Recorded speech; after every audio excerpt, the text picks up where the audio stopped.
Good morning, I'm here. Good morning, Commissioner Hill. Morning, I'm here. Good morning, Commissioner Skinner. Good morning. And good morning, Commissioner Maynard. Good morning. All right. We have a full agenda today. And we're going to start with a couple of sets of minutes. Commissioner Hill? Yes, Madam Chair, I move that the commission approve the minutes from the December 22nd, 2022 and January 3rd, 2023 public meetings that are included in the commissioner's packet, subject to any necessary corrections for typographical errors or other non-material matters. Second. Any comments, edits? They were extensive. All right, Commissioner O'Brien. Aye. Commissioner Hill? Aye. Commissioner Skinner? Aye. Commissioner Maynard? Aye. And I vote yes. All right. Administrative update. Karen, I know we have something from Burke. Do you have other updates for us? Yes, nothing in particular, so I'll turn it over to the Chief of the Gaming Agents Division, Burke Kane. They have a presentation for you this morning. Thanks, Karen. Good morning, Chair. Good morning, Commissioners. Today, I'm going to give you an update on some of the happenings at the casino, and then we're going to discuss with you some of the evolution of slot machines with regard to slot denomination, multi-denomination, lines of play, and credits per line. So let's start with PPC. Barstool's Sportsbook was still under construction. PPC is working on presenting the new gaming area to the commission. I think the target date is still roughly September 1. PPC is currently posting for positions in the restaurant of the sports lounge. Live music continues every Friday and Saturday night, 8 p.m. to midnight. Next Saturday, July 8th, a Beatles tribute band, The Return, will be playing at the Revolution Lounge. This weekend's promotion is Summer Saturdays, 5 to 9. 25 Penn Play loyalty members will randomly be selected every 15 minutes to win $50 in Penn slot play. MGM. Early in June, MGM opened the 15th poker table within the poker lounge, and in July, they'll be running their very popular Christmas in July promotion. Between June 8th and June 11th, MGM hosted a variety of entertainment, including comedians Tina Fey, Amy Poehler, psychic Mac Frazier, Free Music Friday, concerts, and music sensation Bruno Mars was at the convention center. Not to mention that the city also hosted an Ironman competition, which all led to approximately 50,000 visitors through MGM in 4 days, it's being reported to me. Lastly, MGM will be hosting their annual 4th of July viewing party on the 8th floor of the garage. The local nonprofit Spirit of Springfield organizes a fireworks spectacular from the Memorial Bridge. Encore, they will be continuing their numerous promotions for grand prizes, prize money, free slot play through July. Some upcoming events for them: Pine Street and Kitchen Prep. Volunteers are helping to prepare meals in Boston for those who are battling homelessness. Also, they have a Greater Boston Food Bank volunteer program. Volunteers sort and package food for distribution to hungry families across Eastern Massachusetts. Okay, the slot machine presentation, unless there's any questions on the updates at the casinos. All set? Okay, before we go through the PowerPoint that starts on page 24 of your package, I'd like to give you a little backdrop on how slot machines have progressed. I think we all remember 20, 25 years ago when we played with actual coins, nickels, quarters. A player would drop a nickel into a slot machine and you could play up to 5 coins. You pull the handle, and if you won cherries or bars, the coins would immediately drop right into your tray. But with the creation of slot machines displaying credits and becoming more computerized, having no coins, but actually tickets in, tickets out, the slot machines have progressed to multi-denominational, multi-line, and multi-credits. So we can begin the PowerPoint. Would you like me to share? Or are you going to go by the... Commissioners, do you want to share or do you have it? Your choice. Burke. Okay, Oh, well, it's always nice to share, Madam Chair. Okay, thanks, Commissioner Hill. am I sharing the right screen? I think so. Hasn't, I don't quite see it yet, but it could be me. Commissioners, Commissioner O'Brien, can you see it? No, not yet, Burke. It says that it's sharing, but I don't see it. It says it has started screen sharing.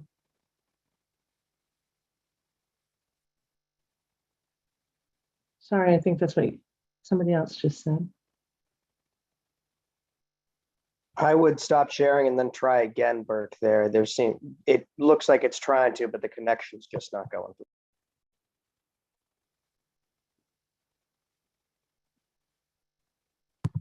Is he frozen now? I think so. I was just gonna say that.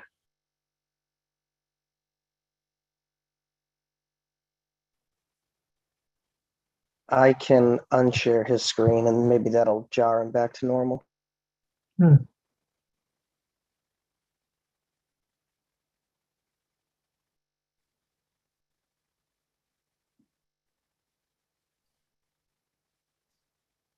May I suggest we look at our packet and If he's back, is he frozen still? Hey, Burke, can you hear us? I can hear you. I can't see my computer. Literally, I just got the new computer yesterday, and I'm using. They said don't use it. Use the old one.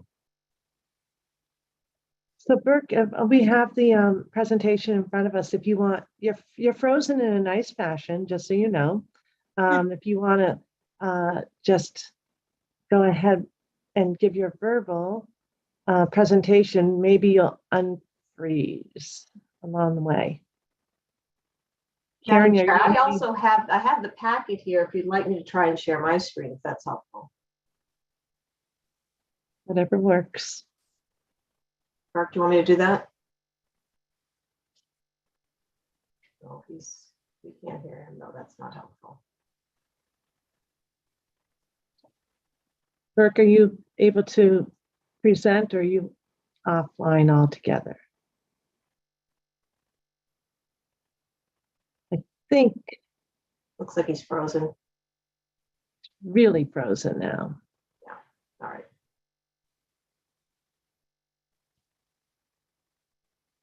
He had told me he was nervous about this presentation. I didn't realize how nervous. He shouldn't be. He does such a great job. Yeah, I was only kidding. Good. All right. I think he's popping back on. That's right.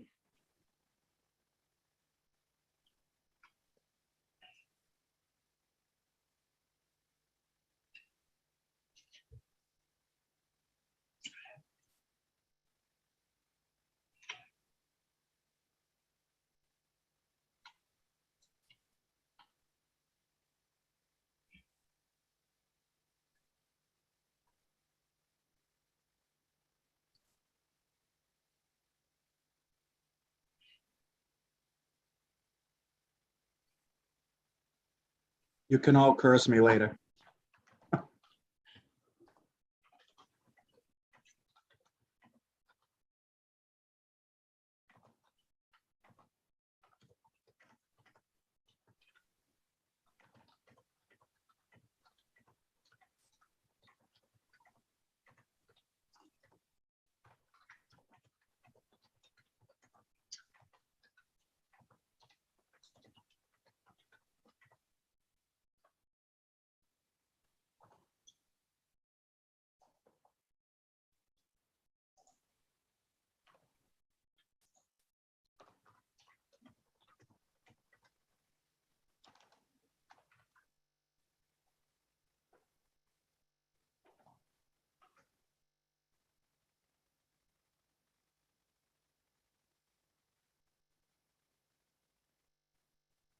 There we are. I literally did this with Andrew and Dave DiOrio 10 minutes before. So this is a lot of fun for me right now. Well, no, you know what, Burke? Right when I turned on, right at 9, it told me to restart. So, so technology and Yeah. these meetings, don't worry about it. Don't worry at all. Yep, But okay. do you think he should share? Do you think we should look at our own right now? Would someone else share? Do they have, well, they Yeah. don't have the Yeah, packet. okay, I can invite that in. might be good. That might be a stressor on your system. I can share. I have Thanks, it. Grace. Excellent, thank you. Well, I apologize again for that. Sorry about that. No apologies. Let me know if you're seeing it. Yep. I think everyone recognizes this first slide. This is just an update of where we are in June of 23. You can see the slot machines across the top at the 3 properties: table games, poker games, stadium, and kiosk. And we can go to the next slide.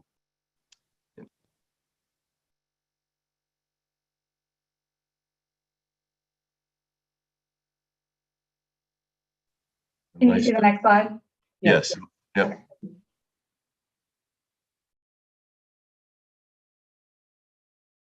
I don't think we see it yet. Yeah, I don't know if you're in present mode, Grace. I'm still seeing just the the number of games slide from the internal view.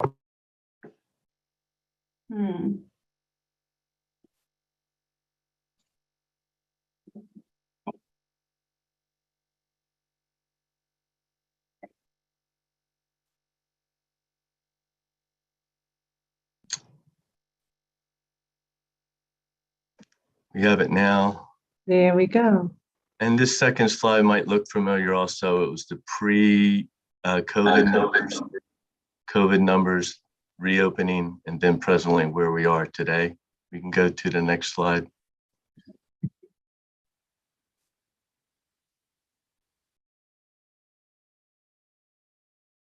Okay, here's a breakdown of the slot denominations roughly by casino. This is ever changing. The floors are always changing, upgrading their machines. The Encore first column is a little bit different from MGM and Springfield, and Plain Ridge Park. Looking at Encore, you can see that they break down their penny games. There's 1,099, and they break down multi-denominational machines, 25 cents or under. They have 744. Then if you look at quarter games, 50-cent games, dollar games, each of the casinos are representing what they have.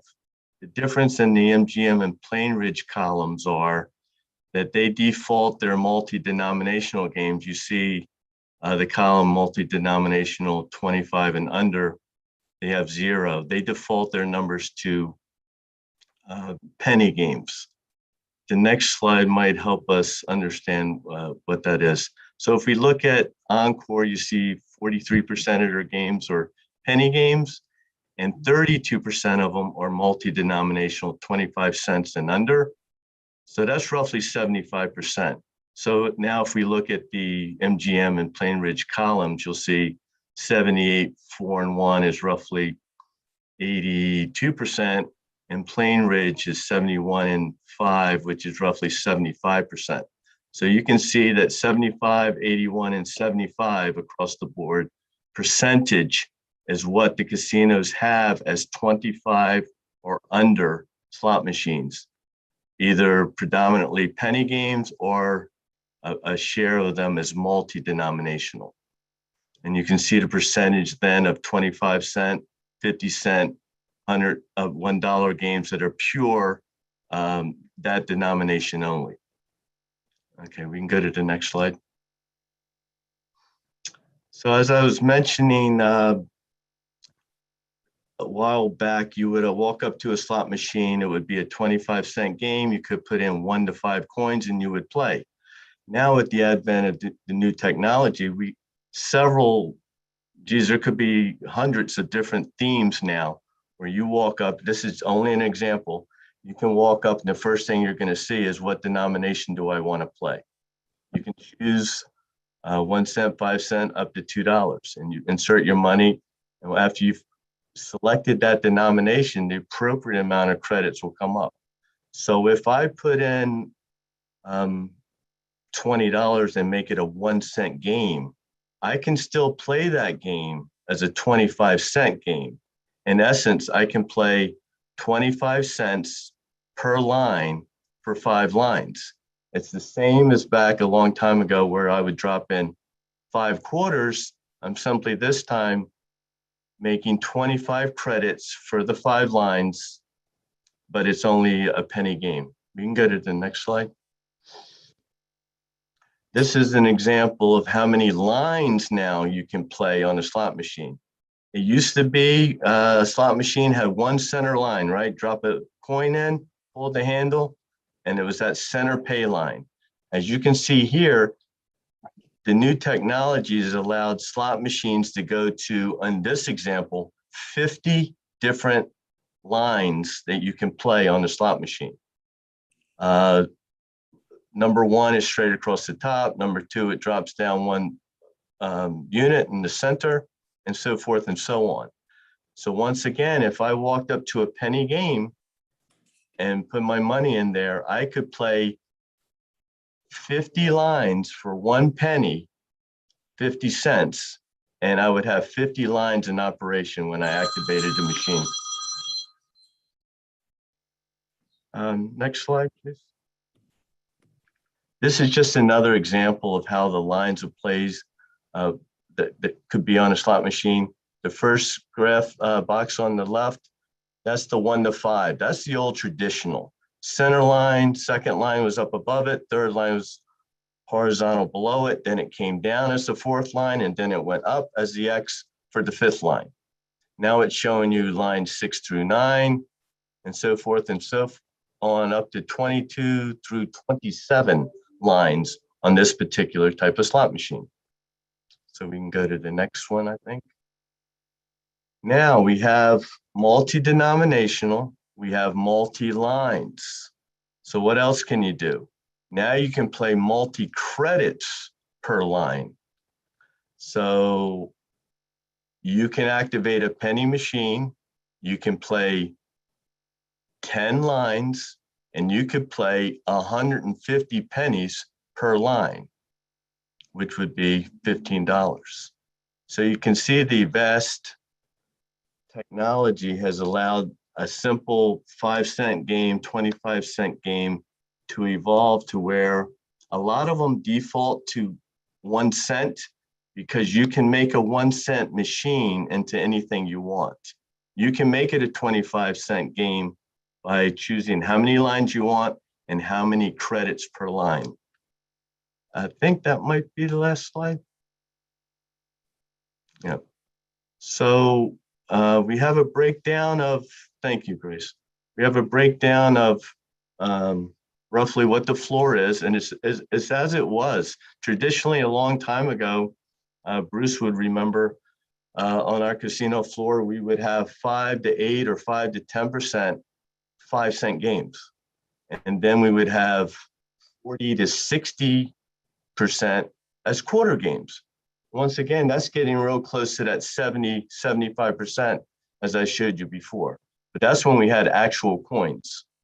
So the evolution of slots with multi-denominational, multi-line, and multi-credits per line gives the patron the opportunity to basically customize the slot machine any way they want. So if someone ever says to you, hey, there's not a lot of 25-cent games in the casino, I think the technology has changed to where there are some pure 25-cent games left, but a lot of them just give you the opportunity to make it a 25-cent game if you like. 30-cent game, 40-cent game, whatever you want to do per line. I hope that's hard to explain at times, but I hope that might clarify a little bit of how this has evolved. Is there any questions about that?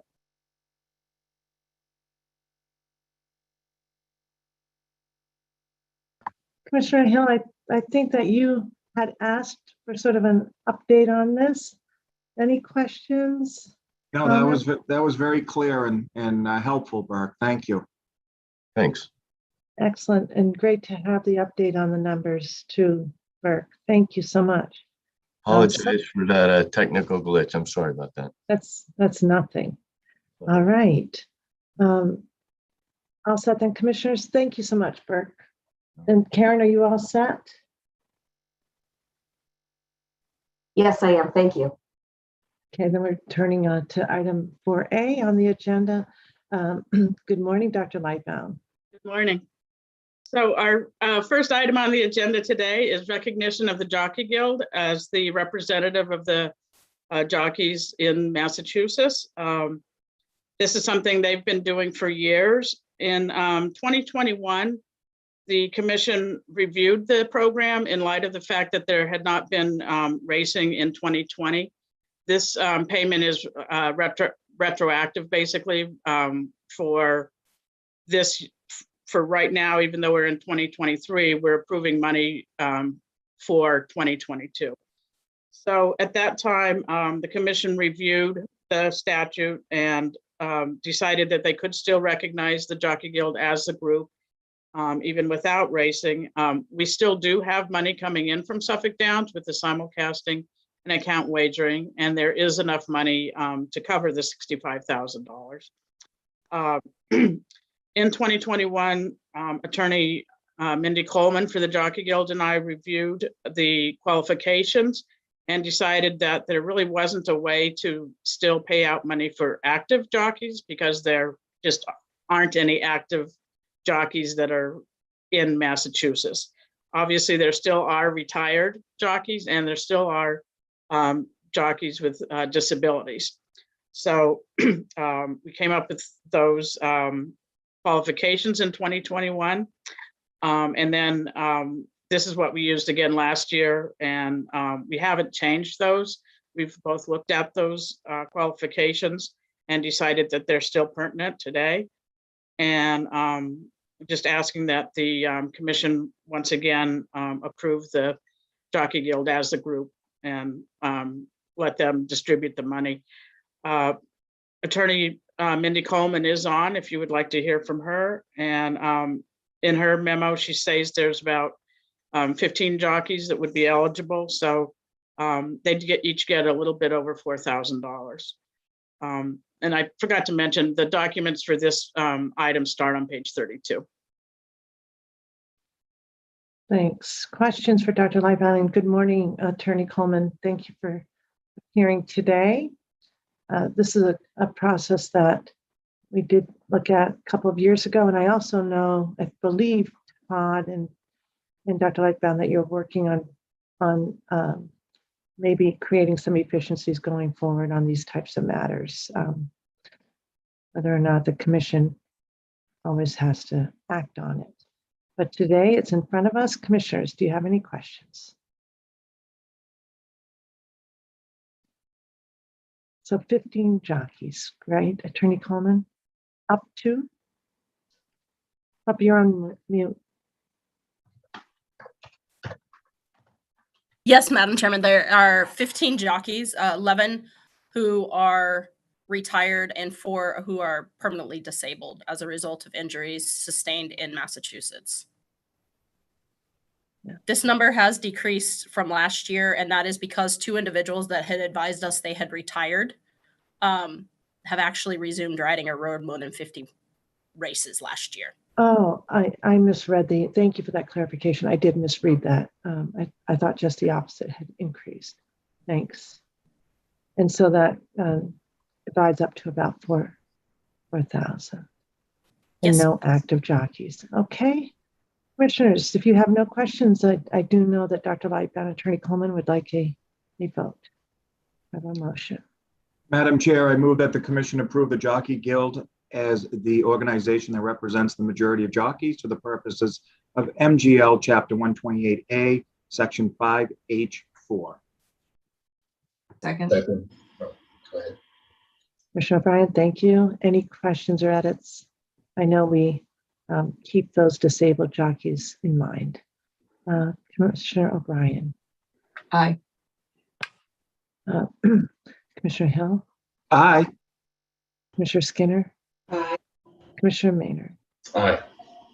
And I vote yes, 5-0. Thank you so much, and it's nice to see you again. Thank you. Thank you, commissioners.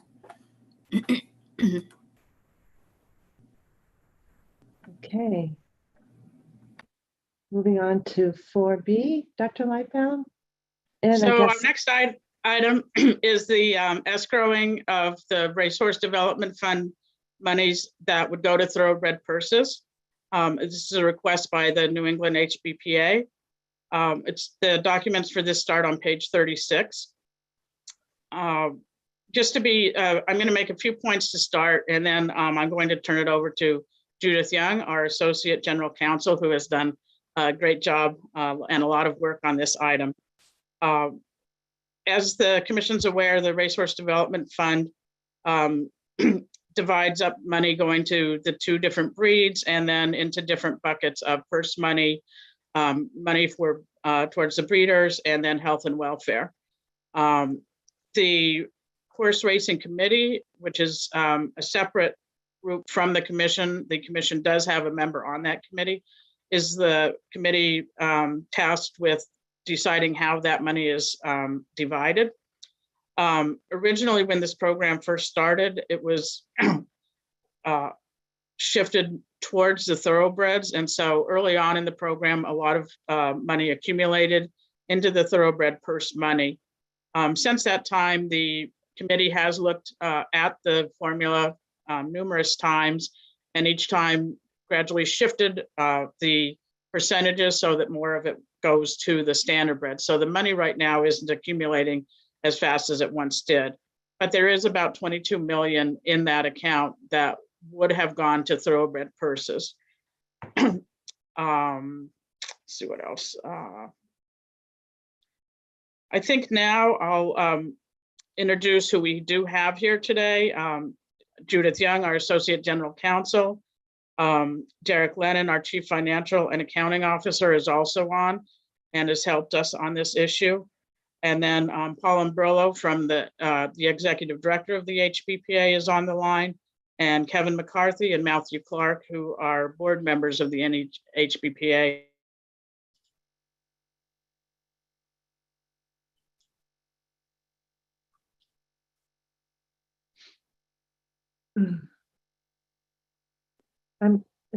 I just am checking, it's not me, correct, that we lost No, Alex? it's not. No. I'm wondering, maybe we should have held off on computer updates by 24 hours. Yeah. She just yeah, disappeared altogether. Oh, now she's back, but no picture. Don't come back. On that issue, Commissioner O'Brien, I actually just, and Madam Chair, I actually just got my computer's not going to allow me to not update, so we may have to take a break soon and let me switch to another device. Yeah, I'm hoping mine doesn't do the same thing, Commissioner.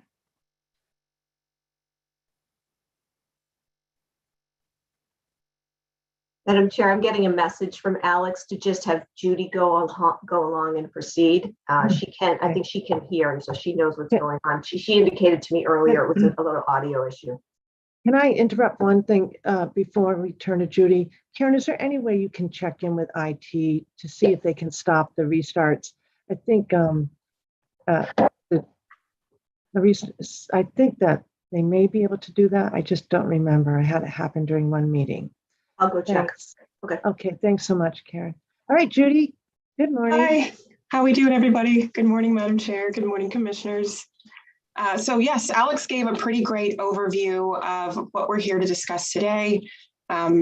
We received earlier this fall a request from the New England Horsemen's Benevolent Protective Association, NEHBPA, as I try to refer to them, for the process of escrowing funds. So I've got a PowerPoint here that I'm going to attempt to share. If we run into any sort of technical difficulties, I'll back out of it, and one of the members of the legal division will share it, and I'll just talk through it, but I've got high hopes, so let's see what happens.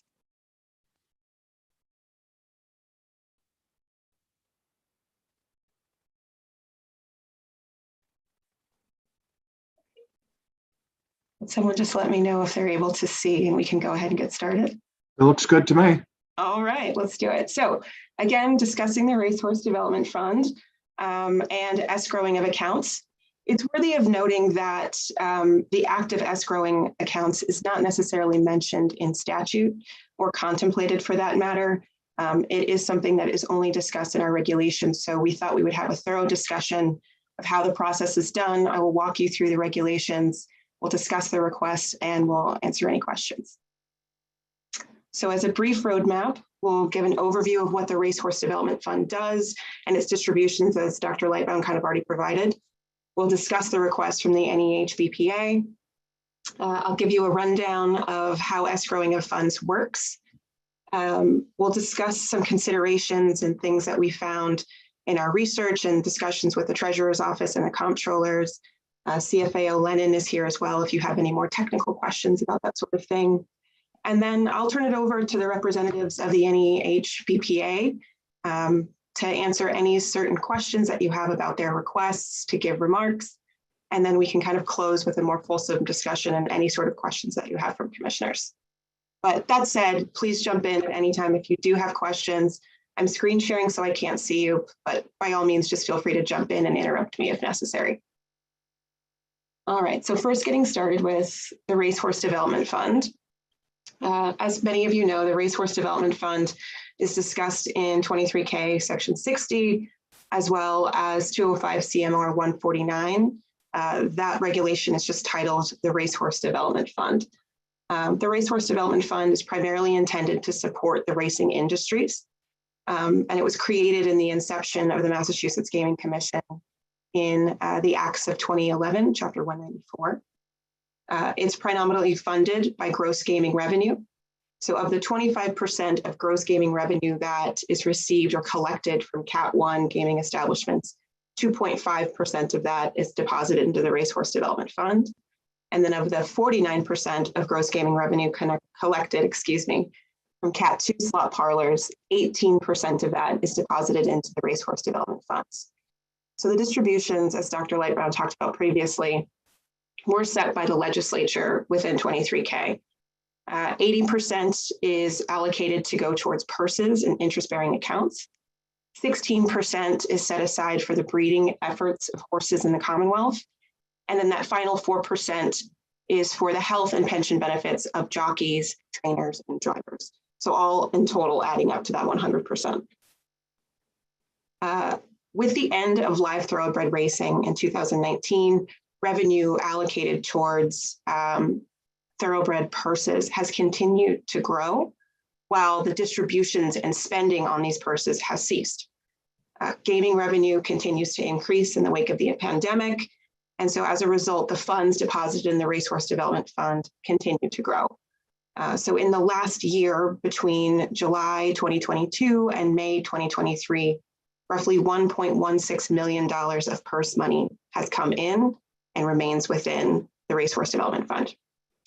So to kind of combat this income of money and not necessarily doing anything with it, in 2021, the Commission and the Horse Racing Committee voted to shift and reallocate a greater portion of Racehorse Development Funds towards standard bred racing, also known as harness racing, and reallocated the disbursement of the Racehorse Development Fund accordingly. So 92% of that 80% distribution would now be allocated towards standard bred racing. 75% of the 16% allocation for horse breeding efforts would go towards standard bred racing. And finally, 50% of the 4% in health and pension benefits would go towards standard bred racing. So that's not to say that the overall distributions within 149 and 23K changed. However, the allocation of that money was updated. So 92% going one way, 8% to thoroughbreds, 75% to standard breds, 25% to thoroughbreds, and finally a 50-50 split of the health and pension benefits. Any questions on that before we keep going, commissioners?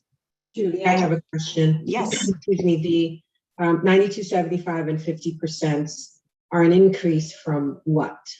That's an excellent question. I did have that number off the top of my head, but I'm reluctant to kind of say it. I think it was a 65, 35, 25, but I could be incorrect. I can try to get that figure for you later on in the presentation if you like.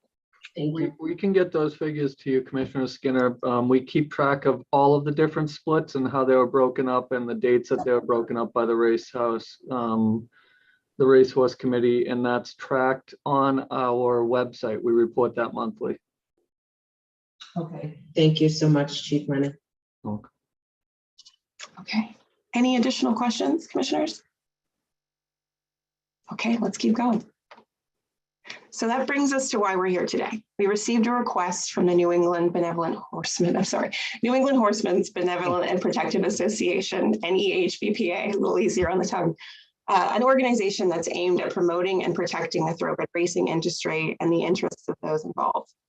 The NEHBPA submitted a request earlier this fall, and again more recently in June, asking the commission to utilize the procedures within 149 to safeguard those purse funds that were allocated to thoroughbred racing and are currently not being utilized for purse funds, predominantly to establish an escrow account for future use. And within both letters, they highlighted the protective need to safeguard this money in case it was just the Commonwealth or the legislature attempted to reallocate it or redistribute it accordingly. So getting into this request or getting into the process of escrowing funds, as I said, it's a familiar concept. It's been discussed by the commission in previous iterations and in different years, along with other requests for distributions from the fund that the commission has considered, but it's never necessarily been done or fully contemplated, excuse me.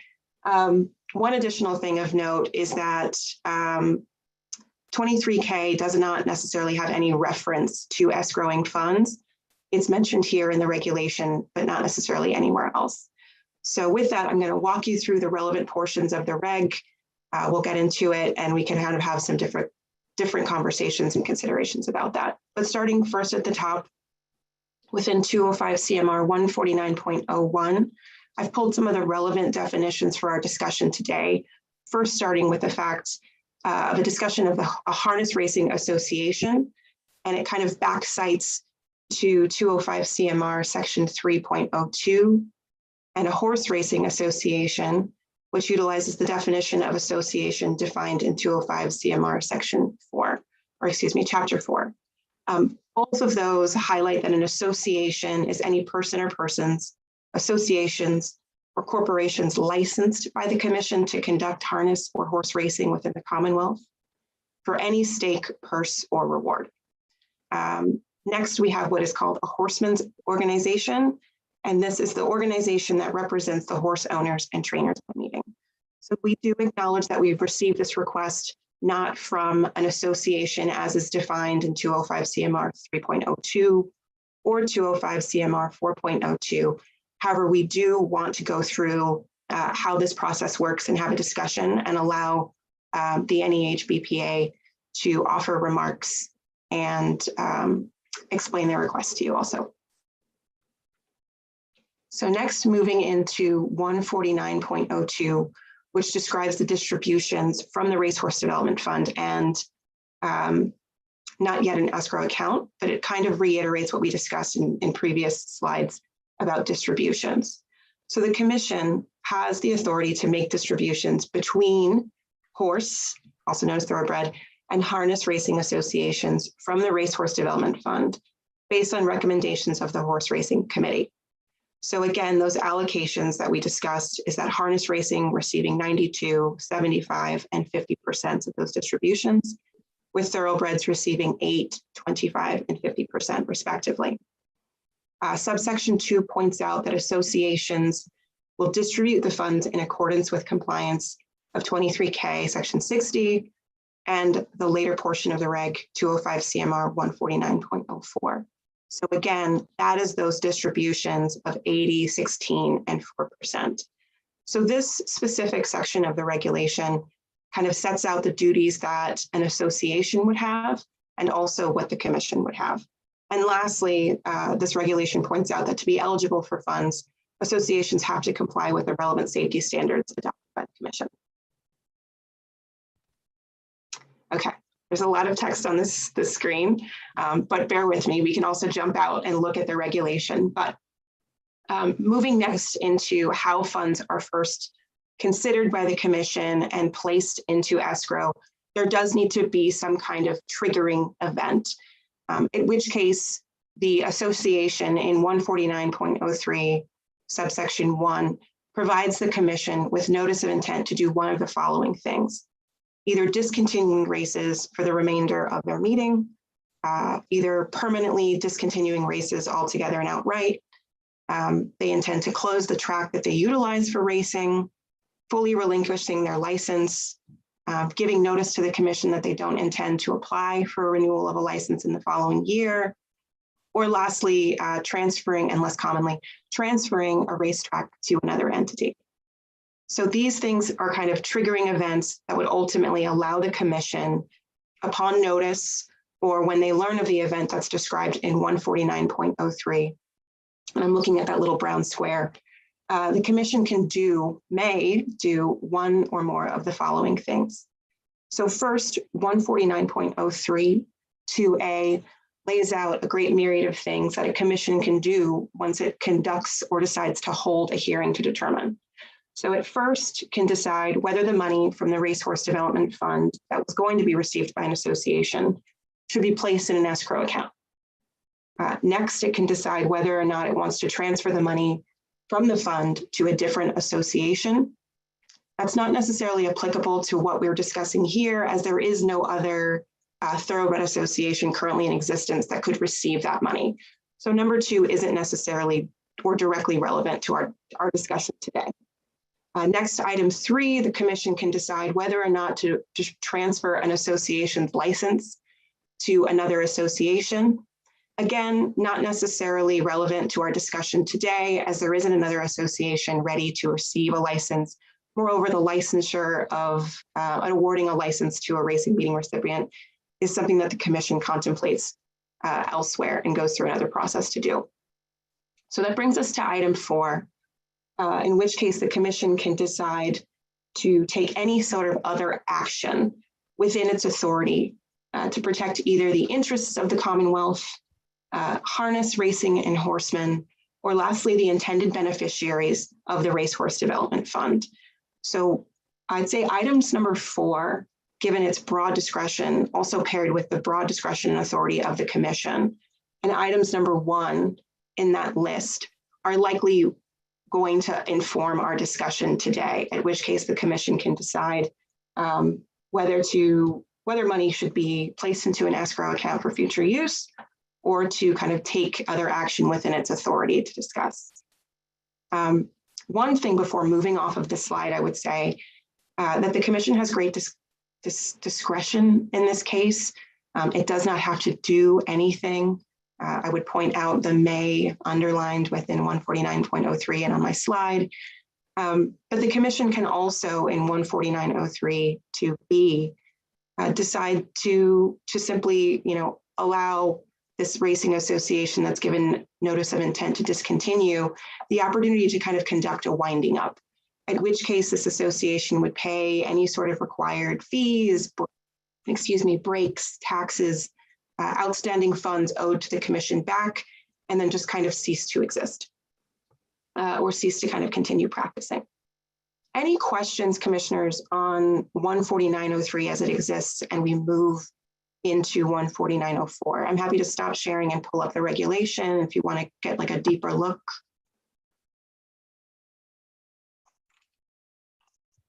I'll set Judy Okay. for now.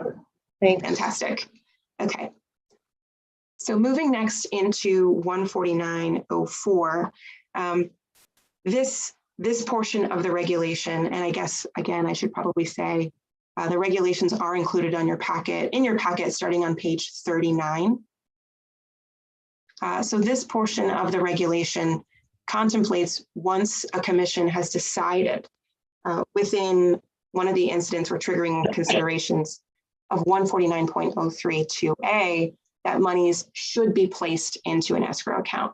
So I like to kind of carve out the fact that you can't just kind of jump into 149.04 without first contemplating those things that are discussed in 149.032A. However, there is kind of some discussion for how this regulation was promulgated and written, and I'm happy to kind of get into that a bit more. But walking you through these paragraphs and subsections, the first one, of course, deciding that if the commission decides that monies should be placed into an escrow account, the commission will establish an escrow account to hold the funds and any such interest and distribution in accordance with 23K Section 60, and of course, the recommendations of the Horse Racing Committee and this regulation. Next, moving down, subsection 2 discusses that the commission can shall establish separate racehorse development fund escrow accounts for the association that is determined it's necessary, in which case there's no commingling of funds for funds determined to be allocated to a standard bred racing association, and a thoroughbred racing association. They're kept separate. Subsection 3 is kind of one of the most important portions of this regulation, I'd say, and of this section. It details the requirements for how long funds can be placed in escrow and what can be certainly done with them. So it's important to note that funds placed in escrow cannot necessarily remain there forever and grow interest. Funds can only remain in escrow for 3 years from the date of the determination. And after those 3 years, the funds must be redistributed by the commission in accordance with the Horse Racing Commission. Horse Racing Committee. Next, we jump into distributions. This is a large portion of the regulation that I tried to easily paraphrase here for discussion, but this kind of just echoes the same distribution models for the Racehorse Development Fund that we previously discussed on earlier slides.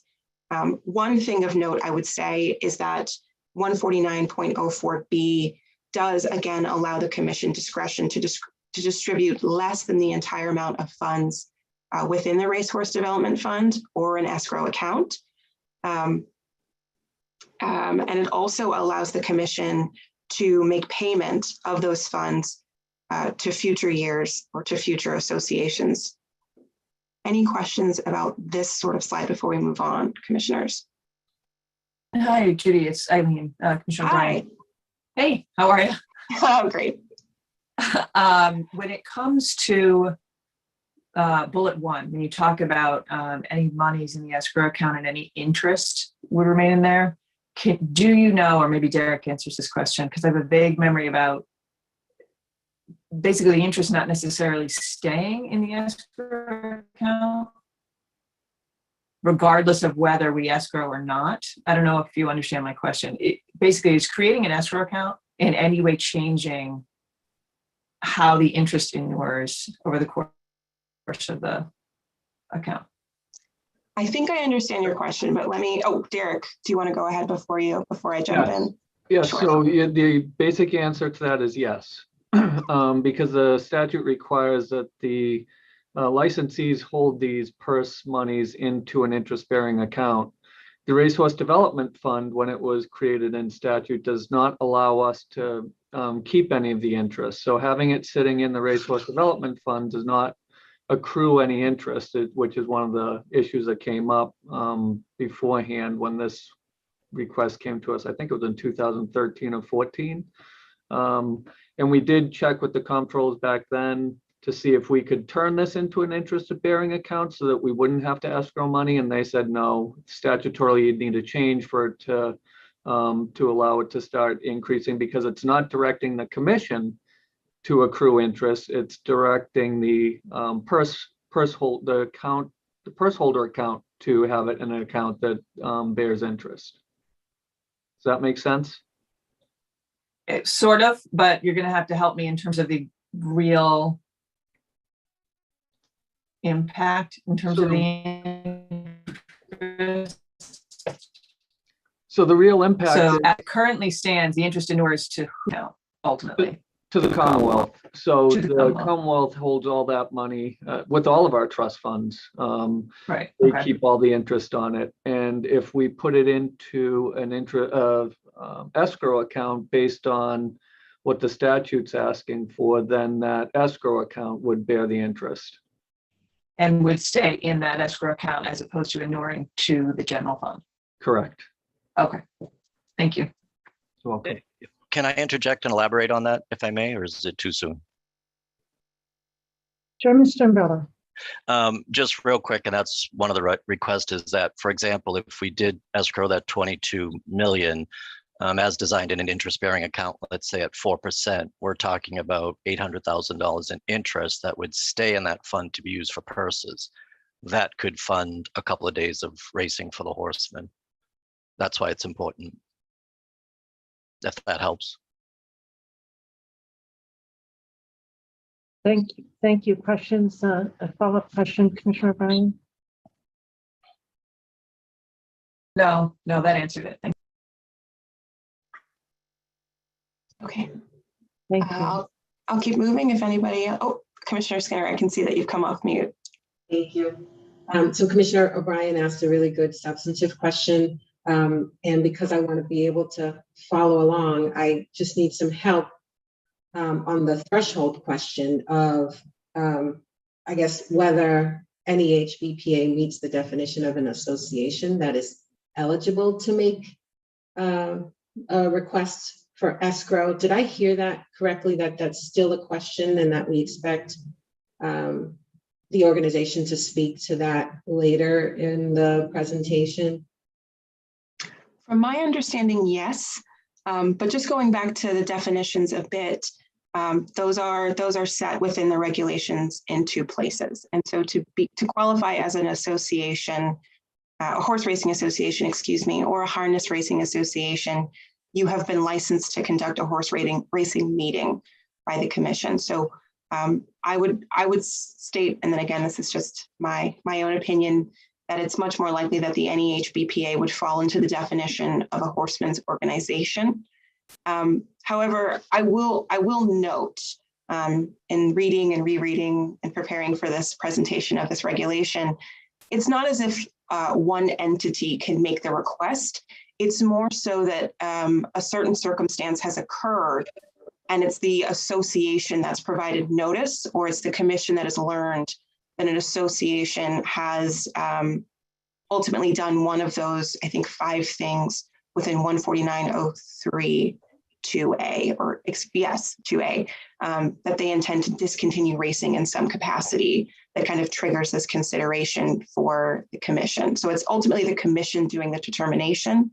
However, I think when this regulation was promulgated, and again, I would note that none of us currently in the legal department were here when this regulation was authored, so we do not have the benefit of the historical understanding of those sort of discussions. But just from my understanding of the regulation, it's not necessarily who is standing to make the request, but more so the question of how the commission has received notice to make these sort of determinations, Commissioner.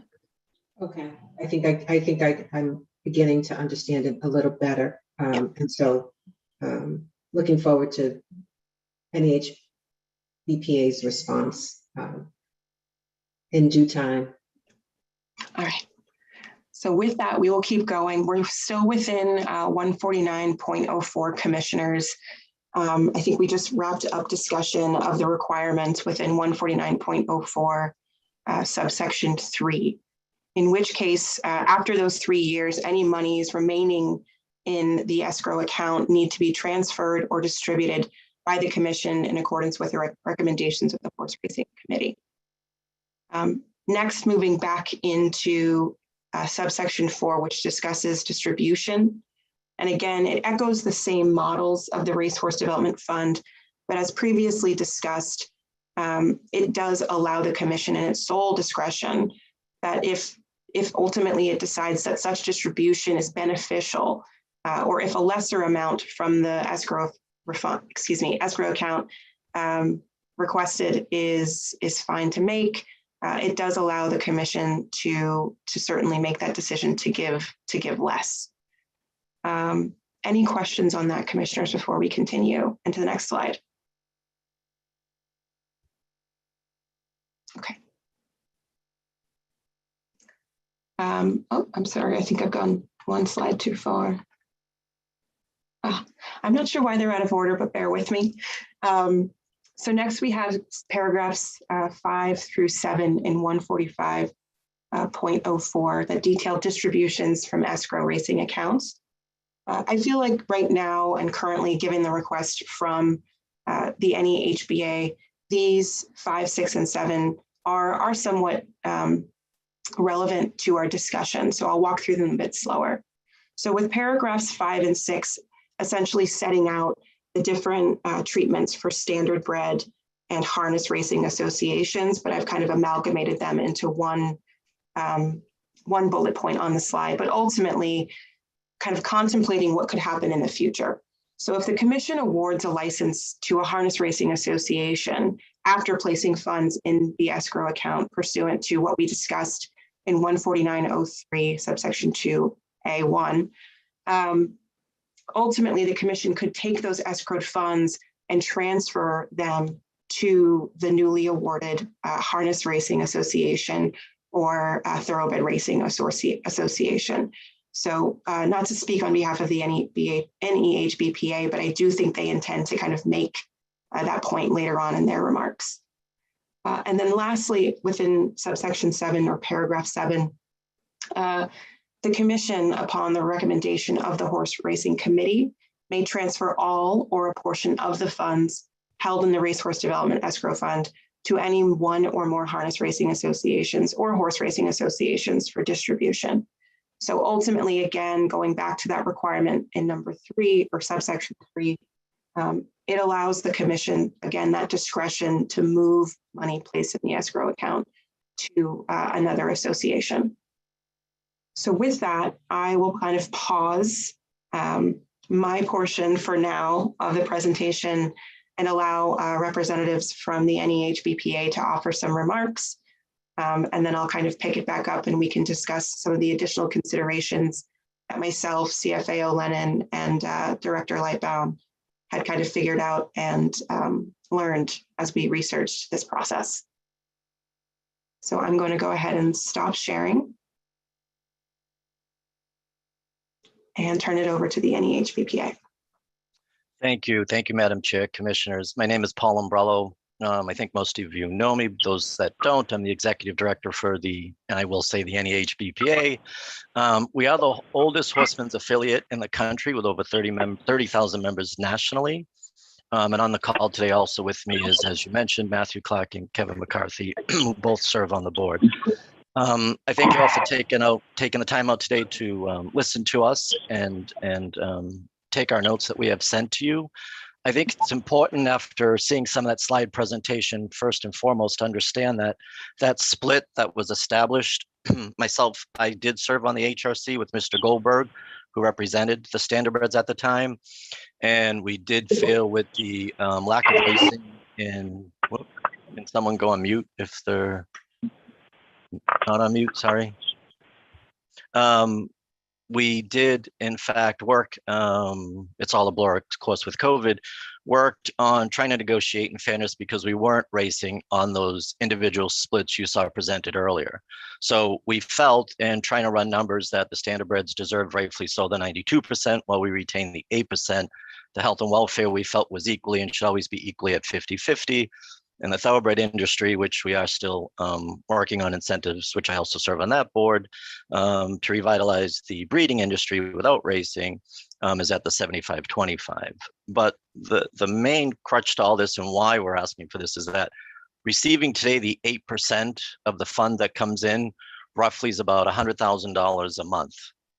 That would not be enough, that if there was no funding available for us, so if there was that money grab, $100,000 a month would not allow any investor of the horseman to be able even to race an abbreviated weekend meet to offer purses for the horsemen to come in and race. So with that said, and you did go over it, thank you very much, a lot of that language. I feel the language has been, when it was initially written, it's in for interpretation. We always use the word broad authority. I think its intent was to include language to support, or didn't include language to support, our current state of racing. And I hope the commission has the authority to do what's right for the best for the horseman and the industry and the horse itself. So as you showed earlier, and this is, I guess, the gray area I always look at, under 205 CMR 3, a harness racing or horse racing association shall provide the commission the 30 days notice. And the 2 factors are, right, horse races for the remaining harness racing meet discontinue, or we permanently discontinue harness racing altogether, right? Well, we know that's happened. And then upon receipt, as you mentioned, again, it's interpretation of the intent, or upon learning that harness racing association, horse racing association failed to timely notify the commission of that any event described in A through F, which again, there is no racing, the commission may take one or more of the following actions. So while, and we do support, obviously Suffolk Downs is racing today, is simulcasting today with no racing, and we support that. Our challenge is and question is just that. While Suffolk Downs continues to simulcast without racing, and the authorities who is or has the authorization between, the horseman or the licensee, we know for a fact that there is no racing whatsoever, and feel the commission can by that act upon and escrow the funding. And more importantly, we need to secure that funding, obviously, for those purses to be available. So that not if, but when we do race, I believe Executive Director Wells has been made aware that there is another potential investor on the horizon. We hope to hear some information shortly.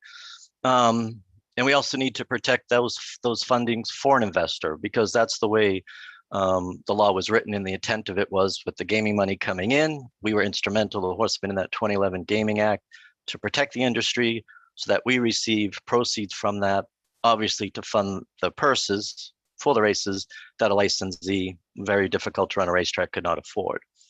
So it's why we're trying to make, I guess, our argument of how important it is to secure it. And at the same time, when I always would read under 23K section 60, and we talked about interest, the first paragraph says 80% of the funds approved by the commission shall be deposited weekly into a separate interest-bearing account to be established for the benefit of the horsemen. So we've challenged this for many, many years. And of course, when racing ended in 19 and COVID hit, we kind of took a back seat. We have sent many letters and requests to the commission, but felt now is the time for us to come back, revisit it. Hopefully with a racetrack on the horizon, the commission will take into consideration and possibly pursue, doing what's right and escrowing that funding, which again, if it wasn't an interest-bearing account over the last 5 or 6, 7 years, they'd probably, I estimate, $5 or $6 million to the question earlier asked. That would also be compounded, and commingled into that purse fund. So, I think that makes the case of why we're looking for the commission to consider it. By escrowing it, for us, we feel you protect the future of the farms, the breeders, a racetrack investor that our industry supports, as we know, hundreds to thousands of jobs. So I won't keep it. I know you have a lot to go. I'll pass it off to Matthew Clark, then Kevin. But in closing, I hope the commission will take into consideration us approving to escrow it. If this is too important, I'm more than happy, if I think it feels it needs further discussion, to come in face to face and meet with the commissioners and staff to talk about this further. Thank you for your time. Matt, do you want to just? Good morning. There you go. Yes, good morning, Madam Chairman, Commissioners. Thank you so much for giving us the time to discuss this important matter today. I think in many ways we've been described as being hopelessly optimistic. However, I would say that we are hopefully optimistic. One of the problems that we've had in the last few years is not a shortage of investors and not a shortage of locations in which to build a new racetrack in Massachusetts. The problem has been that we've been rebuffed in, I think, now 9 different towns and cities throughout the Commonwealth who love the idea of a racetrack, but not in their backyard. So it's not that we have a lack of interest. It's not that the industry doesn't regard the Commonwealth as a very lucrative and important source of gaming revenue for the industry. It's simply a fact that we've had very great difficulty in establishing those locations. Now, I would say that, as Paul very succinctly explained, without having that pool of money in the purse account, it makes it severely less attractive to an investor to go forward. And we are going to keep going until hopefully we find a location that will embrace the idea of having a racetrack in their community and the benefits it would bring in terms of jobs and agricultural support. But it's very, very important that we have that money safely looked after by the Gaming Commission. I did note Council's point that we needed a triggering event, and I think that triggering event really came in 2019, because although we didn't have an extended thoroughbred racing meet after 2014, we did draw down on that purse account in 15, 16, 17, 18, and 19, when we ran some abbreviated meets at Suffolk Downs, pending their breaking of grounds for the new projects there. I think when that happened, that could be well defined as the triggering event. But I hope the Commission will look upon this favourably and just give some security to any potential investors that are going to be relying on that funding if and when we find a location for a new track. So that's it for me. Thank you very much for your time. If you have any questions, I'll be very pleased to answer them. Commissioners, questions? Then I think we have Mr. McCarthy, correct, Judy? Okay. All right, thank you. Good morning. Good morning, Madam Chairman, fellow commissioners, Dr. Lightbound and Ms. Young, and other participants in the call. I just wanted to key on the intended beneficiary of the Resource Development Fund. We're not trying to change that. We just know that we've dealt with multiple investors that were considered building a racetrack, which is a sizable investment. But without having that money escrowed in a purse account to attract, multiply, and solidify an investor, it's going to be real difficult. I think almost impossible to get anybody to come build a racetrack if that money isn't in a protected account. We don't want to change how it's distributed. We don't want to change how it's the intended beneficiary, but we want to use it to help the Commonwealth attract an investor. You know, I could go into detail about the benefits to the Commonwealth of having a racetrack. Like you know, first thing that comes to mind is Maryland. Maryland is very similar to Massachusetts in socioeconomics, but they have like a $2.4 billion horse industry. And you know, when we were racing in Boston, I built my life about becoming a horse trainer, and then I had some small success, and then when the track closed, I was unable to relocate because one of my sons was battling cancer. So he's fine now, thank God. But I didn't want to leave the hospitals we have here in Boston. So here I am, a kid that grew up in the housing projects in Boston, became a horse trainer, and then couldn't leave the state due to and follow my, in a sense, dream. But the main thing, horse racing is about hard work, persistence, and patience. And a lot of us experience that because it's similar, it's required in the sport. But I really want to key in that the intended beneficiary of the Resource Development Fund is not being utilized right now. By not escrowing, in my opinion, and from people I've talked to, it is in a sense scaring away future investors.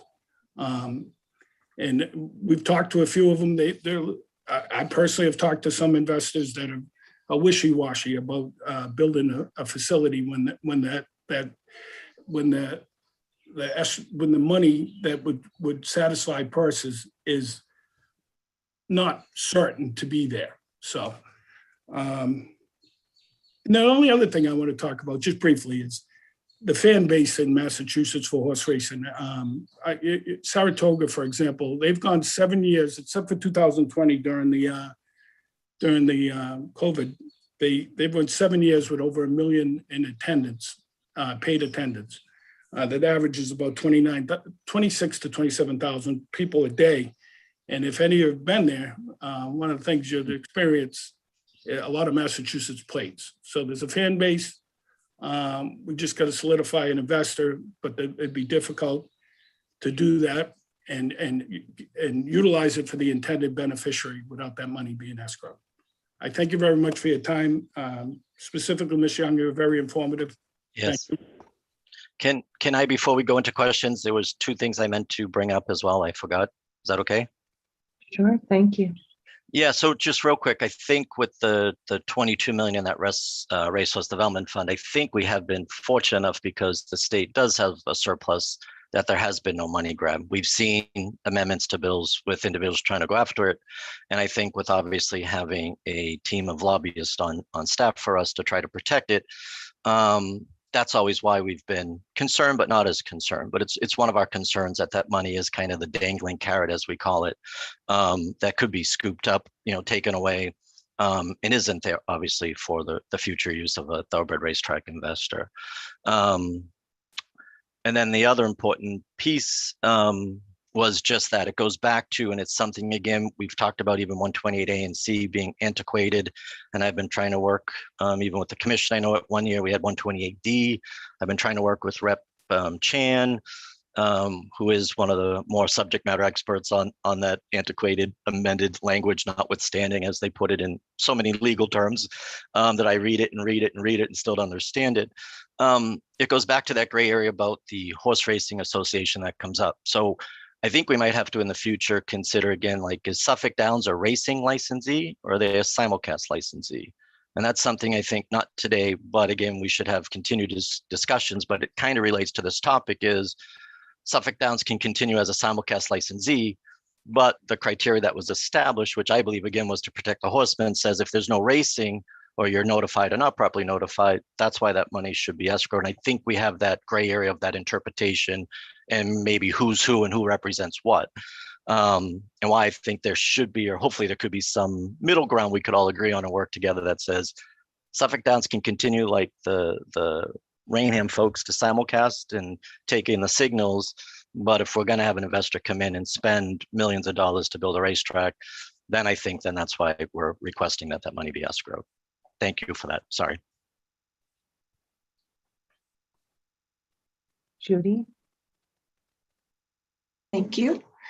So just in addition, a couple more points of consideration for the commission before we kind of open up into a broader discussion for Q&A if commissioners have any questions, is that after we received this request from the NEHBPA, both in the fall and again, more recently in June, myself, CFA Lennon, and Dr. Lightbound began to kind of review these regulations and then also kind of think of the bigger picture in terms of how the commission as an independent agency would take this on, would kind of review escrowing funds. So we were able to kind of conduct some informal meetings with members and counsel from the treasurer's office, from the comptroller's office, as CFA Lennon previously stated, and also kind of reviewed some of our relevant statutes. And so it does appear that the commission would not necessarily be able to undergo the escrowing of funds independently.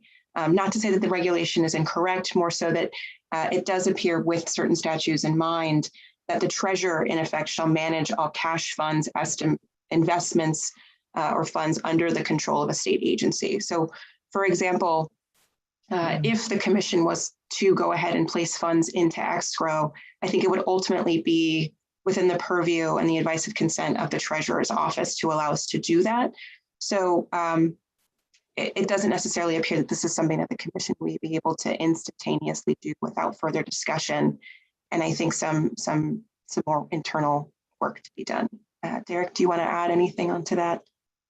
Or have I summed that okay? You've summed it up perfectly, and we just received a memo on the 27th from the state treasurer's office regarding setting up and establishing of accounts, and if they're not our typical banking types of situations, so a sweep account, a lockbox, or a depository, then there could actually be costs associated with maintaining those accounts, and we would definitely need to work with the treasurer's office. And if you'd like, I can share that memo on the screen now, but here, let me share right now. And as you can see, this came from the treasurer's office, first deputy treasurer, on June 27th. And what Judy was talking to is right here. We are a commission that falls under Chapter 29, Section 57 of 23K, sets us up as a state finance, as a state agency for state finance law purposes.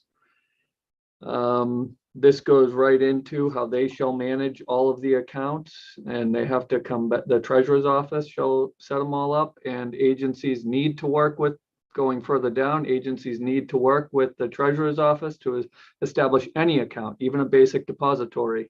And going further down, anything that outside of their basic things would actually cost us. So we'd have to do an ISA with the Treasury to reimburse them for these accounts.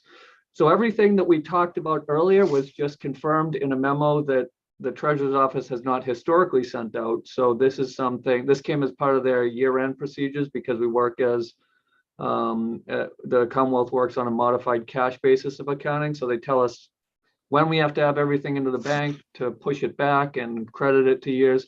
And this is actually a new memo that came out this year, as well as they even sent the forms that we have to send up to ask for a new bank account. So it's not even before, like we used to call up the CFO of the Treasurer's Office and hey, we're looking at banking. We'd like to go with this bank because it's on your list of approved banks and it's close to this location. Now we actually have to send up a form, send that through all their processes. So it's not an easy thing that I think that we can just decide to do. We can make a policy discussion and say we'd like to do this, then we have to go to our partners and say, here's the rationale. And I think there's good rationale for it if the commission decided to do that. It's just we can't make any promises that it absolutely will happen. So I'll stop sharing now. So Derek, can I ask you, in part of those conversations, would they give you a sense of cost? Like a percentage or a flat, like, is there some sense of what they mean by cost to the agency under an ISA? So with any bank account, there's a certain amount to maintain it, especially if you're not writing checks out of it, right? They love to see direct deposits and then checks coming out of it because that's where they get their volume. Whichever bank the Treasury would decide to do this with would be the cost. And this is almost like investing. So they would take a look at what's the best institute that they have to do this. They would want to take a look at the terms of who can sign off on any withdrawals from this. So we'd have to come up with all those things that are typical with an escrow account, send it over to them, and then they would put it out to bid for all of their approved banks and see what the best one is with the best rates, and then we'd pay that. So no, they didn't give us an idea of what it would cost. And is there a Treasury cost on top of that in terms of administrative costs on their end, or is it purely the banking costs? Or Purely the banking costs. Purely banking costs. Okay, Correct. Thanks.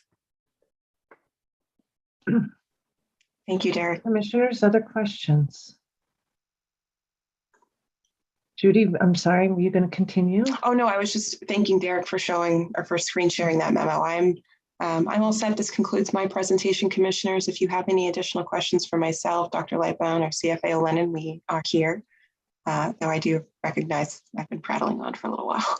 Can I just interrupt and interject? Yeah. Sorry, one more time. Sorry. And I do have a question Okay. too. Okay, go ahead, Mr. Umbrella. Well, doesn't this really go back, and this was probably before my time, and I don't have the details, but again, if we want to follow 23K, it clearly states that 80% of the funds should be deposited directly into an interest-bearing account. So I don't know why or how that never happened, whether it was the festival racing itself or the management between the money going into Suffolk Downs account and not in the Defined Horseman's account.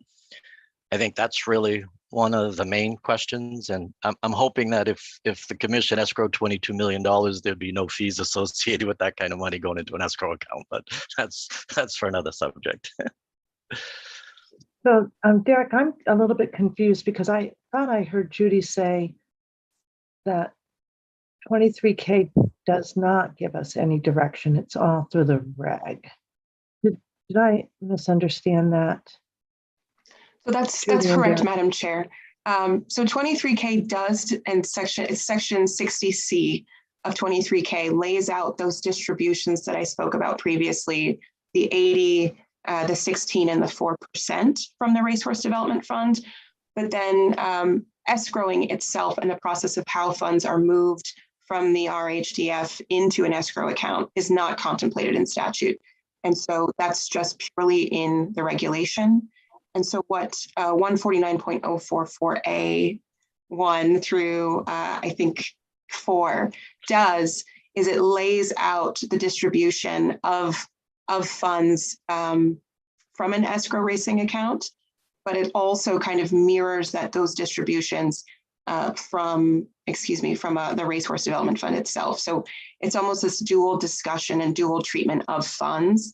But I think what you're getting at, and it's something I noticed as well, is that this regulation kind of in so doing mentioning these two different accounts in the same sentence has created or mentioned something that isn't necessarily contemplated. So these interest-bearing accounts that Derek was discussing previously. So we definitely do have a little bit more research to do on this issue, but I'm happy to follow up with commissioners as we keep going. I see Dr. Lightman also has her hand raised. So 23K in the Racehorse Development Fund does talk about it going into an interest-bearing account, and that's basically the purse account at the racetrack. So for instance, at Plain Ridge, we automatically, Derek's team comes up with the amounts after we get the gross gaming revenue, and they calculate what goes to the different pots. And so for the 5 different areas of the health and welfare benefits, the purse money, and the breeders, and then you do it for the 2 breeds. So there's actually 6 pots. 5 of those pots are going out every week, basically, from the commission to the people who receive those. And the purse money that goes to Plain Ridge for the standardbreds goes into their purse accounts and interest-bearing account. And when Steve O'Toole does his tie out with Chad Bork and I on the purse review, he'll see that money interest in there as part of the purse money. With Suffolk Downs, where they were not running a full meet, and so they were not going to be able to use all of the purse money that they would have received from the Racehorse Development Fund.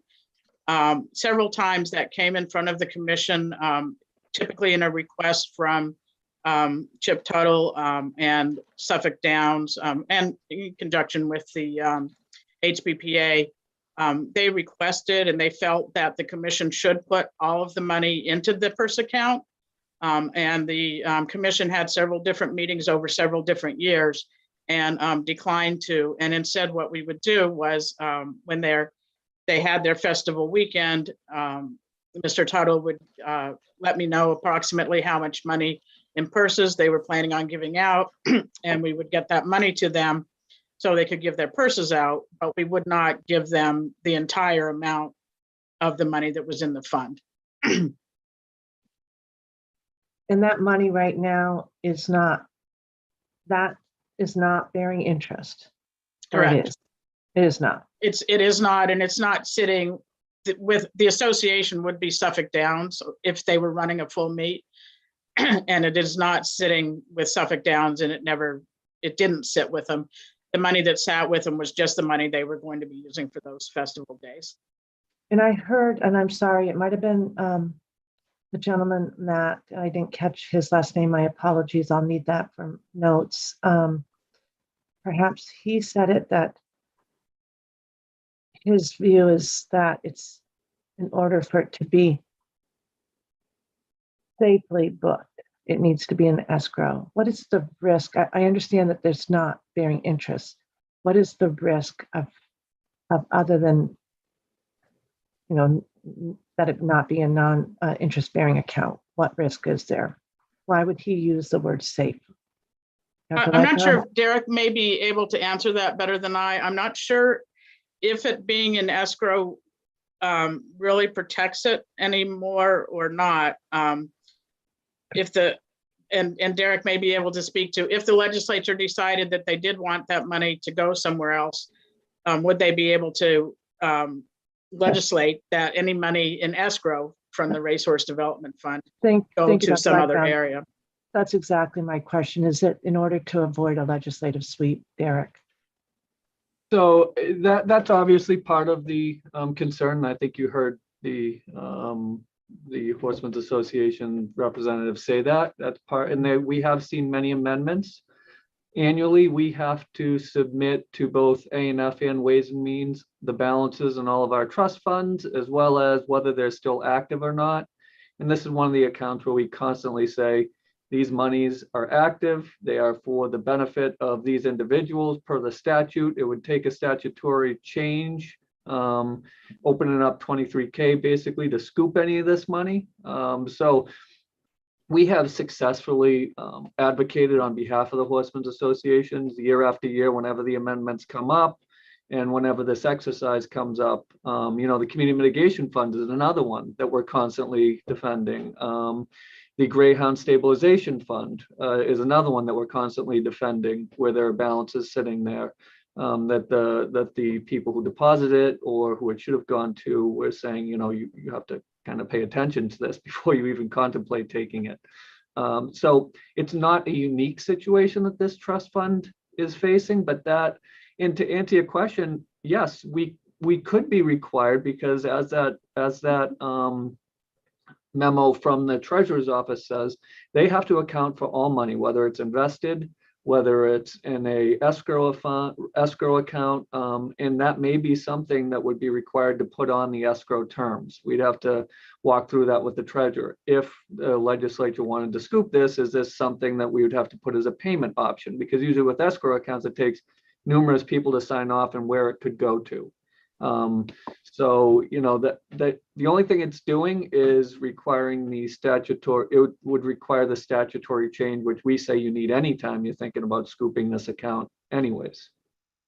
So, and then I'll turn to Mr. McCarthy unless my fellow commissioners have a question. So then is that the only risk, is the scooping, legislative scooping that you can think of, Derek? I just wanted to make sure that those funds are safe and secure.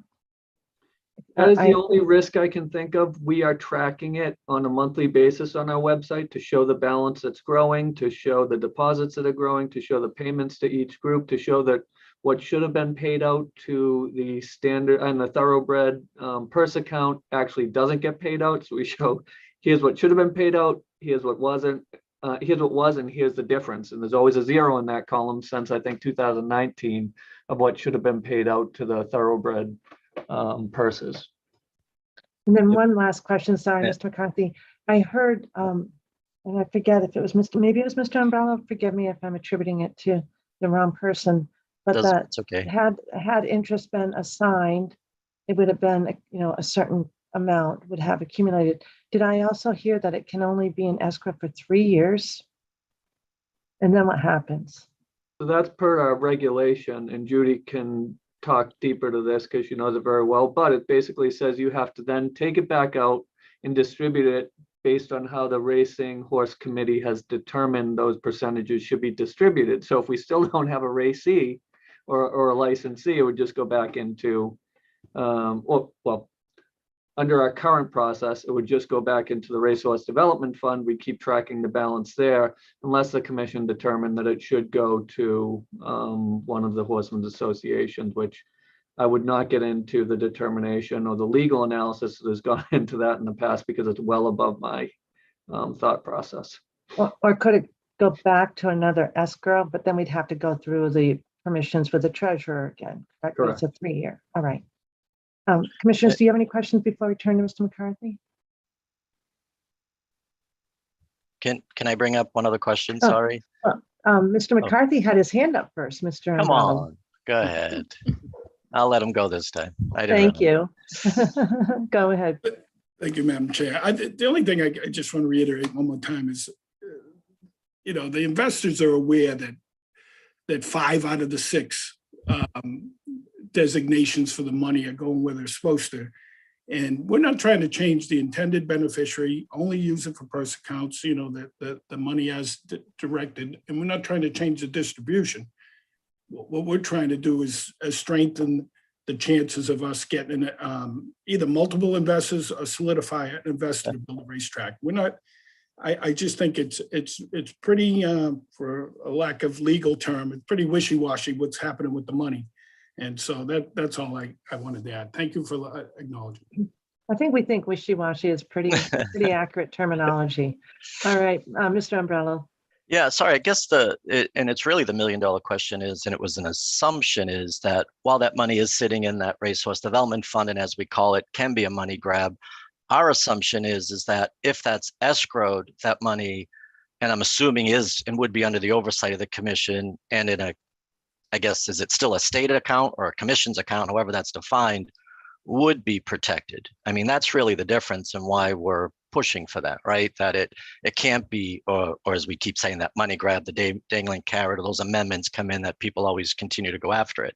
And I can share, it was in Pennsylvania, I believe, they did something similar where the money was earmarked. The state did come in to that fund, take some funding that was needed because they didn't have a surplus like the state of Massachusetts. However, the caveat is that the state would pay back that account over time so that the money still was guaranteed to the horsemen.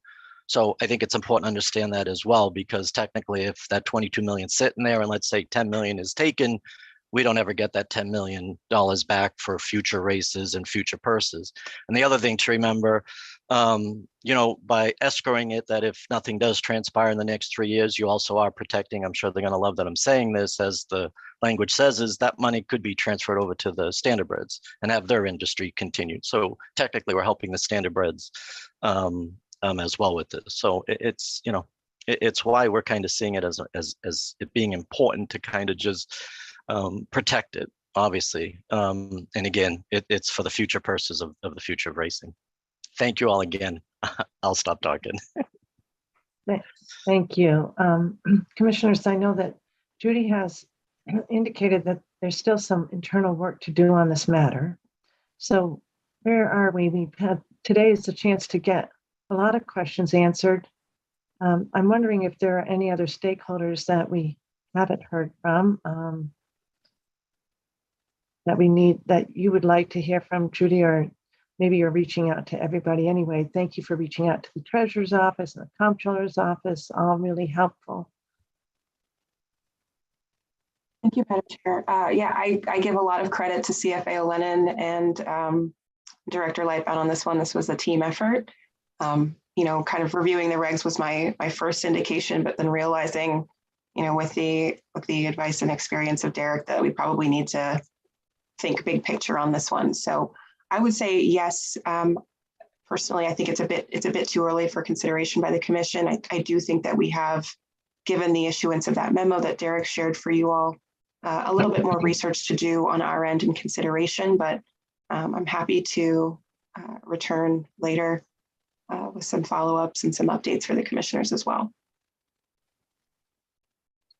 Commissioners? Judy and Derek, can I ask a question also in terms of this monies right now that we're holding? They're not accruing interest, is that correct? Yeah. So the other thing I would be curious They're about accruing is, interest, just not to our benefit. so they are, okay, that was my question, is if they're not, at a minimum, it seems to me they should be accruing interest. So that answers that question. Okay, I had a concern that we were having these sit and not inure any interest to the benefit of the taxpayers of the Commonwealth, but it sounds like that's happening. It's just the current structure has those go back to the general fund. That's correct. Okay, great, thank you. I guess I have one follow-up question. If, and maybe this one you can't answer, this might be for benefit of further research. If we were to move it into an escrow as requested by the association, could the legislature override that?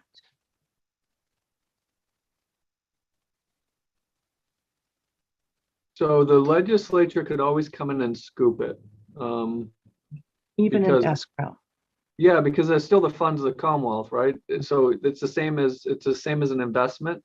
We would have to let them know, here are the problems with it. I mean, there'd probably be some sort of fine for breaking the terms of the escrow account.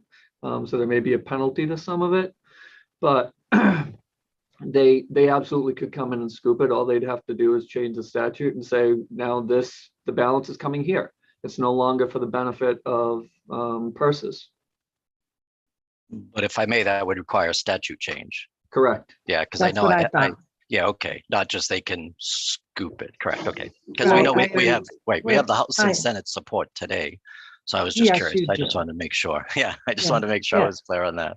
And I just, with the yeah, I trust- wanted to make sure that expectations were correct. So thanks for that. It's a good follow-up question, Mr. Umbrello. No, thank you. Yeah, and of course, none of their questions in any way imply anything with respect to legislative intent. I know that horse racing has been a long,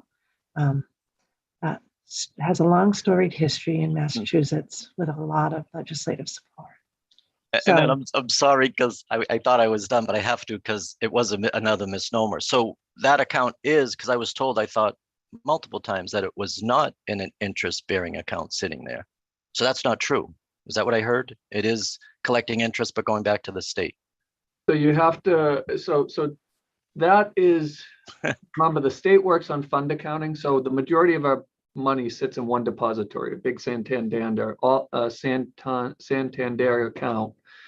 for the whole Commonwealth, all 100 and some odd agencies. And then they give it back to separate funds, and depending on what that major bank account earns as interest, your piece of that unallocated balance, or that your piece of what's sitting in there, in the daily earnings you get on that interest, would come back to your trust fund. Since legislatively, we don't have language that allows us to keep that interest, the Commonwealth keeps that interest, and it stays with the general fund.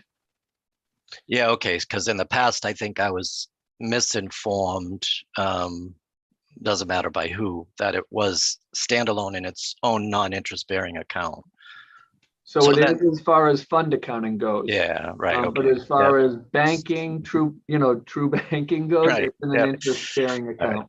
And then technically, couldn't that interest just pay for the fees if it was in an escrow account, not to It split hairs? absolutely But could, and okay, that's something we'd try to work through with the treasurer to make sure that we didn't have to pay for it, but you wouldn't be able to keep all of the money that Nope, was no. being generated there. Yep, no, So those are all the terms we'd have to work through if the commission decided to do this, because whoever the commission determines is, the owner of that would have to be part of the escrow as well.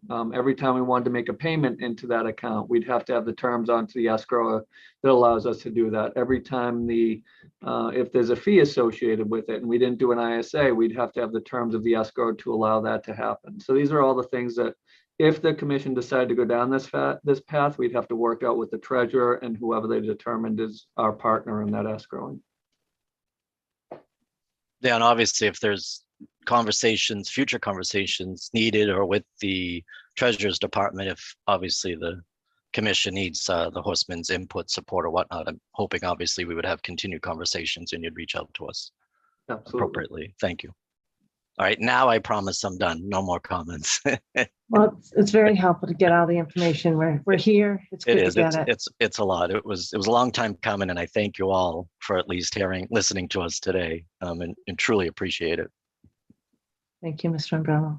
Okay, commissioners, are we ready to then move on and allow Judy and Derek and Alex to continue their work with the input from all critical stakeholders, including the association?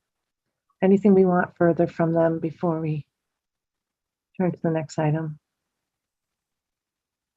Okay. Thank you. Excellent job. Thank you for making Chair, something. thanks, commissioners. Thanks, It's everyone. very Great job, complicated and it everyone. was clear presentation. Thank It you was so much. very, very informative. Thank you. Thank you very much. Thank you. Okay. Then we're moving Dr. Lightbound to items for C and D. Good morning, Chad. Morning, Madam Chair and Commissioners. As in your packet, item C and D is going to be for local aid. Aid, again, is payable to each city and town where racing activities are conducted. The amount of aid is determined at a rate of 0.35% of the handle from the quarter that ended 6 months prior to the payable date. Today, we're going to be doing the Q3 and Q4 for FY23 local aid payments. So with that, the first payment, which is the quarter ending on March 31st, using handles from July, August, and September of last year, the city of Boston is to receive $149,274.48. The town of Plainville, $42,297.99. The town of Rainham, $18,483.69. And the city of Revere receiving $74,659.64. I did provide a breakdown of each of the payments, and this also does ask for a vote from the commission. I'll pause there if any questions.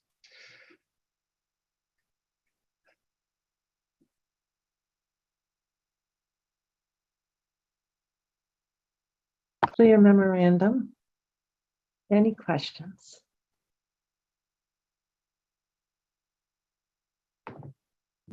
Okay. Should we move separately? Commissioner Hill, you're nodding your head. You. I was going to do the the FY quarter three.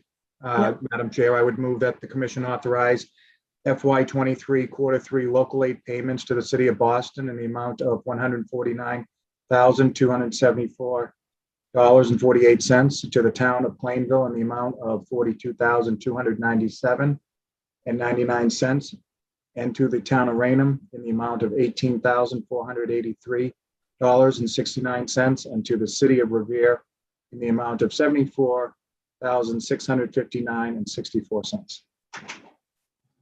Second.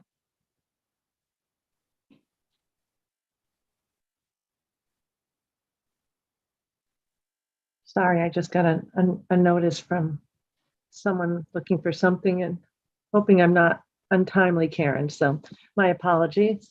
Dr. Lightbound, thank you. Commissioner O'Brien. Aye. Commissioner Hill. Aye. Commissioner Skinner. Aye. Commissioner Maynard. Aye. And I vote yes, 5-0. Thank you, Chad, for that. The next one, please. Sure. So the Q4 FY23 payment is quarter ending on June 30th, which using handles from October, November, and December of last year, the city of Boston is to receive $100,380.05. The town of Plainville, $29,051.93. Town of Rainham, $16,482.33.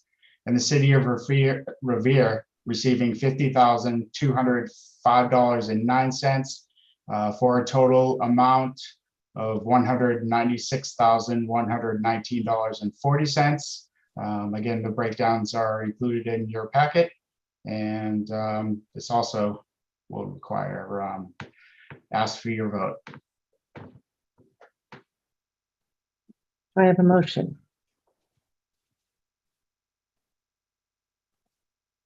I move that the commission authorize the FY23 Q4 local aid payments to the city of Boston in the amount of $100,380.05, to the town of Plainville in the amount of $29,051.93, to the town of Rainham in the amount of $16,482.33, and to the city of Revere in the amount of $50,205.09.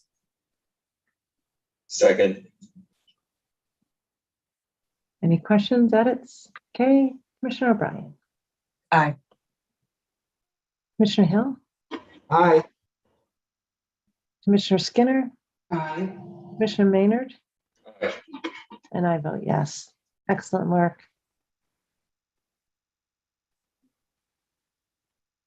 Any further, anything further for you, Chad? And then I'll turn back to Dr. Lightbound. I am, that ends what I have for you guys. Okay, thank you. Good to girls. see you. Nice to see you.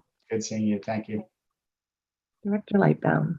Anything I just further? wanted to say thank you very much to Derek Lennon and Judith Young for their work on the escrow of the Racehorse Development Fund. It's has a lot of different angles to it, and I really appreciate their hard work on it. That's all the racing items for today. Okay, I need, thank you so much. Before we turn to the next item, I just need to check one tech thing. So I need just a 2-second break. Thanks so much. Madam Chair, Yeah, can I request a 5-minute break? sure. Thank you. And I appreciate that. Thank you. And then we're going to be turning to item number 5 on our agenda. I need to apparently get some electricity to my computer fast. Thank you.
Okay, Dave, I think we're all set. All set. Hoping that this outlet has a little bit more electricity running through it. So we are back convening today's meeting, which is public meeting 462 of Massachusetts Gaming Commission. We are holding this meeting remotely. We took a short break. So I'll do a roll call. Commissioner O'Brien, good morning again. I am here. Thank you. Good morning again, Commissioner Hill. Here. Excellent. Commissioner Skinner, good morning. Good morning. And good morning, Commissioner Maynard. Good morning. All right, we'll get started. We are turning to item number 5 after our racing update. Now we're turning to research and responsible gaming. Good morning, Director Van der Linden. Good morning, Madam Chair. Good morning, Commissioners. We have a few things here for you today. We're going to kick it off or start with Long Dan, who's done some excellent work pulling together a report outlining some numbers and characteristics of our enrollees into the voluntary self-exclusion program. Long will then turn it over for a GameSense quarterly update. And then we have a research item for you as well. Dr. Bonnie Andrews will introduce our presenters who will talk about views and perspectives of Springfield Hispanic residents towards the MGM casino. And this is our latest community-based participatory research study. Before I turn it over to Long, though, just quickly, I wanted to highlight the new and improved GameSense website, gamesensema.com. Earlier this year, we began working with a firm, ASG, a communication and marketing firm. And the very first project we wanted them to do for us was updating the GameSense website, recognizing that sports wagering is here and that was a top priority for us. If you don't mind, I will just share my screen. And again, this will just take 1 minute.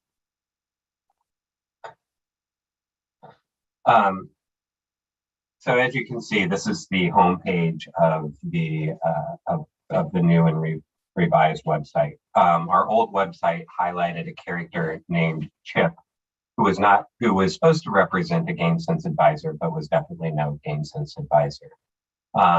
The GameSense advisors are the heart and soul of the GameSense program.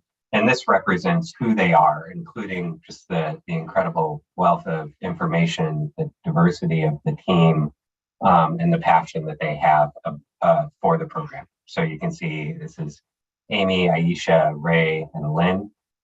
There's much more information about each of the GameSense advisors. We will have photos of each of the GameSense advisors, but even clicking through, for example, Amy, talks about their favorite parts of working at the Mass Council on Gaming and Health as a GameSense advisor, as well as their favorite GameSense tip. You can see that we added information about sports wagering. It's very top of the list under Know the Game. And like anything that we do related to any type of gambling, we want to talk to people about rules of the game, how to play, but embedded in every single thing that we do is information about responsible gaming and providing responsible gaming tips. We also wanted to really highlight the availability of live chat, which connects individuals to a GameSense advisor at any time, 24/7. The voluntary self-exclusion, since remote enrollment and the voluntary self-exclusion has become such as you'll see from Long, the fastest growing type of enrollment, we wanted to make that quicker and easier to connect with a GameSense advisor in order to enroll in the program, and especially with sports wagering.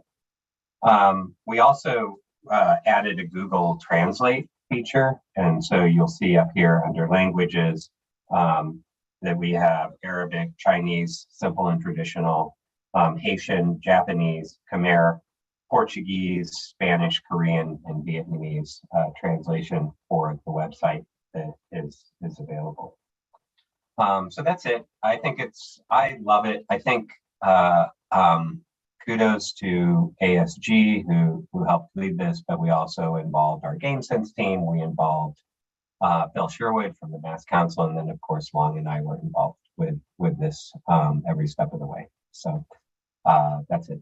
And there are no questions. I will turn it over to Long Van. Mark, thanks for that update. Questions for Director Van der Linden on that new development? I'd ask him to just bring us up to date real quick. Okay. Good morning, Long. Morning, Chair. Good morning, Commissioners. So I'm going to share my screen. I'm going to share the, sorry.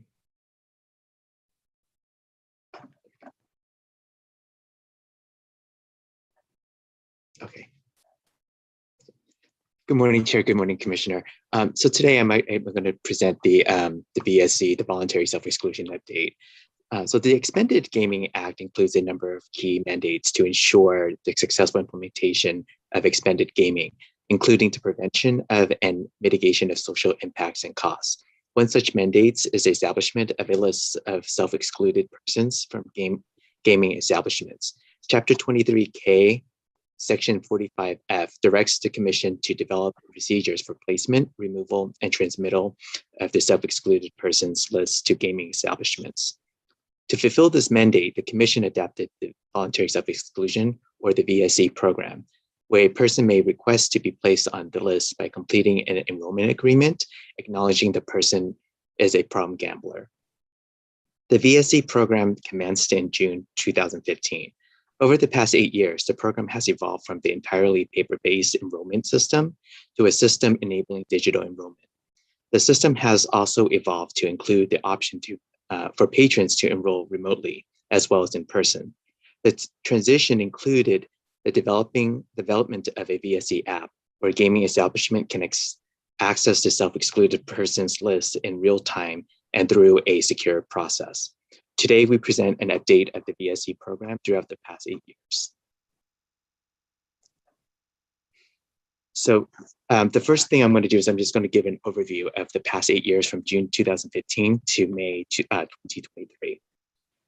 So here's the VSE enrollment and reinstatements, looking at that duration for 8 years. And I did put some key dates just to sort of give a reference.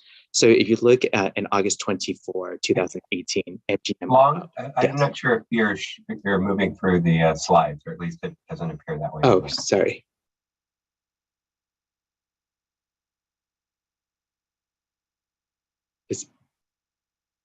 Has it updated? Okay, it's because there's two different screens I'm looking at, so let me, this is helpful, thank you, Mark. So this slide here really shows the enrollment and the reinstatements. And so the dark blue line, it's focusing on the gaming enrollments. And so I separated, and there's a black line towards the end, that's for sports wagering, because we introduced sports wagering in 2023. But here you can sort of see the enrollment and the reinstatement. And there is a spike, and I will get more into it, but I sort of just want to highlight. And then there's a dip back in March 14, 2020. That's when the COVID shutter. So we did see a drop, and then slowly when it reopened, we saw a surge or up to the level. And one thing to note, so the total active VSE enrollments is 1,430. And so I sort of broke it down to the gaming and sports wagering. So the gaming enrollment is 1,328, and the total sports wagering enrollment is 102. Total reinstatement is 493. And so these numbers I'm going to sort of explain and sort of use as a reference points when I do the other presentation. So as I mentioned about sports wagering,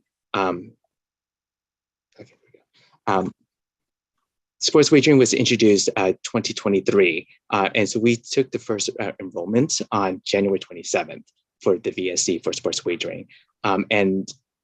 As we have two different lists, one for the gaming and one for sports wagering. But we combined a process for folks who are interested in VSCing for both gaming and sports wagering. So here we broke it down. So in the first column, you see the sports gaming and sports wagering VSC. There were 92 patrons who enrolled in both the gaming and sports wagering.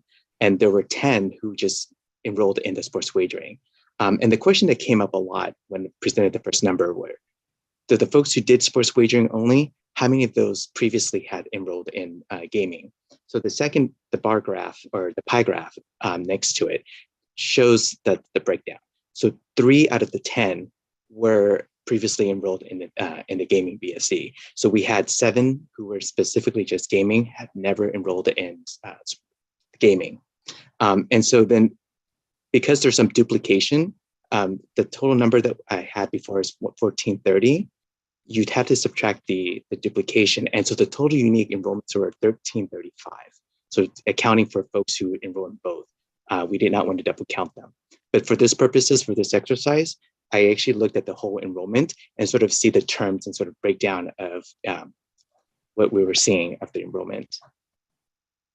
So the first item we wanted to look at is the VSE enrollment terms. So here's looking at all the folks who VSE, the 1430, sort of breakdown of what people chose to VSE.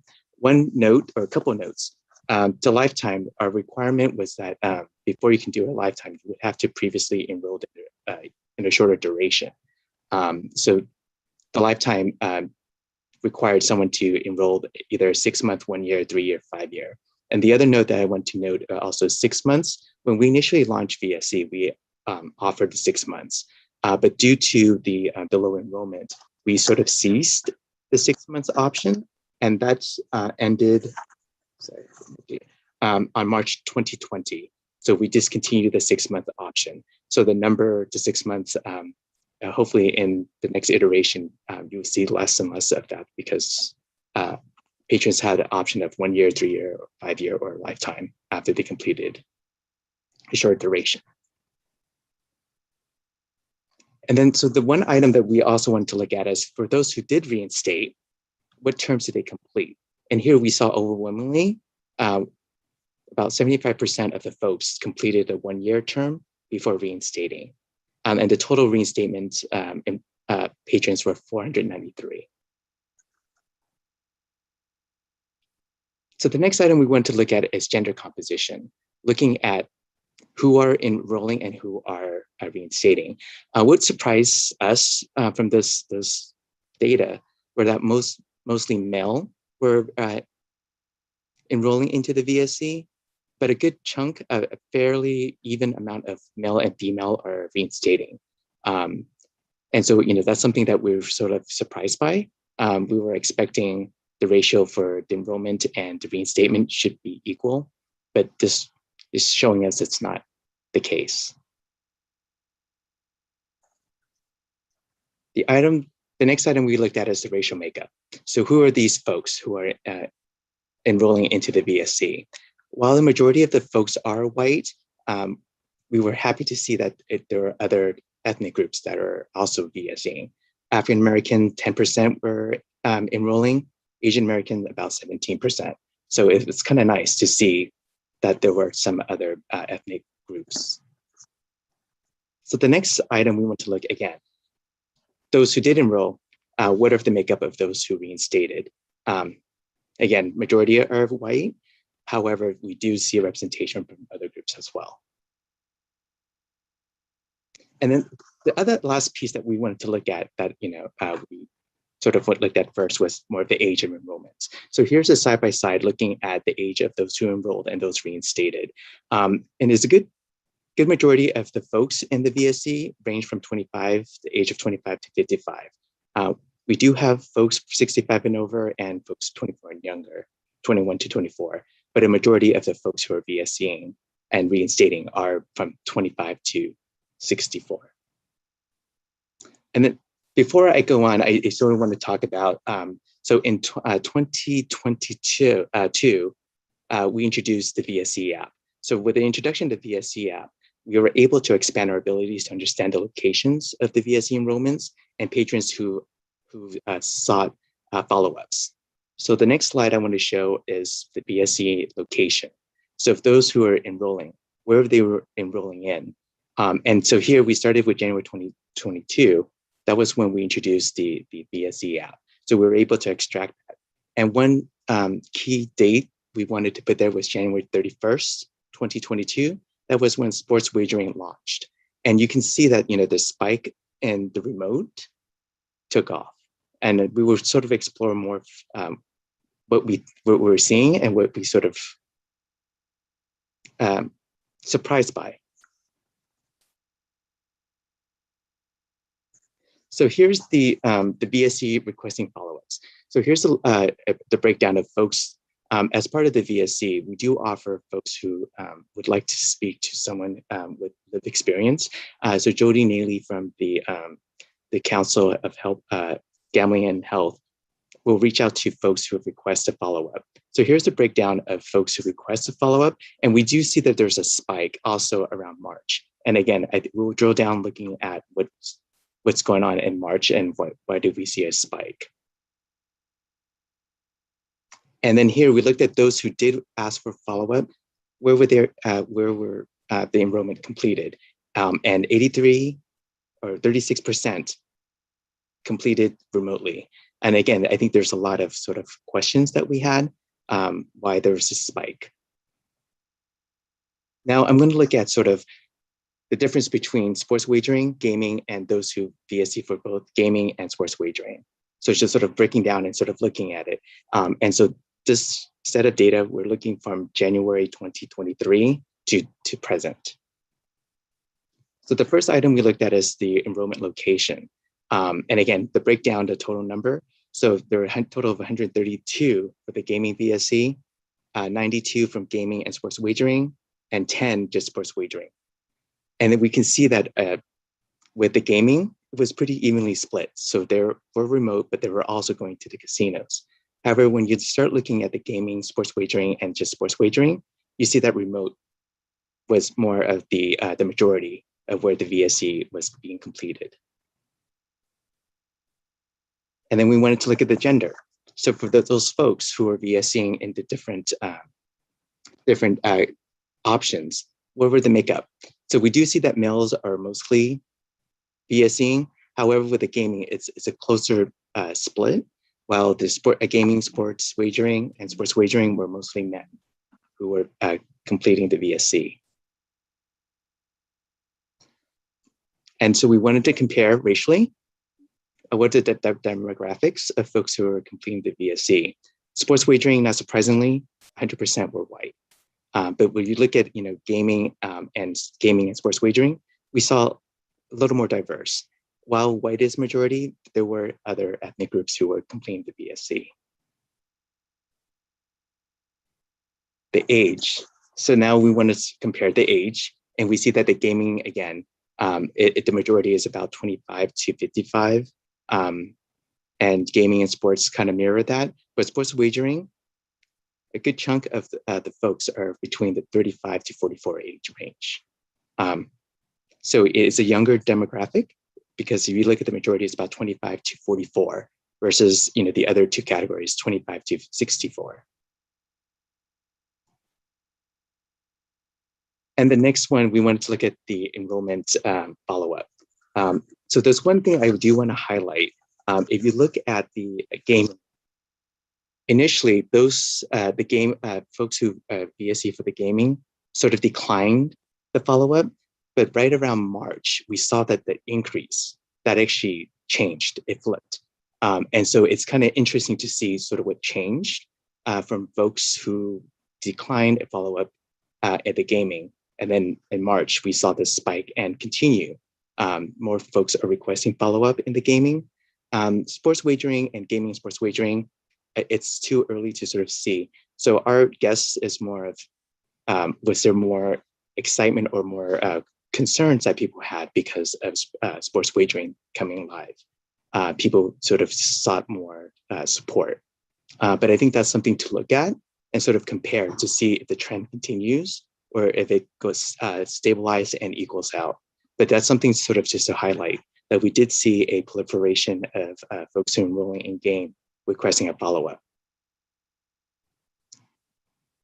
And again, we wanted to see those who are requesting follow-up, where were they enrolled in? And you see that, again, sports wagering, majority of them are remote, and gaming and sports wagering, we saw a good chunk from remote and EVH, but with the gaming, it was pretty split. And so, we're excited because this is the first time looking at the data at the VSE. And, there's a lot of questions. And I think, like I mentioned, there's a lot of things we want to look at with the first 5 months into, sports wagering. We want to sort of see the baseline and sort of compare and get an understanding of the patrons who are at VSEing. And one special, thank, or I want to acknowledge the collaboration between our department and our IT. So, Chief Information Officer Katrina Gomes and her team were instrumental in developing and to continual enhancement of the VSE app for us to pull the data and to get more information about the patrons who are enrolling into the VSE. Any questions? Commissioners, questions for Long? This is really good data. Commissioner O'Brien, you leaning in? Yeah, I thank you very much, Long. It's not more a question, more as a comment that it's interesting for us to be able to take this data that backs up some of sort of the projected gender and age breakdowns that we've been getting heading into sports wagering. I'm not surprised, but I'm glad that we actually have some hard data on the ground where we're backing up what they were saying we were probably going to see. So, and the online response is fabulous. I think that's fantastic that you guys were able to get that up and running. Thank you, Commissioner O'Brien. Most definitely, and we're excited to see that as well, because we were looking at the literature, and the literature suggests that there were more younger white men in sports wagering, and here it sort of mimic or mirrors that. But I always think it's interesting when we say younger, what do we mean? Here we actually have a good sense of what younger in Massachusetts mean.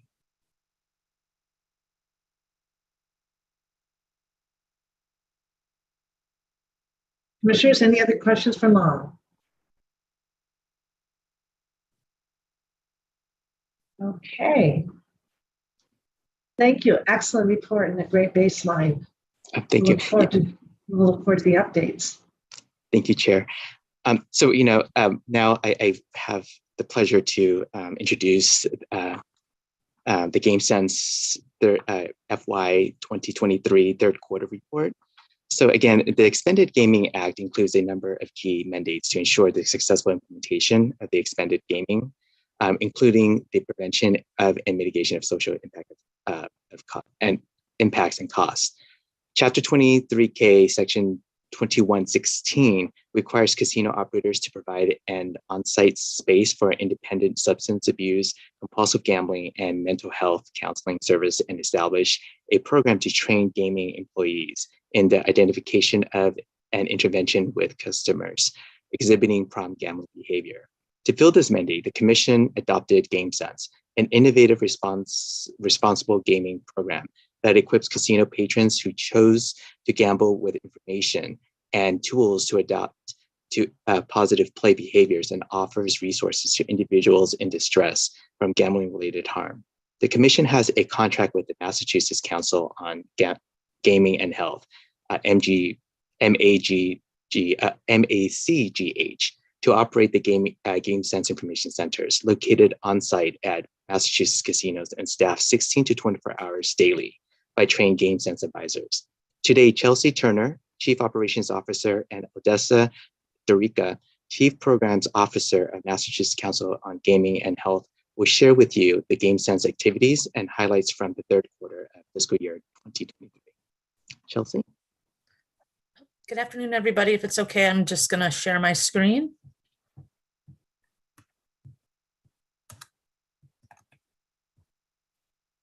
And can everybody see that? Perfect. We can. Good morning, Chelsea. Good morning. Thank you for having us today. Hopefully the rain goes away soon and summer finally arrives. Anyhow, excited to be here, talk to you about what we've been up to. This is just a cover slide. This is Mark Leandro. He's one of our GameSense advisors at Plainridge Park Casino, and he is definitely an expert on sports betting. And I'm going to highlight him a little bit later in the presentation today. some of the things we want to talk about are just briefly touch on the interaction numbers, how we're doing there. Talk to you about Play My Way, especially since it's was rolled out at EBH in September and at MGM in the end of March of fiscal year 22.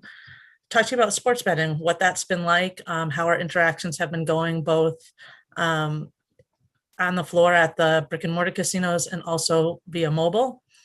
Talk about some of our magic moments. We haven't done magic moments in a while, and I thought it would be nice to bring some of that back in. These are really highlights of interactions, the more quality interactions that we're having. So specifically call out a few of the GSAs that have done those. Odessa's going to talk to you about telephone recovery support, which Long alluded to earlier in his VSC presentation. We'll talk to you about some of the capacity building within our own staff. Odessa will focus on that. Of course, the Game Sense Excellence Awards are always a highlight, so we'll give you guys the winners of the third quarter. A community event that was really cool that we were able to participate in with PPC. Talk to you about some staffing changes and enhancements at the council and for our Game Sense team, and a little bit about what's on the horizon. So first, if you look at this slide, and I apologize that the numbers are really small, but what you're looking at are all of our different types of interactions, including BSCs and reinstatements, which Long touched on, and I'll only briefly talk about those after I go through each of the properties. But when I look at these interactions, what you're looking at right now, you can see fiscal year 21, simple interaction says 81,000, then 22, 92,000, and 23, 69,000. So at first glance, you might think, oh, we're way, way down. That's not great. That's a red flag, hence the red. But for me, that's not really a concerning number, because what simple interactions are when somebody walks by the center and they ask, where's the ATM machine? Where's the cage? Can I get directions somewhere? So they're really basic interactions. We track them because they're important, because we want them to lead to more substantive interactions, but they're not the ones that are the meaty and substantive interactions.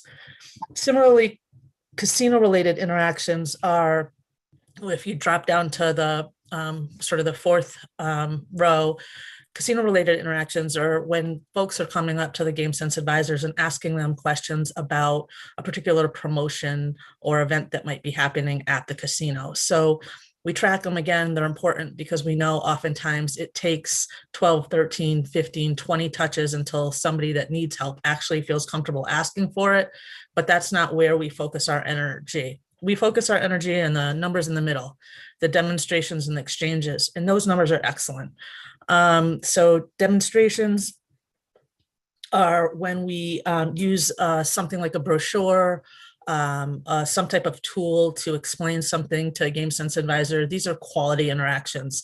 And exchanges are similar. They tend to happen more on the floor. We might be going to a slot machine that's not being used, or a table game that's not being used, to explain how the house edge is built in or something like that. But those are the meaty interactions. And when you look at those numbers, our totals for just through the end of May in comparison to last year are way, way up. So that's fantastic news. Similarly, if you go to MGM, you're going to see similar results. Their numbers are a little bit down on demonstrations compared to last year. Again, we still have one whole more month to even catch up to FY22, but their numbers for exchanges are way, way up. So when you combine the two, we're well ahead of where we were last year. And lastly, when you go to PPC, again, you're going to see a similar situation to MGM. I have no doubt that by the end of June, our numbers will be up year over year in those quality interactions, which is what we really want to see. I thought Long did an awesome job of going through the VSC data and giving you some specific information about that. I just wanted to add that as of the end of May, so we still have 1 month, we were up year over year across all properties on VSCs by 3. So we'll probably end the year at about, I'm guessing, somewhere around 50 to 60 VSC new more VSCs this year than last year. And as Long alluded to, the remote option is huge. 38 more remote option people opted to do their VSCs via remote this year than last year, and we still have another month worth of data. We also had 16 more people do their VSCs during the overnight shift. And then what is a really pretty staggering statistic to me is 66 more people connected to us, which led to a VSC via live chat. So that's really, really impressive, I think. And it's, I think, a testament to our team for developing the remote option and also getting ahead on live chat way before sports betting was even launched. In regards to Play My Way, you know, Play My Way had launched at PPC years ago. That was sort of the flagship casino for Play My Way. As I hope most of you know, it's a voluntary budgeting tool that is embedded in all of the slot machines as well as electronic table games. At PPC, we've had over 30,000 people sign up since it launched. And as I alluded to earlier, at EBH, we just launched in September and MGM the previous March. So what we're seeing here when we launch Play My Way at a casino, we see a spike initially. That's probably similar to when you launch a game or a new product, any new product, right? You're going to see a spike in the beginning, and then it sort of trails down and then settles in. So right now at EBH, we're seeing about 390 new folks sign up for Play My Way each month. At MGM, it's at about 310 per month. And at PPC, it's at about 110 per month, which makes sense. For fiscal year 24, I think we're going to try some more internal and external marketing campaigns to see if we can boost this, especially at EBH and MGM where they haven't had this tool as long. I think we can maybe get some, it'd be nice to see if we can see some spikes in these numbers if in fact we do marketing campaigns around them. And I'm optimistic that that would happen. We definitely feel like it remains a very valuable tool. It's something that folks that go from one casino to another ask for if they've already had it at one casino. And it's very similar to what bettors may see on a mobile app as well. So there's a lot of correlation between Play My Way and the limit setting tools in the mobile environment. Sports betting. We have done tons and tons of training and preparation on sports betting training. Internal, we've done self-trainings where some folks who have sports betting expertise have led trainings for our staff. We've watched videos, we've attended webinars, basically anything we could have done ahead of time and still are continuing to learn about sports betting we're trying to take advantage of. In addition, we've done some external sports betting trainings. So I just wanted to give a huge shout out to WinBet, BetMGM, BetFanatics, Barstool, FanDuel, DraftKings, and Caesars, who are all kind enough to put together training for our Mass Council team. They spent time talking about the different types of bets and the terminology, which bets are safer, which ones are riskier, what's the user's perspective like as they go through the app, what are they going to see, so that if somebody is in the casino and they're looking at their sports betting mobile app, we're familiar with it, or if they're on the phone with us or on live chat with us, we can visualize what they're seeing. Talked about, of course, their play management tools. And each operator talked a little bit about how they're unique, because while they are the same in many, many ways, there are also differences. We have found that this information has been incredibly, incredibly useful to us, and we're very grateful for the time that they spent with us. We're also hoping to set something up with Better. We've just been trying to spread them out, and we've also offered to do some RG training for them if they wanted to during RGEM, and some of them have indicated that they're going to take us up on that. Inside the casinos, what are some of the things that we're seeing? We're finding that sports bettors are more similar to poker and pari-mutuel players than casino players. What that means is they consider themselves more informed and more skilled more strategic. And in order for us to talk to them, we know that we need to meet them where they're at. So by us becoming experts on sports betting, it helps to I guess, establish a nice rapport with them out of the gate versus if we just went up to them and approached them in the same that we might, that was somebody that was playing slots. It's completely different. So you need to speak their language and meet them where they're at. And I think we've been successful in doing that. The referee shirts, as we've talked about in the past, were a huge hit. We continue to wear those pretty often. Our staff likes them as well. And we've developed many, many materials in regards to sports betting, including activities, etc. Now I wanted to spend a little bit of time talking about a few magic moments. So I'm not going to give you 8. I'm going to cut that in half. But I wanted to highlight some of our Game Sense advisors and the great work they're doing. So these magic moments are really sort of key interactions that our staff has. They report magic moments monthly, and we include those in our written reports. But I wanted to provide you with just a few highlights today. So I'm going to begin with Mark, the gentleman that was on the front cover slide today. Mark in May took a phone call from a young patron who was in a lot of distress about sports betting.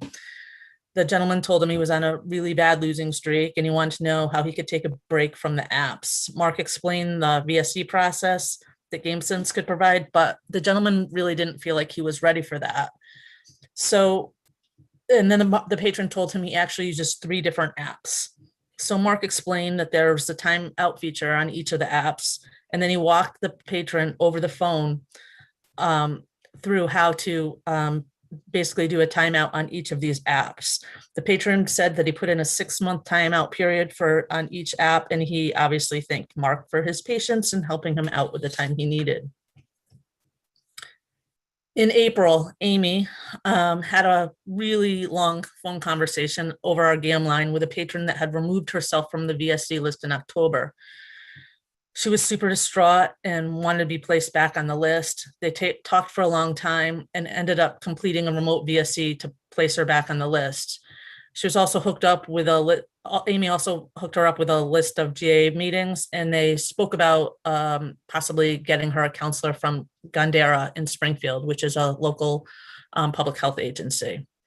I love this one because I think that this shows how we establish relationships and then people feel comfortable actually calling us back and saying that they still need help and how can we help them. Obviously, we're not clinicians, but we are oftentimes the liaison between the person in distress and the clinician. And that was the case. And I loved the magic moment about Mark because, you know, this is something we're seeing with sort of the younger generation of sports bettors, and also the challenges of sports bettors who are gambling on more than one app. So just 2 more. At EBH in April, Winnie, one of our GSAs, was walking the casino floor, and she stopped by a gentleman who had previously talked to her.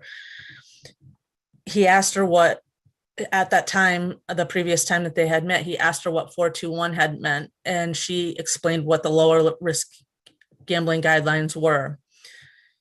He wanted to let her know that he was so grateful that she had taken the time to talk to her about the lower risk gambling guidelines, and it's something that he continues to use when he returns to the casino, and that it's important to for him to remember sort of the GameSense tips and how to keep his gambling in line. This is just a common interaction that we have, but it showcases the usefulness of the 421 on the back of the referee shirts, and the fact that, again, people continue to come back to GameSense advisors once they learn about GameSense and maybe have a little bit of fun as they learn about the games. And the last magic moment I'll talk about is with our GSA, Josh, at EBH just this past month. He was walking on the floor, and a fellow approached him to ask him how the games work. And this person was with a large group of folks. So Josh spent about a half an hour talking to them about different games and, you know, how the house edge is built in. And basically they were just all really grateful and said that, you know, they appreciated the opportunity to learn more about games and the tips before they started to play. One of the things that we know from the positive play research is that gambling literacy is a little bit lower in Massachusetts than in other jurisdictions. So the more that we can have folks understand what they're doing before they actually start spending money, the better decisions they're hopefully likely to make. At this point, I'm going to turn it over to Dessa to talk a little bit about telephone recovery support, urge surfing, and the Excellence Awards.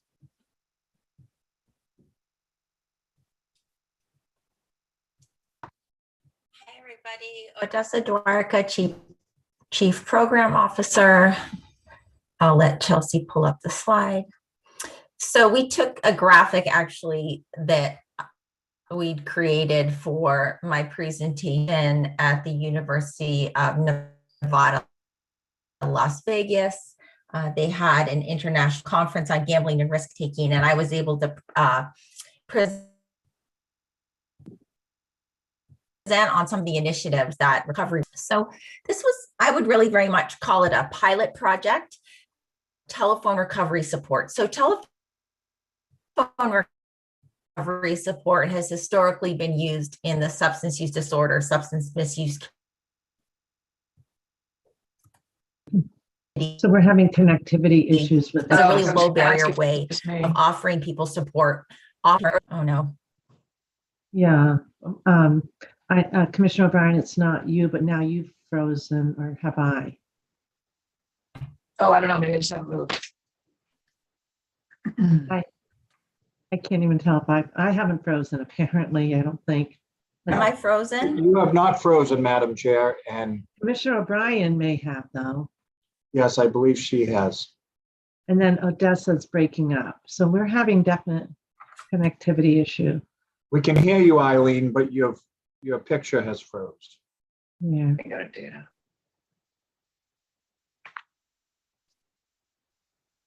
Odessa, you want to try again? Yeah, sure. Maybe I'll turn off my video to see if that helps. I don't know. Okay, why don't we try that? It's nice to see your face, but we'll try that. Thank you so much.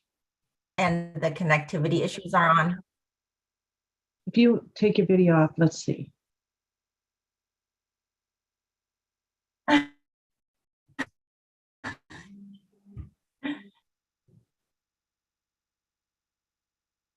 Okay.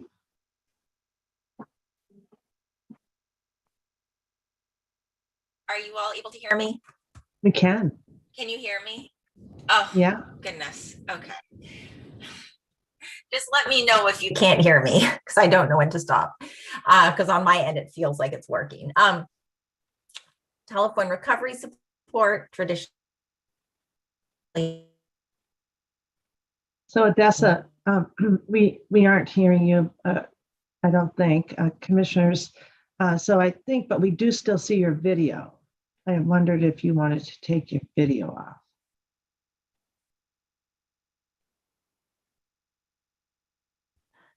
How is this? Is this Let's helpful try. at all? Yes, let's try this. Okay. Okay.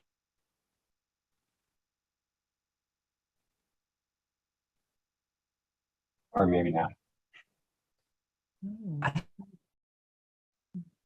Mark, I don't know how to help. I don't know what it is here. Okay.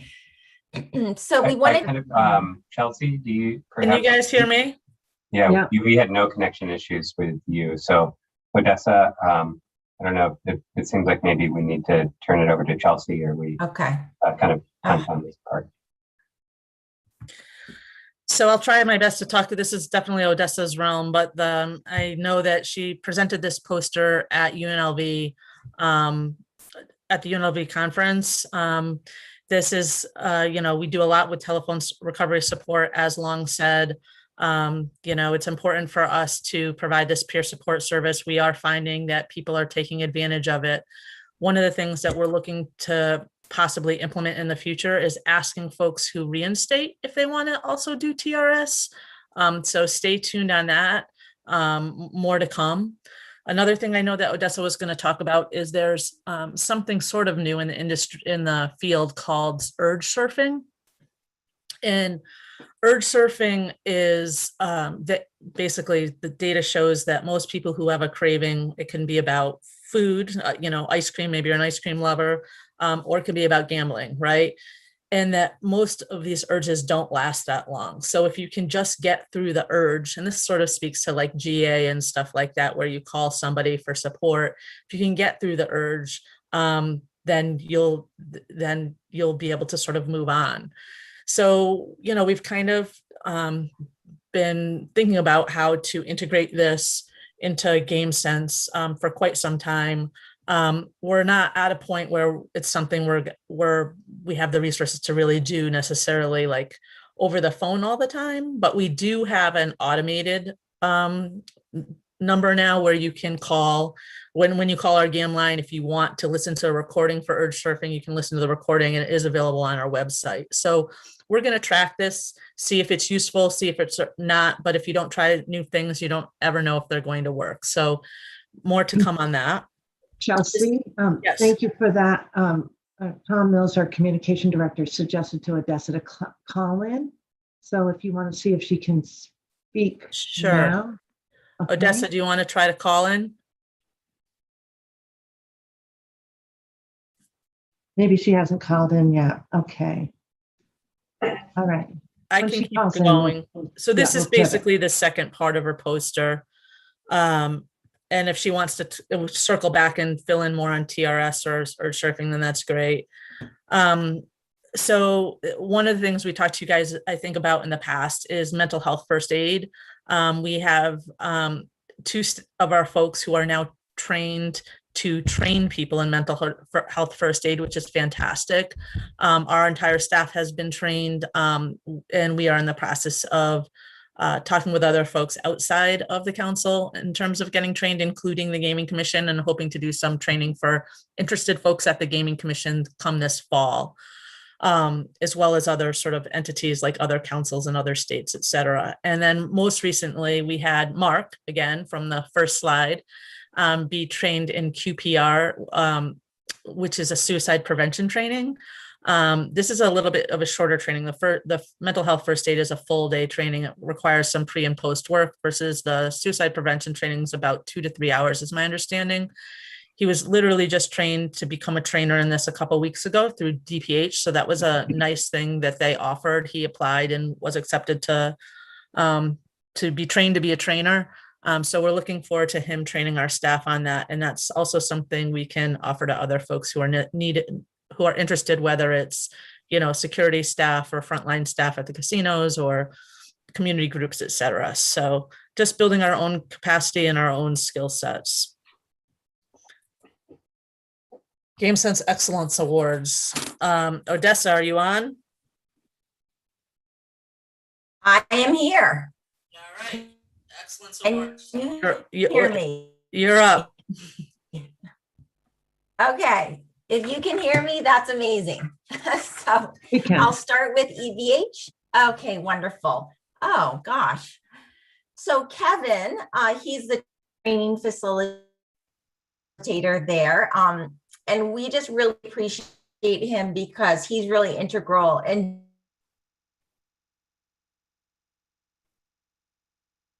Yes. Odessa, we've lost you again. New hires at EVH up and running, spreading the word on GameSense. Okay. I think Chelsea. I'm so sorry. I don't know what's going on. Can you just call in with your phone? Yeah, let me try. I was trying to do that before. Let me try again. Okay, I'm gonna skip over Excellence Awards because otherwise I have to look at my notes and I don't have all the notes on every individual person for the Excellence Award. So hopefully we can get Odessa back, or I can take this down and then I can talk about the Excellence Awards. So I'm gonna skip over that for now. And I'm gonna talk about an event that we participated in at Plain Ridge Park Casino called Rolling Thunder. This was a lot of fun. It's an event that honors prisoners of wars and folks that are missing in action. I believe this is the 10th year in a row that PPC sponsored this event. And we actually had 2 of our Game Sense advisors ride in the event, which was pretty cool. So the picture on the right is our of Ray Fluette, our director of player health, and Ronnie Shumway, who is a Game Sense advisor at Plain Ridge Park, on the motorcycle that they rode in from Plain Ridge Park to Battleship Cove in support of veterans, essentially. It was really fun for them to do. Of course, they wore helmets. They just said they wouldn't look it on the picture. And then on the left, you see we had a table out at PPC for the day. We had fun that this dog picked up one of our Game Sense swag items, and we just thought it was a cute picture. But a great way for us to collaborate with PPC, be part of the community, and also do outreach to a community that we know is more of a vulnerable population, being veterans. Personnel. So we've had some staff turnover at the council since we spoke, and I'm going to talk just a little bit about Daniel, who is one of our newest Game Sense advisor. He comes to us from Kazakhstan. He's fluent in Russian as well as one of his native local languages. He has an MBA in finance, and he has run sports books. He is a big, very much value added to our Game Sense team. He's at EBH and has hit the ground running from day one. He has really been a wonderful addition to our team. In addition, we're making a few changes in terms of the structure of when our Game Sense managers work at each of the properties. So what we're doing is we used to have our managers work, mostly 9 to 5, and that was so that we could meet together, et cetera. And while that was great, we want to be more, we want our managers to be there more for the Game Sense advisors. And so what we're doing is we're shifting the hours that the Game Sense managers work so that we have one Game Sense manager who's working 7 to 3, one that works more 9 to 5, another one that will work 12 to 8, and another one that will work 8 p.m. to 4 a.m. And by doing this, we get to a place where we're almost always have a Game Sense manager on. Of course, Ray and myself and Marlene are always available to answer questions if need be, but this is just going to reinforce things so that somebody is always there if somebody needs a quick answer or has a quick question. Additionally, I'm not going to talk about the new staff that we're hiring yet because while we've made offers and they've accepted, they still have to go through the Gaming Commission licensing process. But I can tell you that we're super excited about the staff, both in terms of the diversity of who they are, the languages that they speak, the gaming experience that they have. And I really think this is going to help to fortify our team, particularly our overnight shift. So we're excited about these changes, and hopefully it's going to help us to meet the needs of all the folks, both at the casinos and in the mobile environment. Chelsea, I moved, and I'm wondering if my internet connection is better here. I can hear you better. Okay. Let me just, do you want me to add a little more to the voluntary self-exclusion TRS, or should I just jump straight to the staff awards? Sure. Why don't you talk a little bit about TRS and staff awards, and then we can wrap it up with what's on the horizon. Okay, great. Sorry about that, everyone. Not sure what happened. So this presenting on TRS was really exciting because nobody else in the United States that we could find is doing telephone recovery support for gambling. Actually, I couldn't find it being done anywhere in the world, at least with the Google search. But we said, there's so many, it's been shown to be so effective with folks in early recovery from other types of addiction. Let's try it for gambling. And the way it works, how we get most of our referrals for telephone recovery support is when somebody does a voluntary self-exclusion, we offer them a follow-up. And if they do accept a follow-up, they've been getting a call or email, depending on their preference, from Jody Neely, our director of recovery. And when she contacts them, this is something else that she offers them. It's basically a weekly phone call. It can go for about 10 weeks, where she's checking in, she's offering resources. Did you go to the meeting? How did it go? Helping them problem solve. It can be about a 10 to 15 minute check-in. Sometimes it's less, sometimes people need a little more. Sometimes folks say, actually, will you just send me a text to check in with me? And at the end of the time, you know, the hope is that just somebody feels like there's somebody who's been there, who's following up with them, that's staying in touch with them. And we know that this intervention is most effective for people who aren't necessarily ready to go into treatment or be working with a clinician. Chelsea, can you go to the next slide? So we did, you know, we're calling this a pilot. And so we sent out a survey link. So it's just a quick question, 3-question survey to folks who had engaged in telephone recovery support. And we got about 21 back, even though we had a much higher number of folks who did engage in telephone recovery support, but sometimes it's hard to get people to respond back from an email, particularly if they'd finished it sometime before. So this was anonymous. And we just asked 3 simple questions. Did you find the calls helpful? How much did it help you reduce problematic gambling behaviors? And would you recommend this to a friend that was struggling with problem gambling? And so 100% of folks found it helpful and would recommend it to a friend. And the range of how helpful it was, from a little to somewhat to very much, ranged as well, with most folks being in the very much category. So this is something that we are looking to keep going and expand, because right now Jody's pretty much at capacity with this kind of telephone recovery support. We're getting more voluntary self-exclusions.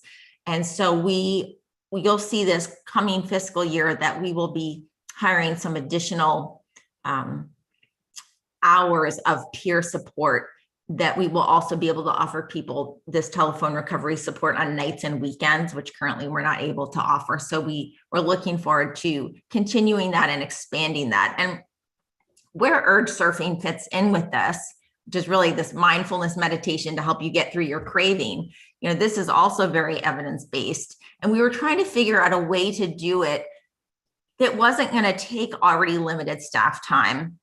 And we've been thinking. And so we decided that for now, what we're going to do, and it's going to launch within the next week or so, that on the GAM line, somebody will, I think it's number 3, they'll be offered a mindfulness meditation to help them reduce their cravings to gamble. And they'll just listen to this 5-minute mindfulness meditation that we call urge surfing for gambling. And at the end, they'll be asked to take a brief survey, a 2-question survey about if it helped them and how much, both reduce the urge to gamble and also if it helped them make a better choice in that moment. So it'll be really interesting to see what comes out of that. And it's, again, just looking to what can we add for these recovery supports for folks. I'm going to jump ahead now to the awards. So first, EVH, we have Kevin, and he's just been awesome because he helps the new hires get acquainted with GameSense and lets them know how to interact with GameSense as a resource for both themselves and patrons at the casino. We have Ashley, who is super helpful during PGAM. We have Tan, the security guy. He's always just hooking up guests with GameSense. He's located near the GameSense area, and he's just always known for like bringing folks over when they need a little extra support. So thanks to all of those people at Encore. And now MGM, we have pictures for these folks. We have Meilu. She was really helpful with a particular challenging case around a voluntary self-exclusion that we wanted to give her a shout out for. We have Demetria, really brought forth a patron who was having struggles with the gambling and also was following up with that patron through GameSense. And finally, Omar, he's known for being one of the friendliest people on the property, and he's just very dedicated to patron safety and gambling safety, and is always up on the latest GameSense activities that are going on. And finally, at PPC, we've got Ryan. He's really helped our GameSense team get up to speed on sports wagering at Plain Ridge Park. We have Molly, always empathetic, helpful, again, really proactive about getting guests to GameSense and connecting them with GameSense advisors when they need some extra help. And finally, Anne, she was working with a patron from out of state who self-excluded, but was having a hard time getting her win-loss statement. And so she worked with GameSense to make that happen for the patron.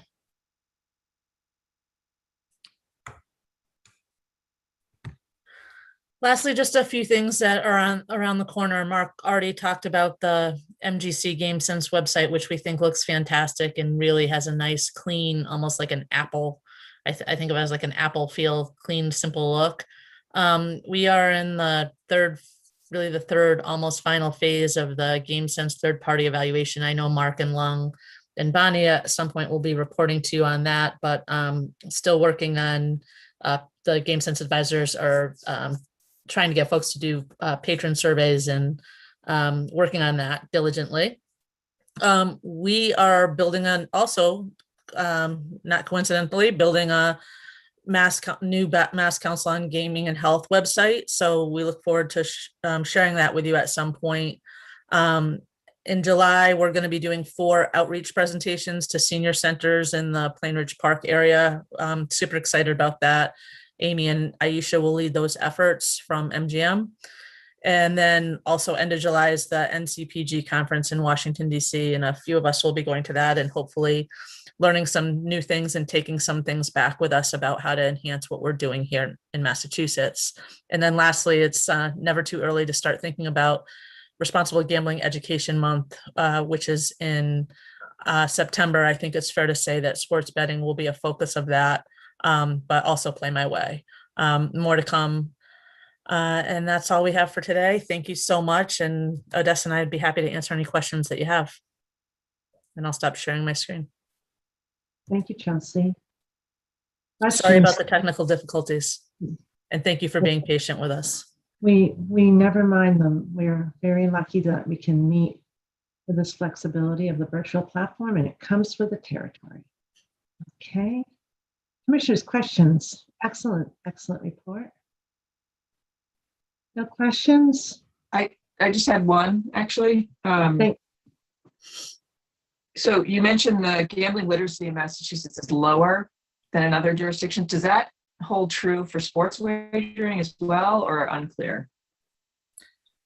I should probably defer to Mark on that question. But and I'm not sure if we actually, I can't remember if sports betting hadn't launched when we did the research on it, to be fair. So they might have included sports betting, but it hadn't been live or legal yet. So I don't think it would be fair to assess, but Mark, if you want to correct me. Right, so we hadn't launched sports wagering yet. It was the positive play study was done in 2020 and 2022. Gambling literacy doesn't necessarily break it out by gambling type, but just overall gambling literacy, how people understand the games, the odds, that sort of thing. So we don't break it out, but it was notable to me that gambling literacy and pre-commitment were the weaker areas in Massachusetts, which is sort of a guidepost for us to move towards. Yeah, I'd be curious to know the sports wagering. I know because there's a lot of descriptions of Massachusetts being a more sophisticated market. So I don't know if that holds true or whether maybe we think we're more sophisticated than we are, but thanks. Of course. Other questions? Other questions, commissioners?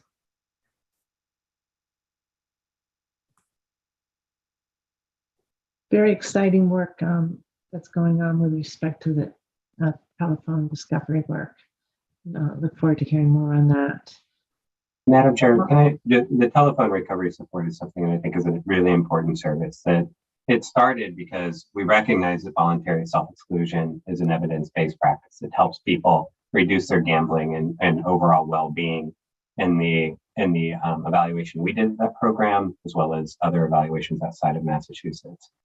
But what's missing there is that connection of being able to get somebody from voluntary self-exclusion to that next step in their recovery journey. And so this is really intended to kind of provide them at the spot of enrollment, sort of a soft touch to get them connected to other services or take another step, continue to look at their gambling behavior. And I'm really excited to see that the numbers that are taking advantage of that are going up. Chair, can I just intervene also? I agree with Mark, and as Odessa alluded to, we're exploring not extending the telephonic to cyber to digital. So we're exploring texting and also sort of having a drop-in virtual space for folks, because we do understand technology change. As sports wagering comes live, we do want to sort of explore different technological advances to sort of provide that to folks. Great. We'll look forward to it. And you're getting metrics, so there'll be something to study. Long, is there anything you want to conclude with?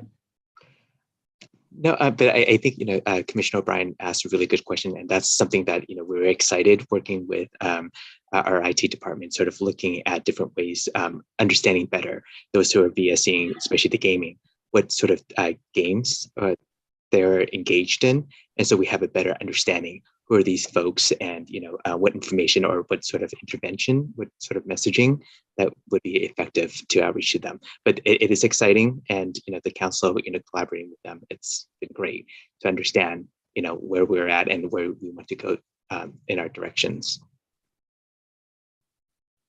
Excellent. Yeah. So yes, Commissioner. I'd just like to add my thanks to the council, for Chelsea and Odessa, for an excellent presentation. And I want to take the opportunity to give an extra special hello to Odessa. I think I shared previously that Odessa and I are former colleagues. So really good to see your face. We don't see you nearly as much as we see your colleagues at the council, but it's a real treat, at least for me, when you do make an appearance. Thank you.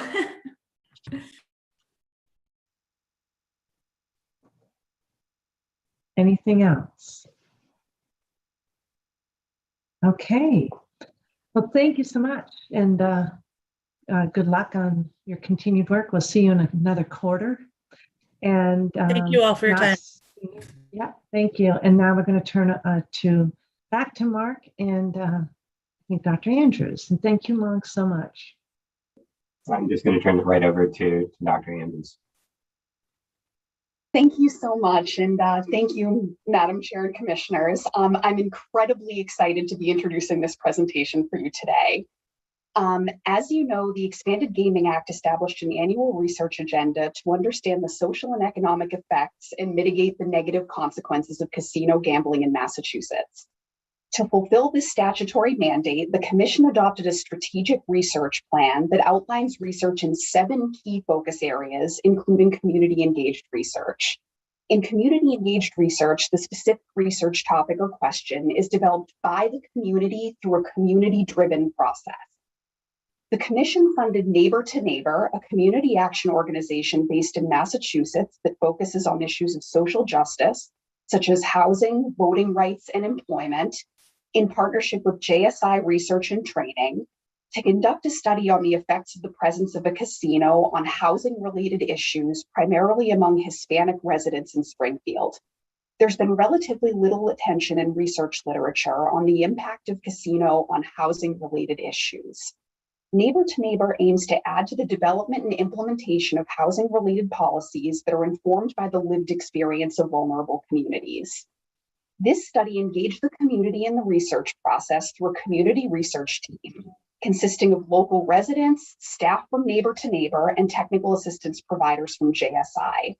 This approach allowed for the inclusion of the lived experience of community members in the research process and helped to ensure that the findings are relevant and applicable to the local context.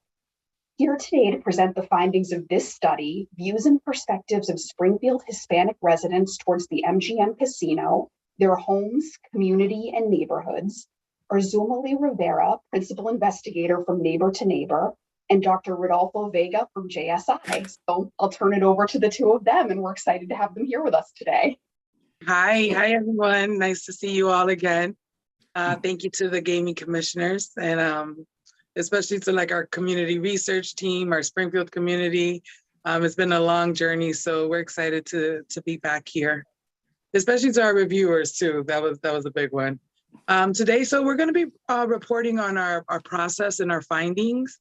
Bonnie, are we managing our slides or is managed on your end? You should be able to share the slides. There's a share screen button at the bottom, Yes, or I can share the slides for you if you want me to do that. I can do. Sunma, you want me to do it? Yeah. Okay.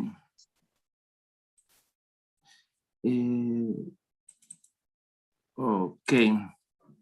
And now. Yeah, so this is just our introductional slide. I'm Zuma Lee Rivera again. I was the principal investigator. I'm also an organizer with Neighbor to Neighbor. We are an action fund per se, but this is part of our education fund, where we literally go out to our communities and get their perspectives, understanding, and really try to give a true story and statement of what people's experiences are at that moment. I also want to give a shout out to my compañero here, Rudy, Dr. Rudy Vega, our consultant with the John Snow Institute. Can we switch slides?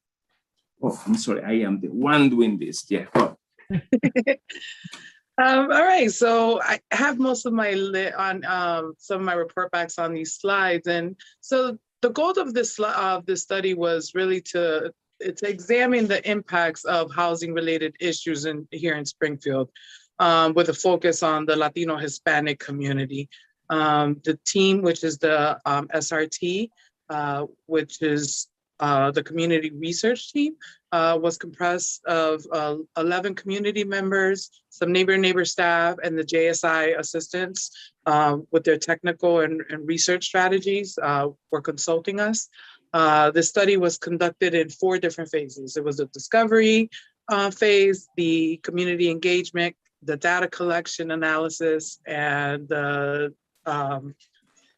decimation of the project. And so in the discovery phase of our study, which included some contractual agreements where we kicked off a meeting, there was like the program staffing process of it, the education portion of it, making sure that the IRBs were approved and the stakeholders, we were, to identify them, and then the research protocols and technical assistance that helped us plan this data analysis and develop in its phase itself.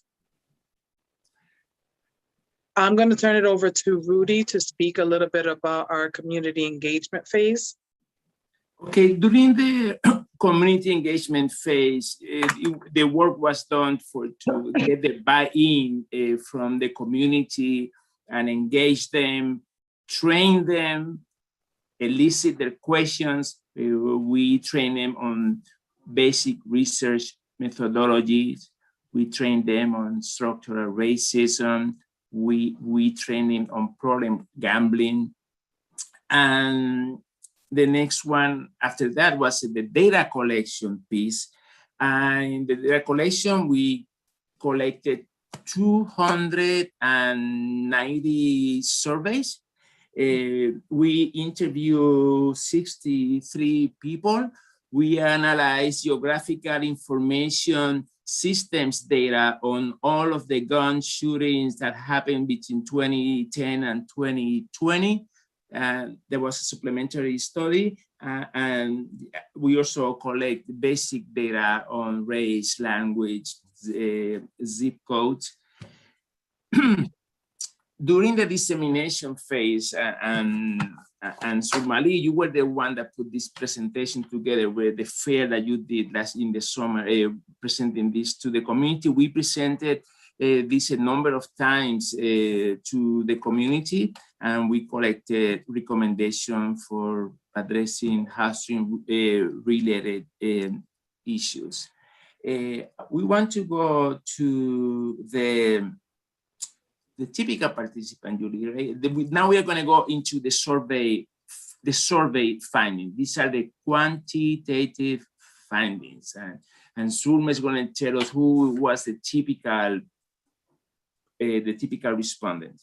Yeah, thanks, Rudy. So the typical participant here, and us as a grassroots organization, we ask folks to participate. There is a process, but overall, our participants were Spanish-speaking Hispanics born in Puerto Rico from the ages of which averaged an age of 46.2.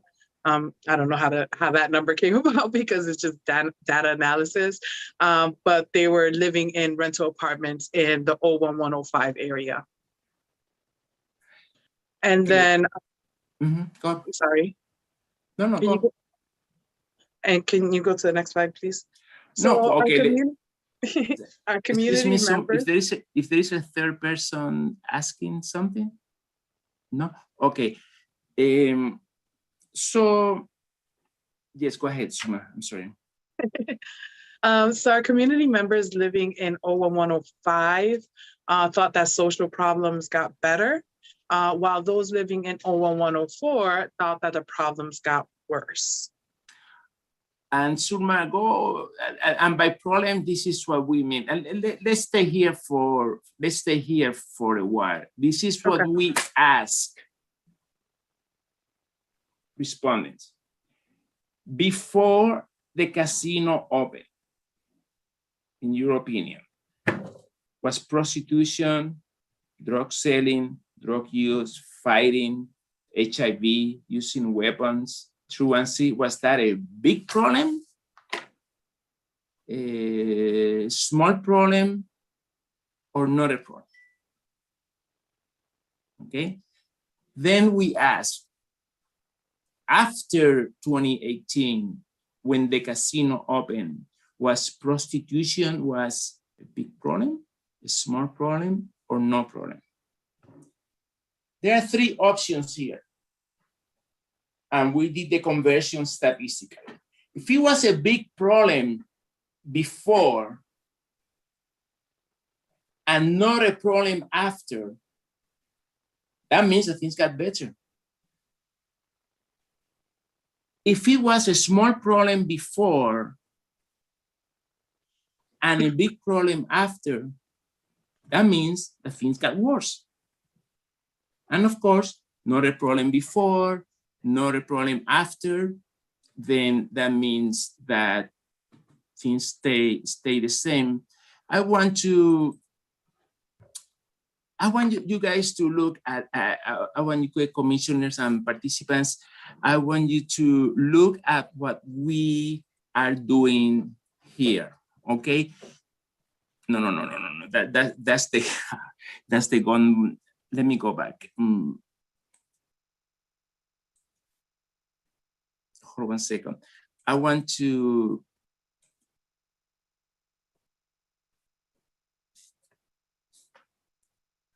so the zip codes are next to, the zip codes are next to each other. Those two zip codes are placed next to each other, 03 and 05, and there are hardly any differences between the two. There are no difference between the two. So Sumali, are we, what slides are we watching now? Yeah, we can go to slide 11, and this is. That's the birthplace. I mean, do you see? So you can see my slides. Yeah, we can. Mm-hmm. Okay. Go ahead. Yeah. We have to switch to slide 11. Okay. Here you go. I don't know. It hasn't updated on my screen. I don't know about anyone else. Maybe. Okay. Let me do it. Let me do it again. Okay.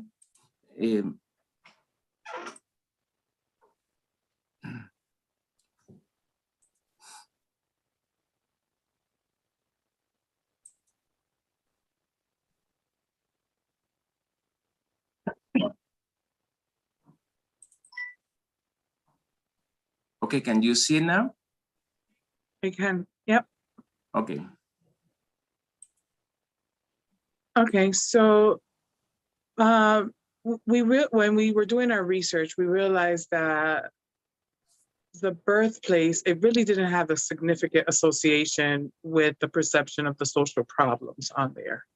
That is, whether you were born in Puerto Rico or whether you were born in the United States, there was no difference in perceptions that things got better or that things got worse. And another thing that we should say is that the people that we asked that questions were people that had lived there at least 4 years before the casino opened, you know? So we took that consideration into account. Next, and this is regarding home ownership. People that own, people that homeowners, people that own homes, they thought that the problems got better, that the things, the situation got better after the arrival of the casinos, while the renters, they tend to see that things stay about the same.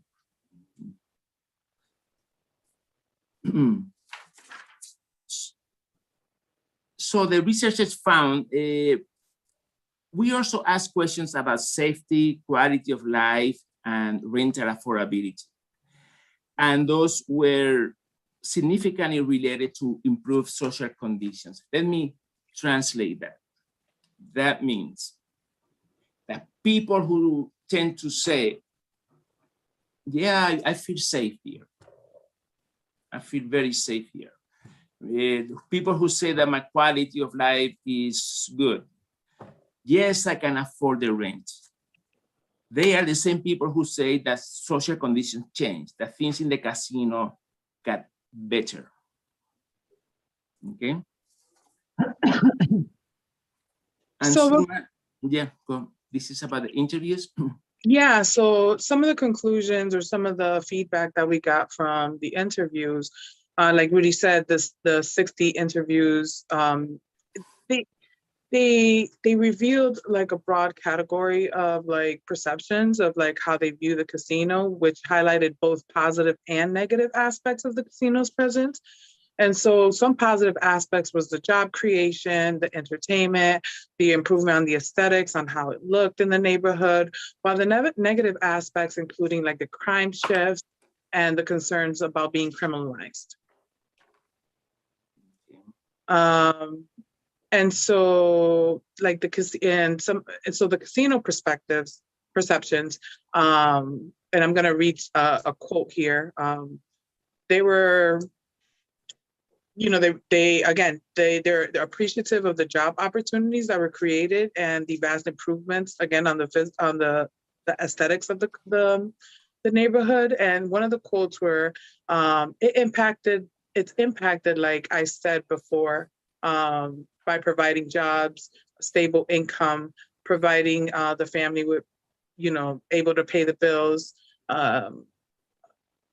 They said, you know, if they were to build it somewhere else, they could have built it in lower income housing and persuaded their workers that to work for them while they provide, you know, while they were able to live in the affordable housing that could have been provided for them.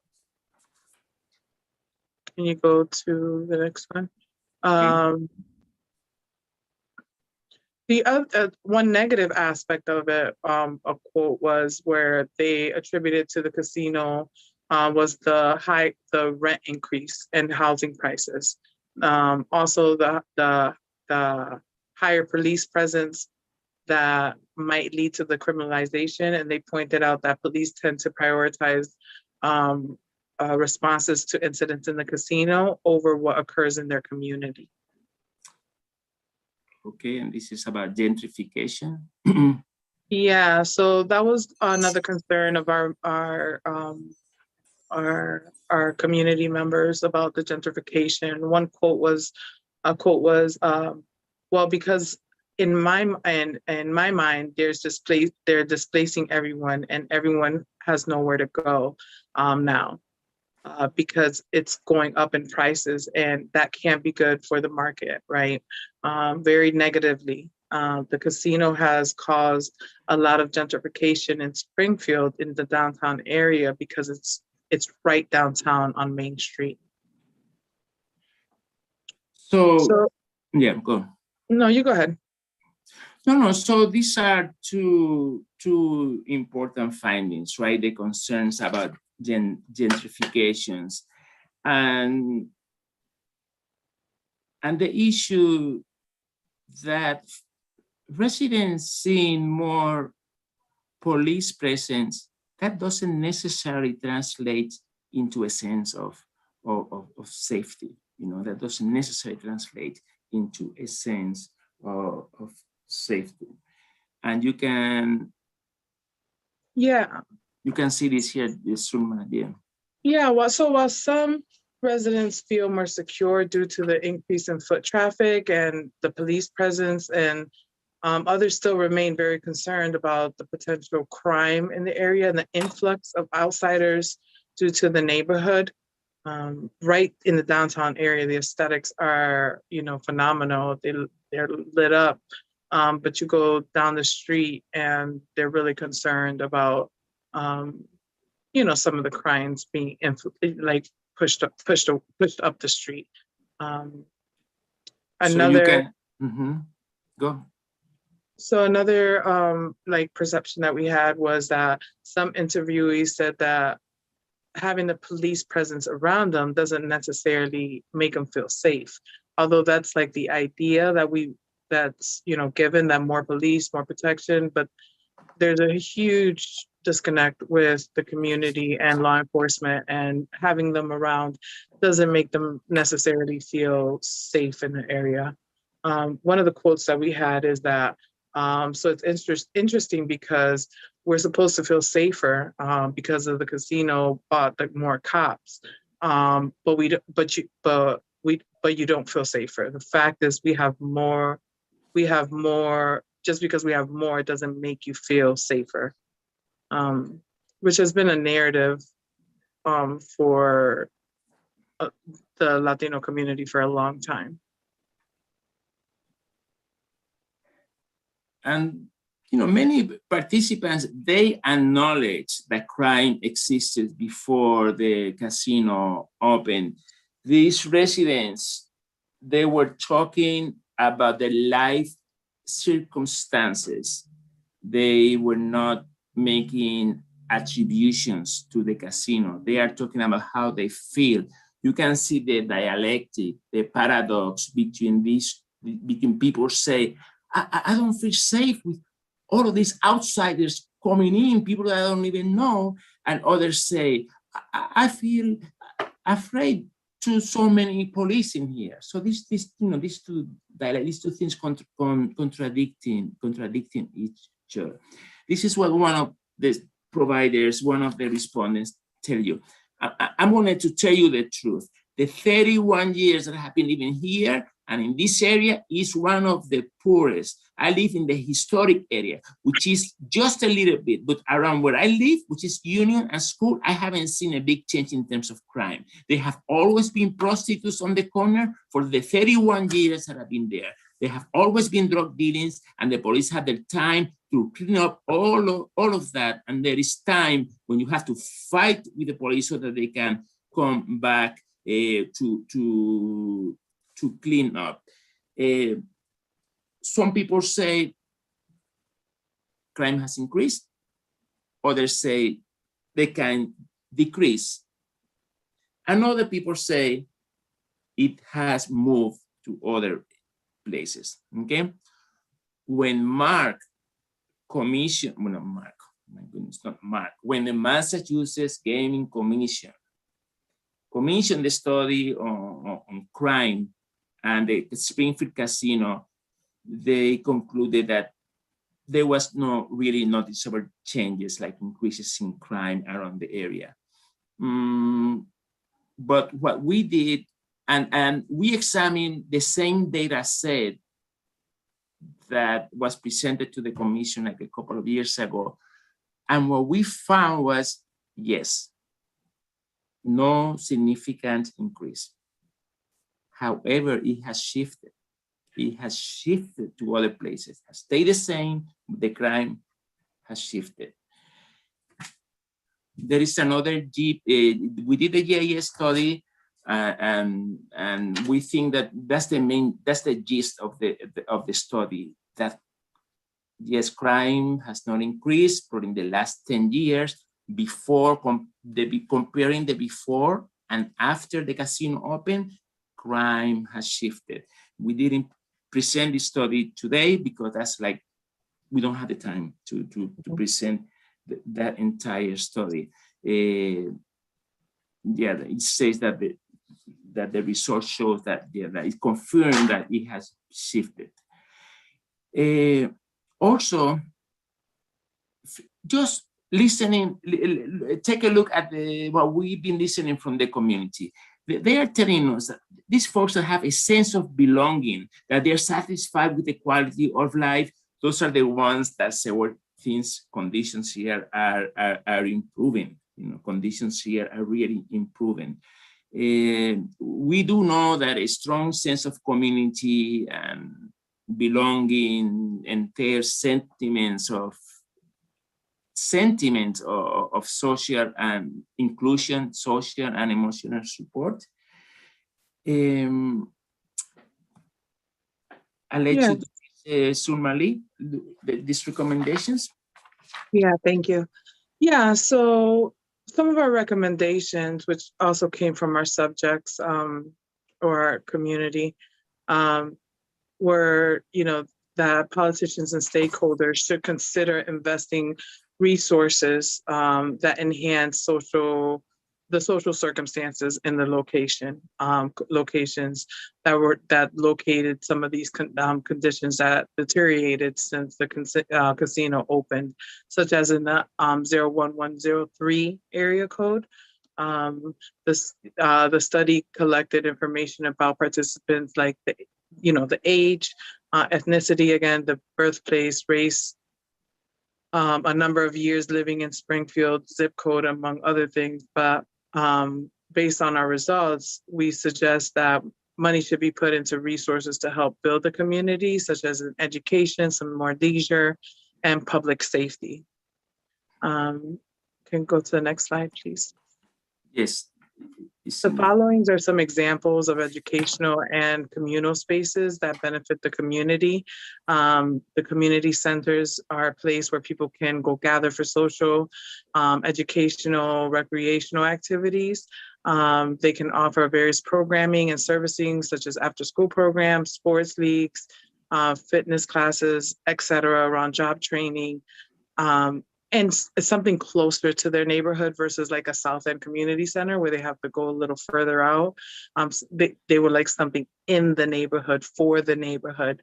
Again, libraries are important for educational resources that provide access to like books, technology, education programs that they don't currently have. And the other recommendation is examples, the communal spaces, which are the park and rec spaces that provide physical activity, social, socialization, relaxing opportunities. Youth programs are huge ask in that neighborhood after that offer opportunities for young people to develop in their skills, explore interests, and connect with their peers. Adult education programs that offer lifelong learning skills, ESL classes that were provided at some point from other institutions, but no longer really available like that. And they can also include classes, topics such as like computer skills, language justice, which is huge, and financial literacy. And that would be the end of our recommendations right now. I can say that from my experience that the community research group, they were educated, like Rudy said, on the systems, right? And how systems work, and they pretty much govern our lives. Because these in grassroots organizing, we have to take into consideration the lived experience and the story that they're saying. I can say, like from my experience, that some of these folks told their true experience, but may not understand the systemic, like the systemic part of the systemic portion of the education. So they may, although some homeowners may see it as positive because the aesthetics are great and lit up, they're not really seeing the impacts of like how when the casino came, the increase in their taxes because of property values was really tied into the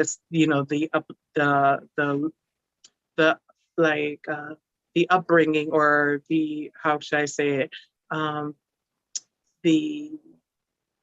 the investment into the neighborhood made it so that their property values go up. So although the aesthetics look great, I don't know if they're tying the property values or their taxes, because of the upgrade to the community.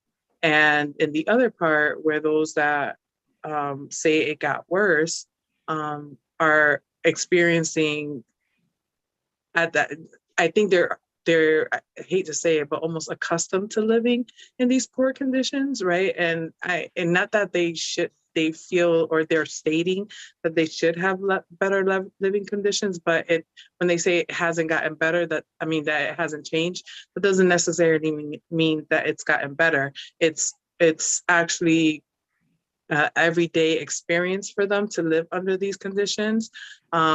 Where when we did ask, like, what can be, what can you have to help your neighborhood, considering that gun violence is a real thing, and that we're constantly like trying to figure out how we're going to combat that. Crime is constantly happening. And so these recommendations came at like, community resources where, a crisis center, the after school program, the safe place for these folks to come to be able to just not feel like they're surviving on their own, right? That this is some place that they can come to I would say maybe enhance or better their situation, so that they can make the most informed decisions for themselves.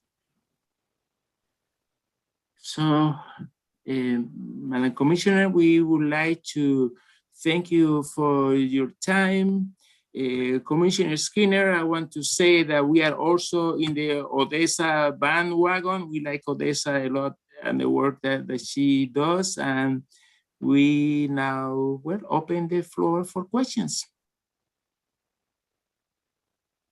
Commissioners, questions? Thank you, Dr. Vega and Ms. Rivera.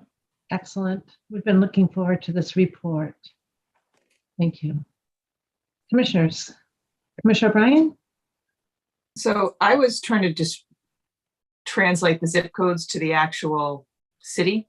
And so I just Googled while we were sitting here, and I just wanted to make sure I had it right, that the 01105 is the area that encompasses the casino itself, and that the 01103 is heading toward the Mass Mutual Center and beyond. Is that the fair description of zip code areas? I'm so sorry. I don't know if it's my Zoom, but I didn't know. It was Commissioner O'Brien. You just there's always a. Did it fall out? I had to go to data because the Wi-Fi is kludgy. I think your question is generally, what areas do the two zip codes comprise? Right. What generally describe each of the zip codes, the one that thought on the other way. Dr. Vega? Okay, can you see my screen? We can. We can. Look where this is zip code 01103. Only like 2,000 people. This is zip code 01105, 12,000 people. If you Google compare zip code 01105, 01103, the demographic just about the same. 103 Somali is like, it shows to be like 47% Latino. 05 is like 78% Latino, but income, housing, it just, those issues are about the same. Look where the casino is located. The casino straddles the line between 03 and 05. And Sulma, you had some things to say about those two neighborhoods. You know more than any of us about those two neighborhoods. Yeah, so 01105 tends to be more homeowners. We canvassed up and receive feedback from those more headed toward the State Forest Park area. But where the casino is, which is the 01103 5 like borderline, we still have like we still have well, I don't want to just like, that's the area that seems to be getting worse. And it's not right where the casino is on Main Street. It's a couple of blocks up, like the High Union Street area, where it's just it just continues to get worse. Towards the train station, towards the Union Station? No, not the train station. Toward, if you pass by State Street, High Street, it's in the 01105. I wish I could just like have a cursor to point out, but you know, the High Street area, which is very high crime, prostitution, a lot of just a lot of criminal activity happening there, and we've been trying to remedy like what is like, you know, I don't know if police presence is needed. Sometimes they sweep the streets, and sometimes we have to like ask for them to come, you know, and be there, but it doesn't make the community safe. So we're still trying to figure out what's the real remedy, continuous work.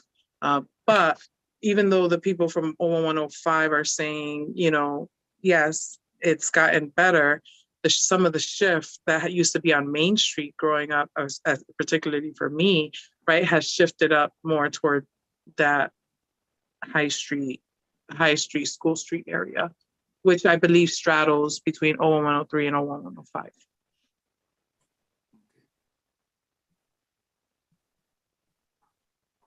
Thank you.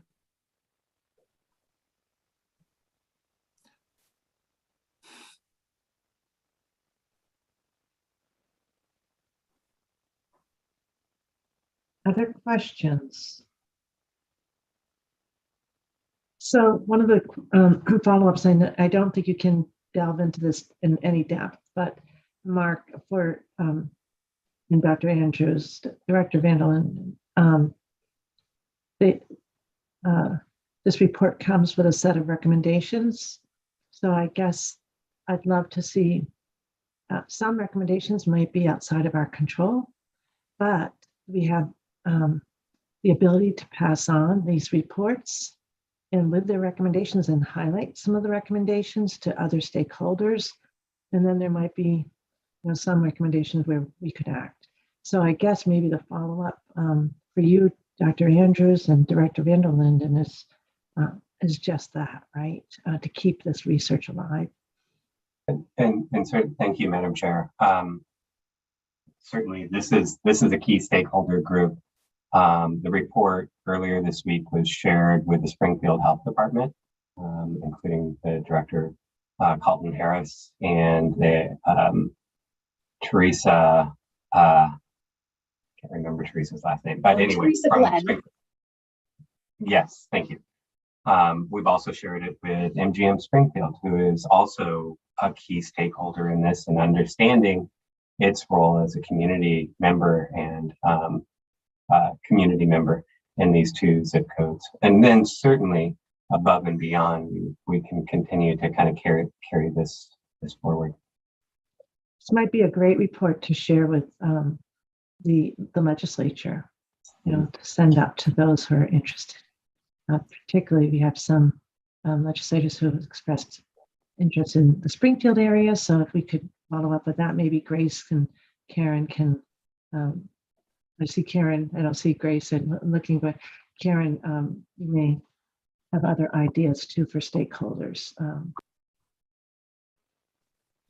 We'll leave it at that. Commissioners, any And other? I just want to add, if I can add one more thing, that these were interviews that took about like maybe 30 minutes, right? And so these are giving broad overarching kind of experience of like what the participants understand the world around them as is, right? And so there is opportunity to go a little deeper with them in the sense of education around their lived experience and the systems that they live under.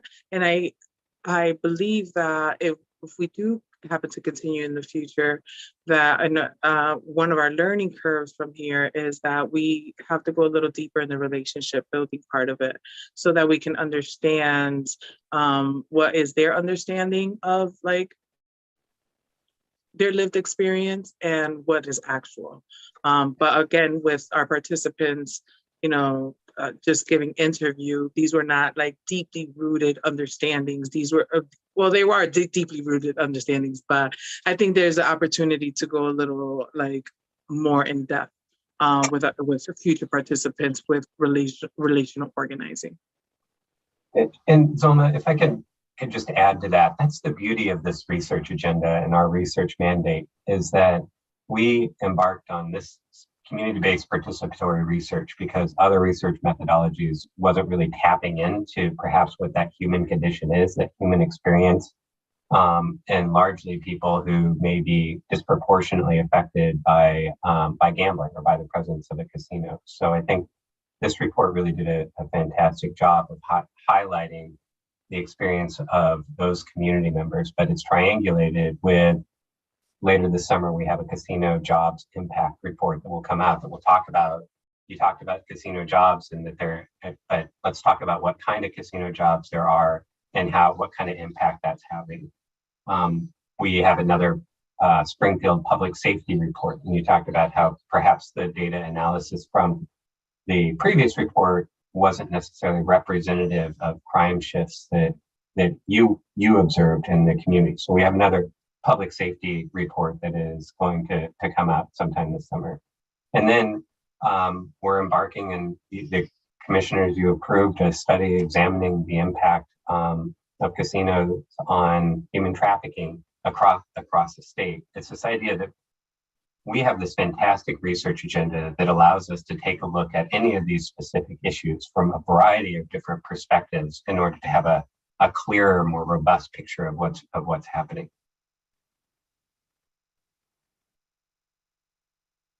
Exciting. Yeah, excellent. Okay, commissioners, any other particular questions? Dr. Vega, it's always great to see you. Ms. Rivera, thank you. And I do feel that with the potential for continuity, I'm sure that there's further opportunities for building trust and in the depth and of the intake that you're seeking. Leave that to Director Van der Linden and Dr. Andrews as to next projects. Thank you. Thank you so much. Thank you for having us. It's nice See you to all have you. later. Thank you very much. Okay. Turning to our agenda, commissioners, we have next, that completes our research and responsible gaming. We have Crystal Bushman, who's going to give us an update on the lottery for the sports wagering division. And I'm at a conference here, and I just want to note that I was approached by a few people, and they are so appreciative of the sports wagering division, Bruce and Sterling and Crystal's work. So I just want to say it's so nice to meet perfect strangers and have them rave about our team, and know that all commissioners and I are very, very proud of that. So thank you. Thanks, Crystal. Madam Chair, I wonder if this is a good time to break to grab something to eat. I know I need it. I don't know about anyone else. 15 minutes will do it for me if that suffices for others.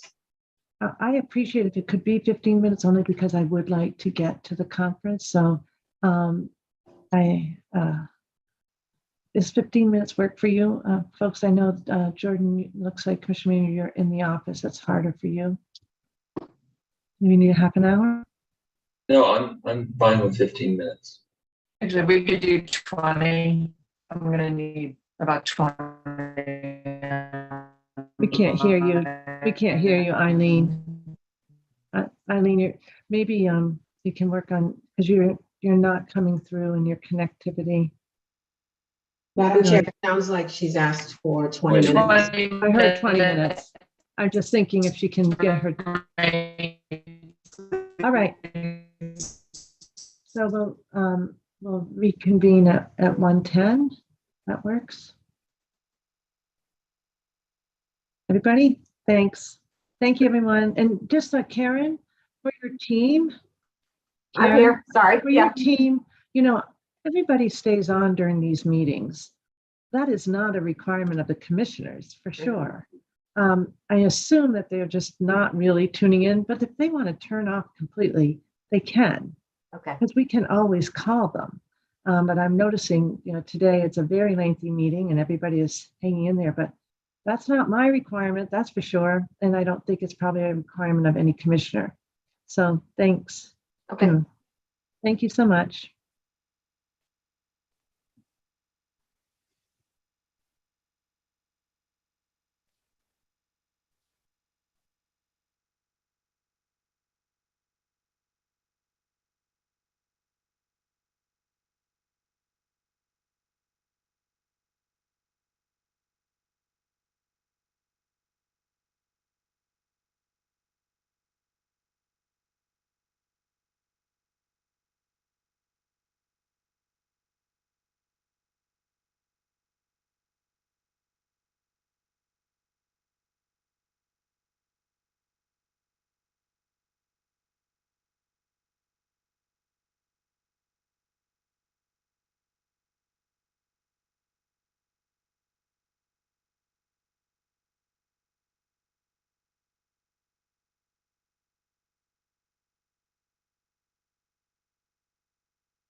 How's everybody doing? Are we back? We are back. Right. Dave, if you could take down the screen, that would be great.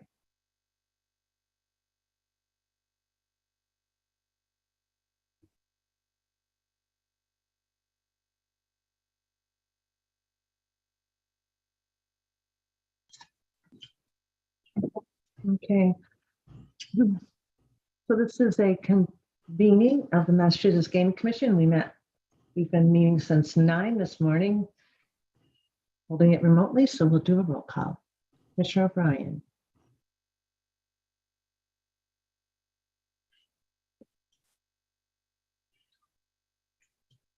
Commissioner O'Brien, are you here?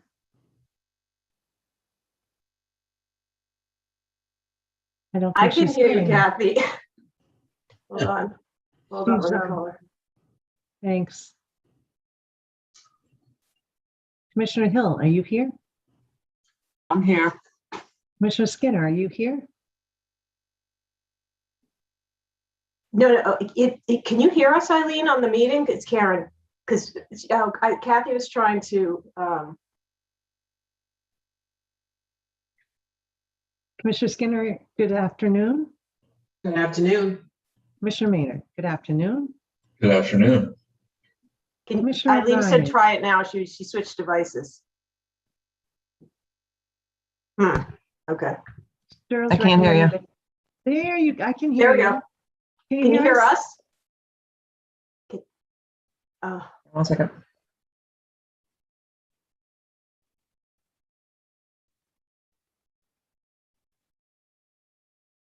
Sterling is suggesting the chat function, which I appreciate, but we do have to kind of have a regular record of this. So, and Commissioner O'Brien needs to be able to participate. How's that, Eileen? Still no go? You didn't.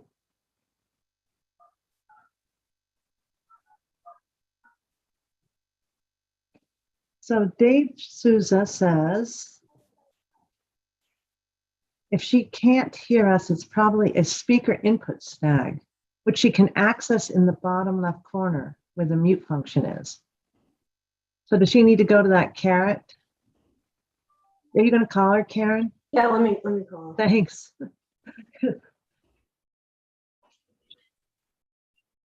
Please.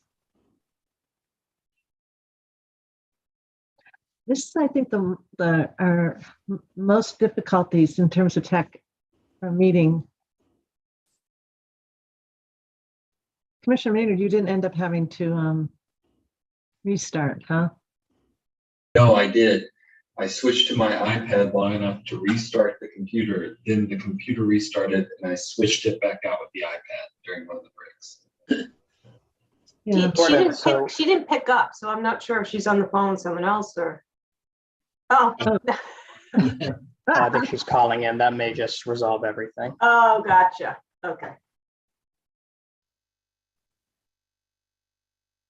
Okay, so can you hear me now on the phone? There we go. Yes. Yeah. Okay. Yeah, I don't know. I literally have a screen, a computer, an iPad, and a phone. So we'll have to use 4 devices today. And internet connection. So there we go. All right. Yeah, Commissioner and Bryan, data. Commissioner Bryan, are you here I'm on not every here. platform? I'm actually not here, believe it or not, after all that. On every platform, right? You're not here on any platform. Yeah. All right. Yep. So we're gonna get started. We're just back on public meeting number 462 and returning to our sports wagering division. And Director Band, I mentioned that I'm at a conference and there are nice compliments headed your way and your team, Sterl and Crystal. So yes, today we have Crystal Beecham reporting on the sports wagering licensees and working with the lottery division. Crystal? Thanks, Bruce.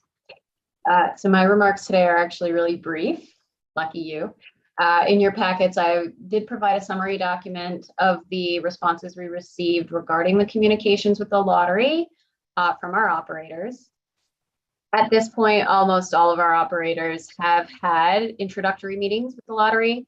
And I've had a few brief conversations with no longer interim executive director, Mark William Bracken, who has stated that he's glad for the outreach at this point and is in the process of evaluating the conversations and proposals he's heard to determine what's best for the lottery.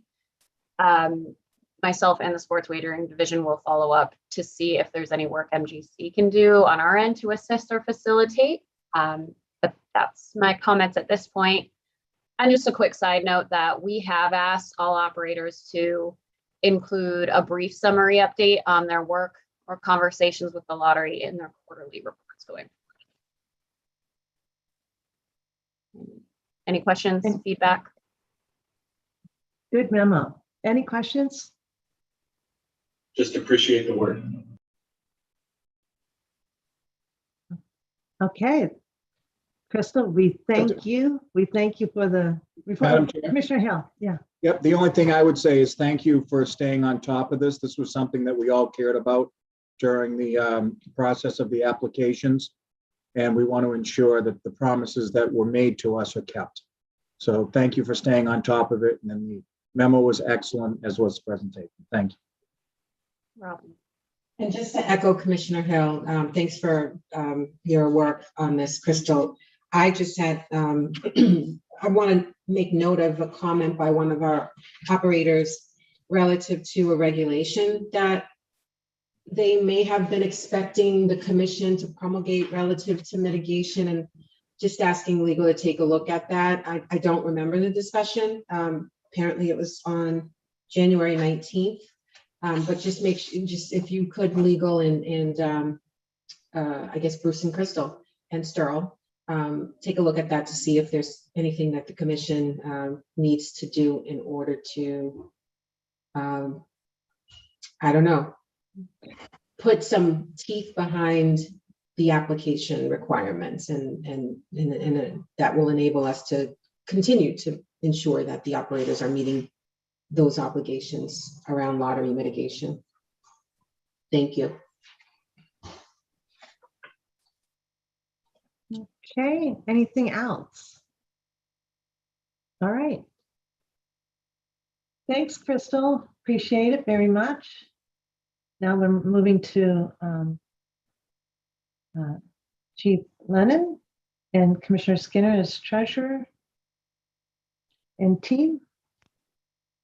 Thank you, Madam Good afternoon. Chair. I'm just going to kick it right off to Derek, Chief Lennon, who needs no introduction. The only thing I'll say beyond that is directly to Derek and his team. Thank you all so very much, and the staff as well, for putting together such a competent budget for FY24. Thank you. Good afternoon, Madam Chair and Commissioners. I'm joined by John Scully, and I'm pretty sure Doug O'Donnell is on the phone for any questions regarding revenue. He had an emergency that he's trying to deal with, but he did say he would be on the phone if there were any questions. We're here to review staff's budget recommendations for fiscal year 2024. The budget documents begin on page 184 of the public meeting packet. The MGC went through its annual process for developing a budget, and then on June 1st presented those recommendations to the Commission for consideration. In addition to the details of increases, decreases, expansion that we recommended, we also in that public meeting discussed adding an additional FT for the Executive Director, as well as adding $750,000 to the Sports Wagering Control Fund to alleviate the timing of expansion or additional contracted assistance needed. And then we'd come back and update at each quarterly budget meeting on those. We posted the budget with those two additions for public comment for 2 weeks, and we did not receive any public comments. We reached out to a few people who had thought about providing them and said they might to verify that we didn't miss anything, and we were confirmed, no, they did not want to provide any public comment at this time. As a result of the aforementioned, we're recommending an operational budget of $55.79 million that funds approximately 134 FTEs and 6 contract employees.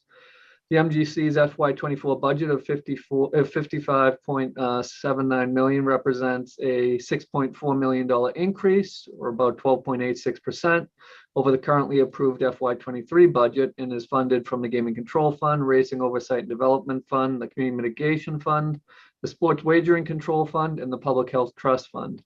We went into the details of all this information in the packet on June 1st. So in today's presentation, we'll give a high-level overview just as a reminder of the budget, as well as the changes and how they of where they were added from the June 1st meeting. This budget does include a revised cost allocation method for charging the cost of staff that work across programs in racing, gaming, and/or sports wagering.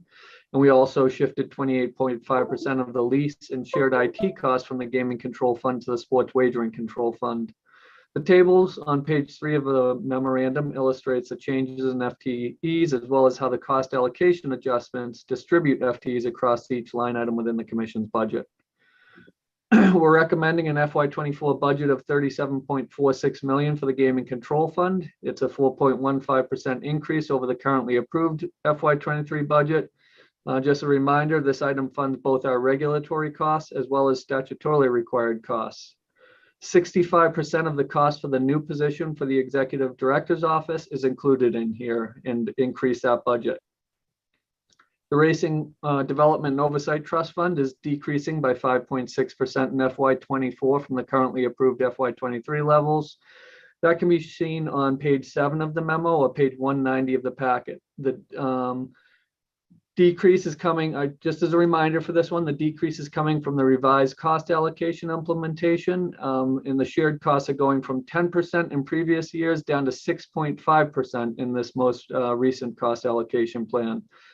Following suit, 6.5% of the new executive director's position, the new position for the executive director's office, is included in this funding as well. Community Mitigation Fund is staying consistent to where we were before at the June 1st meeting at $385,000, and that represents a 10% increase from FY23 funding levels. Staff is recommending an FY24 budget of $9.12 million for the Sports Wagering Control Fund. This is a 92% increase from where it's approved this year. This increase includes the additional $750,000 as discussed on June 1st and shows up in the table in the memo on page 8 under Object Class 00. This item also funds 28.5% of the new position for the Executive Director's Office. So now that position is funded out of the Gaming Control Fund, Racing, and the Sports Wagering Control Fund, and then the $750,000 addition is also funded under the Sports Wagering Control Fund. Finally, we're recommending a $5.9 million budget for the Public Health Trust Fund, and this is a 12% increase, and that did not change from our June 1st meeting. Moving on to the assessments, this is a big area where the memo did change. The budget requires assessments on gaming licensees for the Gaming Control Fund, as well as $5 million for the Public Health Trust Fund. On June 1st, we were unable to provide assessment amounts and apportionment for the Gaming Control Fund and the Public Health Trust Fund, as we did not have estimated gaming positions and slot machine counts from all of the licensees. Since that meeting, Doug has received those estimates, and the difference between our Gaming Control Fund budget and revenue estimates amounts to approximately $33.65 million, which will be assessed upon our gaming licensees as shown on page 10 and required by both Chapter 23K and our regulations. The same proportion, yes? Oh, okay. My apologies. That's all right. I'm reading my notes, so if I hear anything, I jump over. The same proportion of gaming positions will be utilized to divvy up the $5 million Public Health Trust Fund assessment on gaming licensees. That's shown on page 10 of the memorandum as well. The budget requires 2 additional assessments on sports wagering licensees, one for the Sports Wagering Control Fund and another $1 million assessment for the Public Health Trust Fund.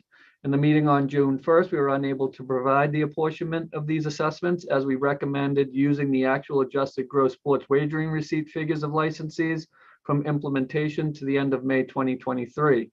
We didn't post those until June 15th on our website. Since we've posted those, we can now say that the assessment we are recommending is 8.16 million for the Sports Wagering Control Fund, and it's to be divided across the 13 sports wagering licensees as shown on page 11 of the memorandum. One of the things we did say is this would get us started, and then on our first quarterly update, we would come back and provide an assessment of based on what they actually brought in through June 30th of this year, as the statute contemplates and our regulation contemplates.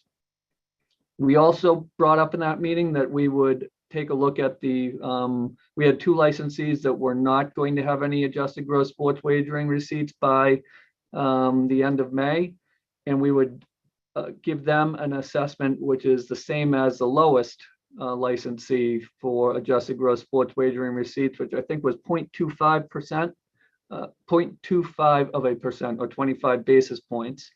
And that 0.5% was taken away from, I think that's Doug in the car. So he may be chiming in to correct me on anything. No, that's me, Derek, but you're correct. Yes, that 0.5% from those 2 were taking away from the highest garner, which would be DraftKings. In conclusion, and then finally, the $1 million assessment on sports wagering licensees to be deposited in the Public Health Trust Fund is shown on page 12, and it uses those same adjusted gross sports wagering receipts, except we back out the brick and mortar or the 3 licensees who have in-person sports books, because the statute said that $1 million is spread across everyone except people who have casino licenses. In conclusion, we're proposing an FY24 budget control fund, FY24 gaming control fund budget of 37.46 million, a research and responsible gaming budget funded from the Public Health Trust Fund of 5.9 million, a community mitigation fund administration and oversight budget of 385,000, a sports wagering control fund budget of 9.12 million, and a racing and oversight development fund budget of 2.93 million. We are open to any conversation at this point and additional consideration. And I think I apologize, it's shorter. I just didn't want to get into all the same details we went over on June 1st, but we're here to answer any questions or refresh any memories. Derek, I have one quick question. I remember the issue around the assessments on the 3, the 2 that haven't started generating revenue yet, but I missed the impact on DraftKings, that last line that you said, please. So we had to take that away from someone, otherwise we'd have 100.5%. Right. So we just reduced it from the heaviest one. Okay, offset that. All right, thanks. Correct. Okay, commissioners, questions?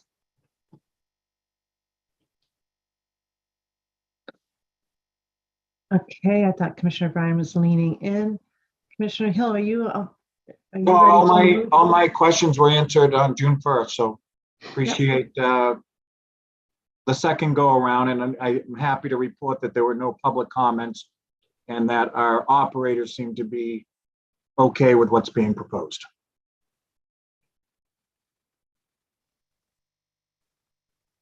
Okay, Commissioner Skinner, are you ready to move? I most certainly am. I move that the commission approve the FY24 budget as included in the commissioner's packet and discussed here today. Second. Okay, any further questions or edits as to the motion? All right, Commissioner O'Brien.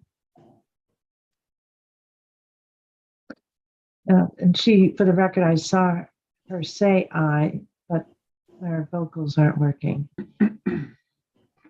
Commissioner Hill? Aye. Commissioner Skinner? Aye. Commissioner Maynard? Aye. And I vote yes. So with Commissioner O'Brien's okay, a thumbs up. She's trying to get her phone back.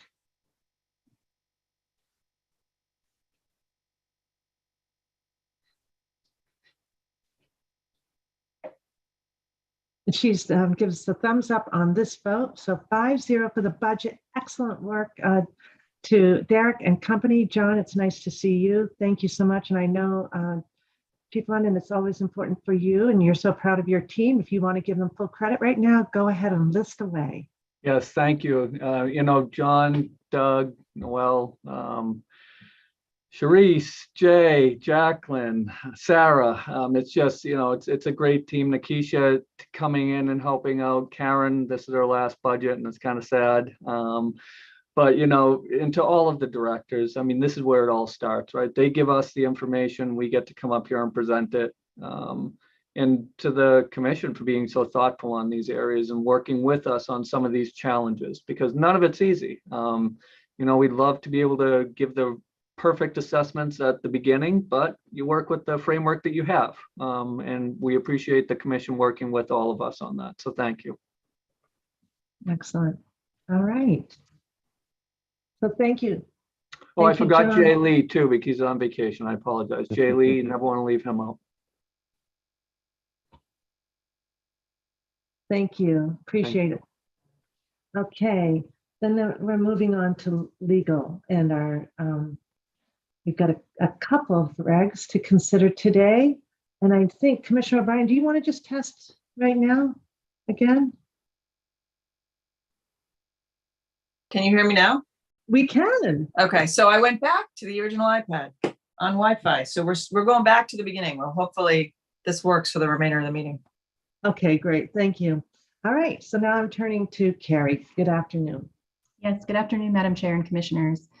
So we have two regulations for you today for discussion. We will start with 205 CMR 255, the play management regulation. That begins on page 258 of your packet. This regulation, just to remind you, is currently in effect by emergency. It's been working its way through the promulgation process, and we did receive some comments during the comment period and have made some adjustments to the draft regulation in response to those comments. So I'm going to turn it right over to Annie Lee from Anderson and Krieger to walk us through those comments and those changes. Thank you, Carrie, and good afternoon, Commissioners and Madam Chair. As Carrie said, the play management regulation, as you'll see on the cover memo on page 257 of your packet, just briefly lays out the history of the play management regulation. As you'll recall, this regulation came before the Commission on January 20th, 2023. During that meeting, the Commission discussed some components of the technological feasibility of what was initially proposed, including having play management options available on kiosks, as well as things like a net loss. And so after discussion from the Commission and also with input from GLI, we revised that regulation to address some of the concerns raised, including inclusion of the kiosks and the complexities of some of the specific play management options that were first included. And the regulation was brought back to the Commission on May 4th when the Commission voted to promulgate this regulation by emergency. In the interim between January and May, the Commission received a number of comments about the technological capabilities. Again, it seemed that comments were largely addressed on sort of the feasibility of having play management options on kiosks, which had already been addressed during the Commission's January 20th meeting. These comments start on page 261 of your packet and are in reverse chronological order. So the comments that were received originally in January are going to be at the end of your comments.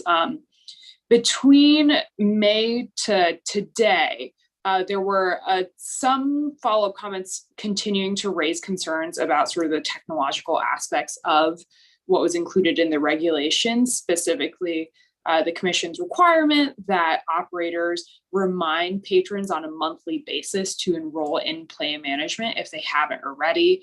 There were also a number of comments received on the requirement to conspicuously display a notification to patrons when they're first accessing a platform that play management is available.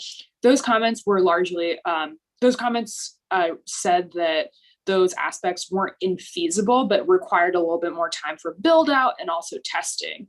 And so those operators, I believe 6 of them, submitted a request for waivers from those specific parts of the regulation. And the commission approved all waivers on May 23rd. So for the large part, those comments have all been addressed. The comments that we also received prior to today's meeting, specifically on June 20th, the close of the comment period, also raised some questions about whether or not operators could impose additional or perhaps more restrictive play management options than what the commission currently contemplates. So for example, one operator raised that when they loosen restrictions, so that is to say when a player sort of raises their budget and say they have a daily budget, rather than what the commission is currently included in its regulation, which is that loosening will take place the next business day. This operator said, our practice is to allow that loosening 72 hours rather than 24 hours, so a longer period before it takes effect. And so to clarify this, we included some red line, which is on page 260 of your packet, to clarify that if operators want to impose, in addition to new limitations, they want to do something that's slightly different to what's already required. So that is to say, if they want to tinker around the edges, there is the ability to do that if they submit that request to the commission and the commission grants approval of it. And so this is the only sort of change to the regulation that we are recommending following from the version that was approved in May. Happy to answer any questions. And just to add one thing there, so the version of the regulation that's currently in effect that emergency expires on August 9th. So, we recognize that should you accept these changes today and vote on this version of the reg with the redlining in 255.06, that operators might need some time to get those written requests in. So it would allow them time. This final version we would file on July 21st, and it would ultimately go into effect on August 4th. So we could work with the sports wagering division to allow the operators time to get those written requests in.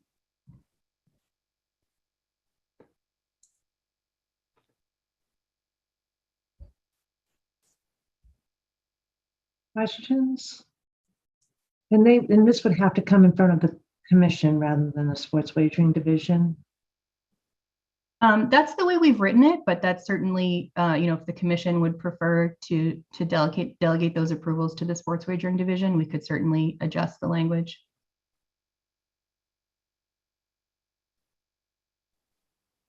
Commissioners? I guess the only question I have about the language is I'm assuming this was written to say you can be more restrictive if you want to be, or is this also offering them to be less restrictive? Because I wouldn't want to change the language that allows them to ask for less restrictive than what we sent out.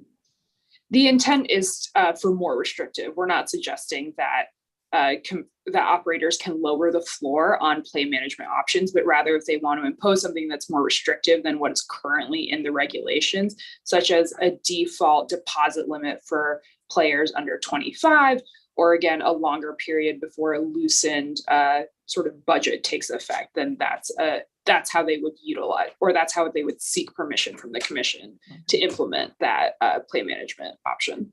So the only thing I'm wondering is, should we just have a short phrase that makes that very clear, that what you can request in 255.06 shall in no event loosen the limitations otherwise set forth in 255?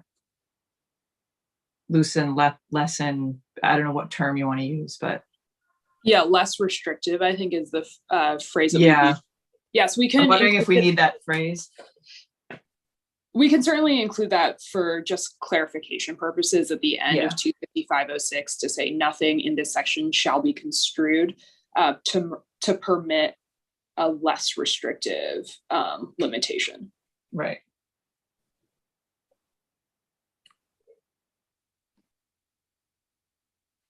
So if we include that, commissioners, would this be a place where we can have the sports wagering division not have to come back in front of us?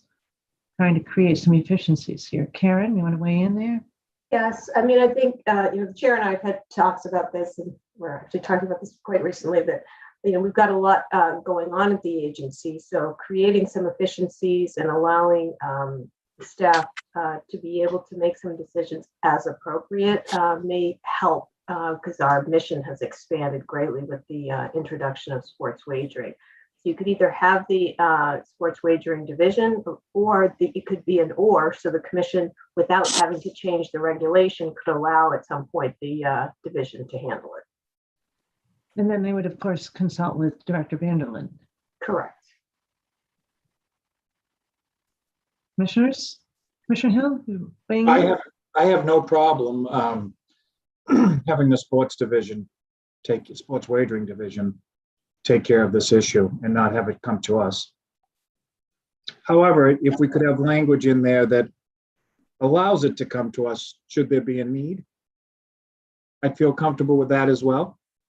But I have no problem delegating this to the sports wagering division.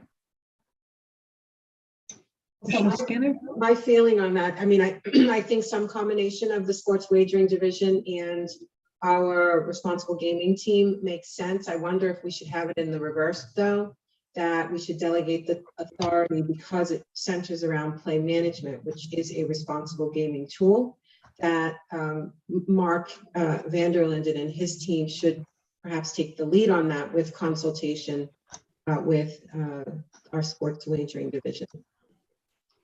Karen, I think it probably is helpful for you to think about that. It's a sports wagering matter, and I know you're integrating everything from different sides. What do you think? Yeah, I mean, I'm certainly open to however you'd like to do it. I think the thinking on just the big picture model, the sports wagering division, was that we have these, new operators, and that division is going to have to interact and be working with all the other divisions in the office, legal, finance, responsible gaming, all of that. So I think the model is that there would be collaboration and cooperation. So you could do it either way. I just think the model may have envisioned more of the decision making at that one central hub, because that's going to be the person that has those relationships and contacts with all the operators on a daily basis. But you can do it. And the request would go in that way too, right? I expect so. Yeah. What do you think, Commissioner Skinner? That makes sense. The only thing I would then maybe insist upon is to have more of an active role by responsible gaming. So rather than a consult, require some form of approval, right? Some form of sign off in that, rather than just, because there could very well, the opinions of each division could differ. So I would want to make sure that we are, I understand that this is a request that will come from a sports wagering operator, but I would like to lean a bit heavier on the responsible gaming side of the review here, if possible. So could we add in to the reg, if approved by sports wagering and responsible gaming divisions, and then it makes clear they're both supposed to say yay to it?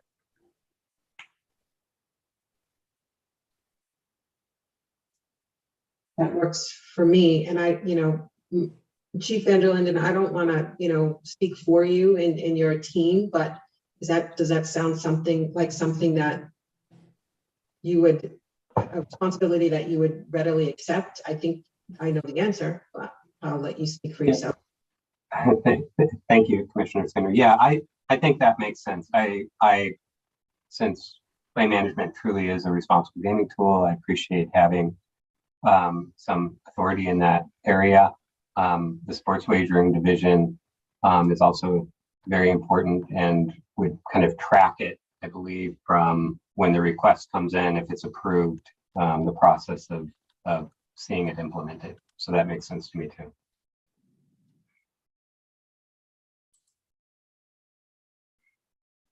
How does that sound, Annie and Carrie, in terms of language?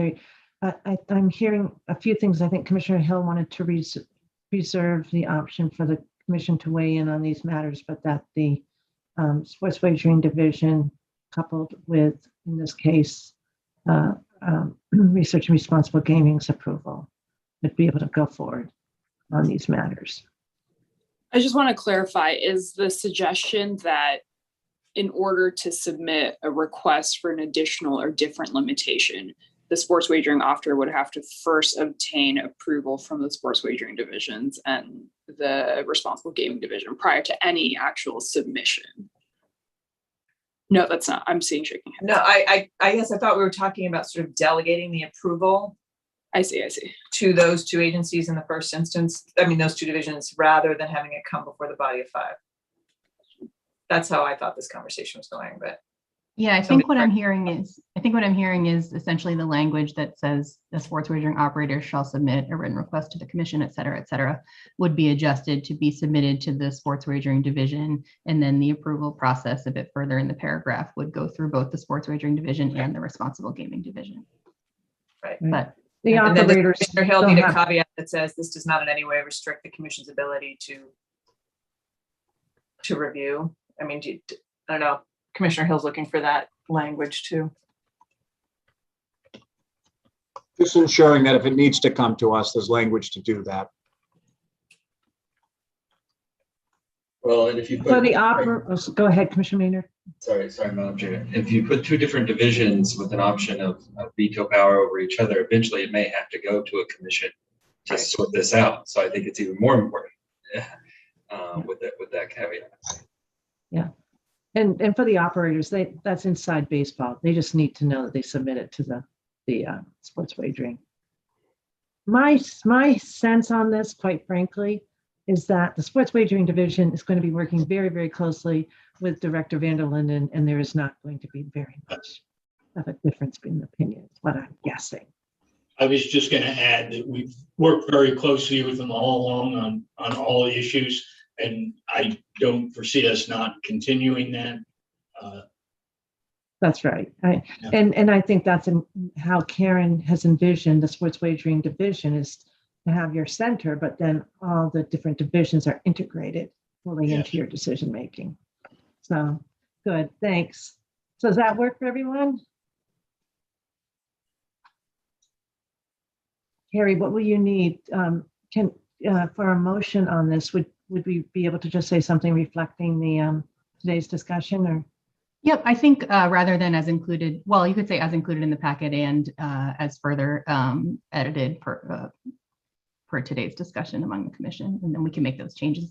Excuse me. Before we move, any other questions for Attorney Lee or Attorney Teresa? Okay, do I have a motion? I'm happy to make a motion. Before I do that, I want to say kudos to you, Madam Chair, for opening the door to this delegation of authority discussion. And I really do hope that we are able to continue that discussion across the board and perhaps other areas within the agency. Well, it's really important when we think about delegation of authority. There's customary matters that come before us. There's matters that, and that's because of custom, perhaps. Then there's also policy decisions, Commissioner Skinner, that we have that we need to weigh in. Then there's regulatory matters that we weigh in on. And if it creates an inefficiency that we're supposed to be weighing in, then we should fix the regulation. Then there are statutory matters. And those are, to delegate statutory authority is problematic legally. So we really have that sphere of sort of influences in policy probably lies with us unless we figure out we don't care about it so much. Regulatory, we can re-examine any regulation, always.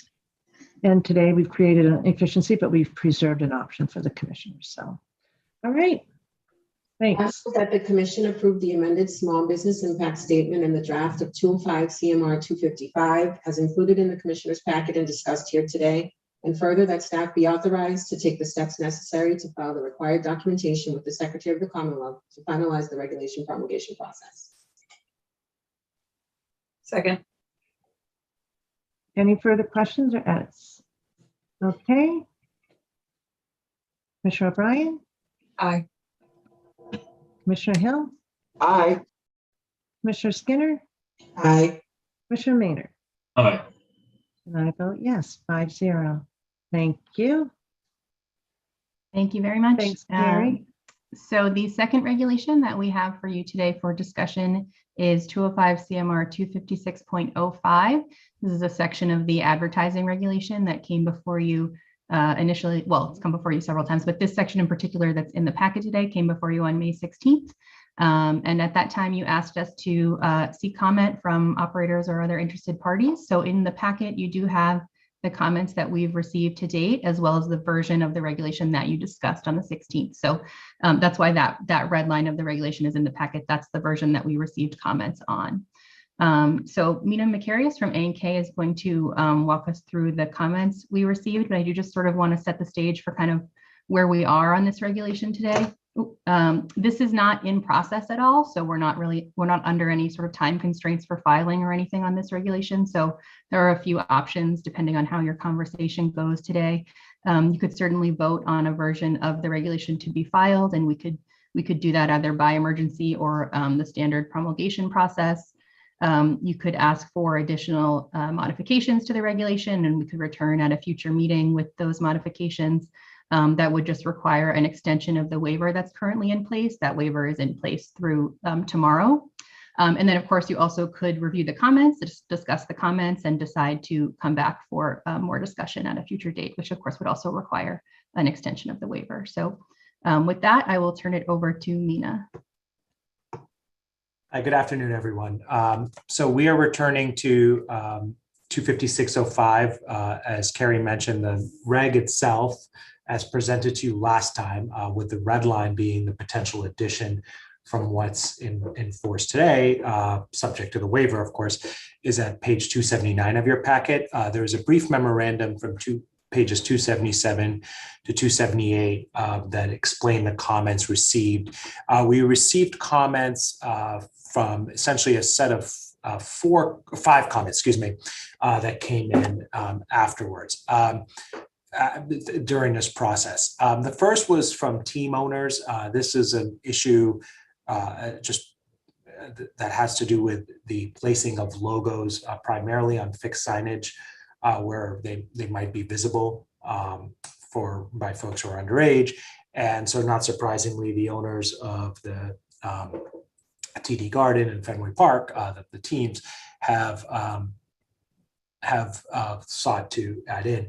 I will note that on rereading some of the comments in preparation for today, is noted that the comments from the sports teams were negative overall on wanting to see the change. They would prefer that the reference to branding be removed. They would actually ask that, I think I'm this is my drafting, but I may have misstated that they are applying it to all fixed signage. What their point was actually that they don't see a reason to distinguish between branding in general. So they would actually apply, if there was a 21 plus, they might apply it to all presentations of merely a logo or trademark, which in prior conversations with the commission, I know there was a desire to maybe make a distinction between things like clothing items or other places where trademarks and logos show up on their own without the actual from fixed signage. Two other then we also got comments from four of the operators. Fanatics and DraftKings both simply proposed removing the word branding. I think that was the initial proposal that came before you a couple of months ago now on this issue to address that. PSI also argued generally for removing the word branding, but suggested that if it was going to be left in, they just wanted a clarification that this only applied to logos or trademarks, quote, related to sports wagering, so that there is some distinction if an entity that might otherwise have its logos up there, but are not the same logos they use in connection with their sports wagering line of business, that they would not need a 21 plus qualifier. WinBet suggested that if the language discussed on May 16 were adopted, the requirement to include a notice sports wagering may only be conducted by persons 21 or over be limited to audiences where 25% or more of the audience is anticipated to be under 21. As I think we've previously noted, that would actually end up being less restrictive than you have now, because where there's more than 25% of the audience is under 21, the branding shouldn't appear at all, or should be covered up. So we wouldn't necessarily, we wouldn't recommend going to that approach. I think that opens up other provisions. So returning to the conversation, I think where we left this was seeking feedback. The feedback we got suggests a general desire to not include the additional red line language here, but rather to remove the word branding in 256.051. But to the extent that this language be included, that there be some further clarification that this only relates to sports wagering. And then there's, of course, a request by the team owners of whether this should apply to all branding as opposed to just branding on signage, which I know was a distinction discussed at some length before. So that's where we are. I think we're seeking further guidance from the commission on how you would like to proceed. Commissioners? Commissioner O'Brien. Sure. I was sort of the most vocal requester in terms of studying this a little bit more.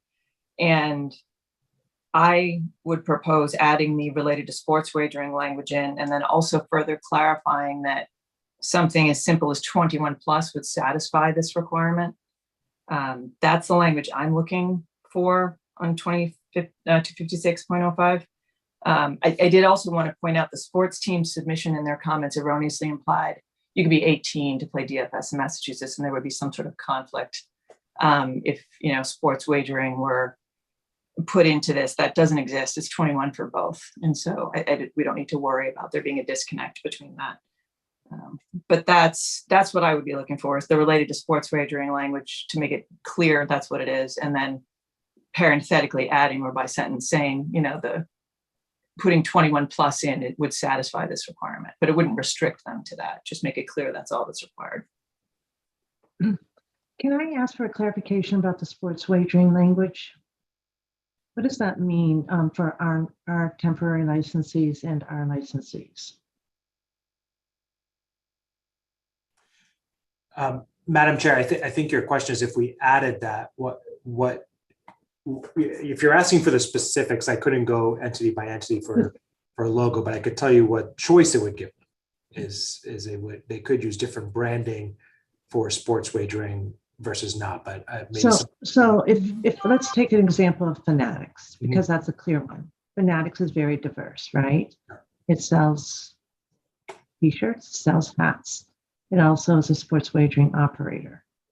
Are we saying that they are exempt from this if we were to add the qualifying language? Because no. So would it mean that they have to have a different logo for sports wagering? Is that what you're saying? Correct. It would give them the choice to either put a 21 plus messaging on there or choose a different logo on every logo.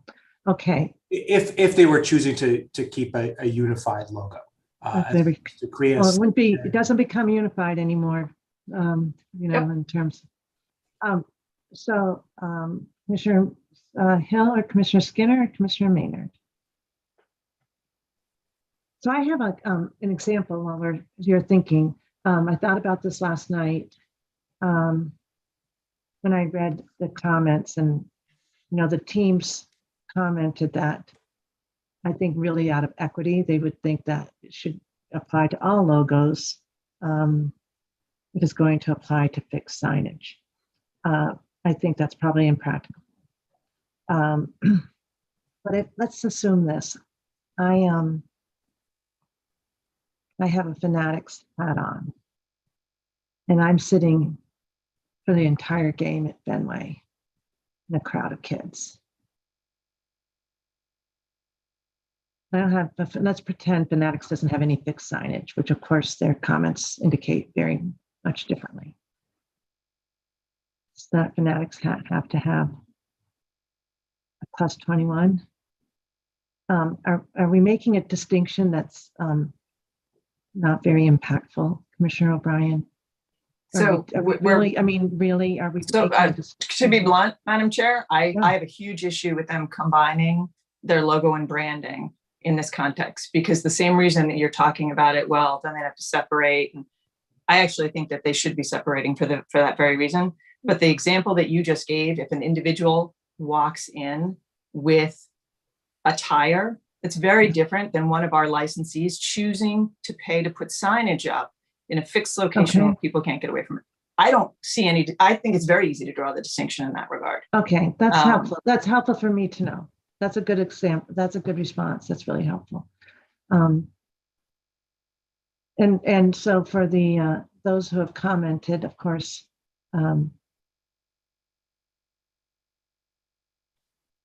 we are imposing quite a new requirement of our licensees, perhaps, right?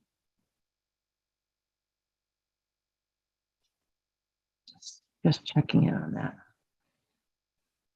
You know, Madam Chair, just a Mr. Skinner? specific question of impact.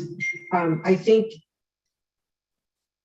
I would want to see, evidence of the exact impact this will have, assuming that it will deter underage sports wagering.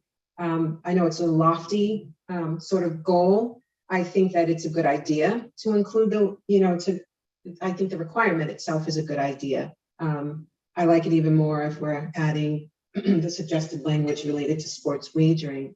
But I don't, want us to lose sight of the fact of lose sight of the importance of, I guess, backing up these proposals wherever possible with some real evidence that the impact is greater than, the burden, if you will, or the challenge that operators may have in implementing these requirements.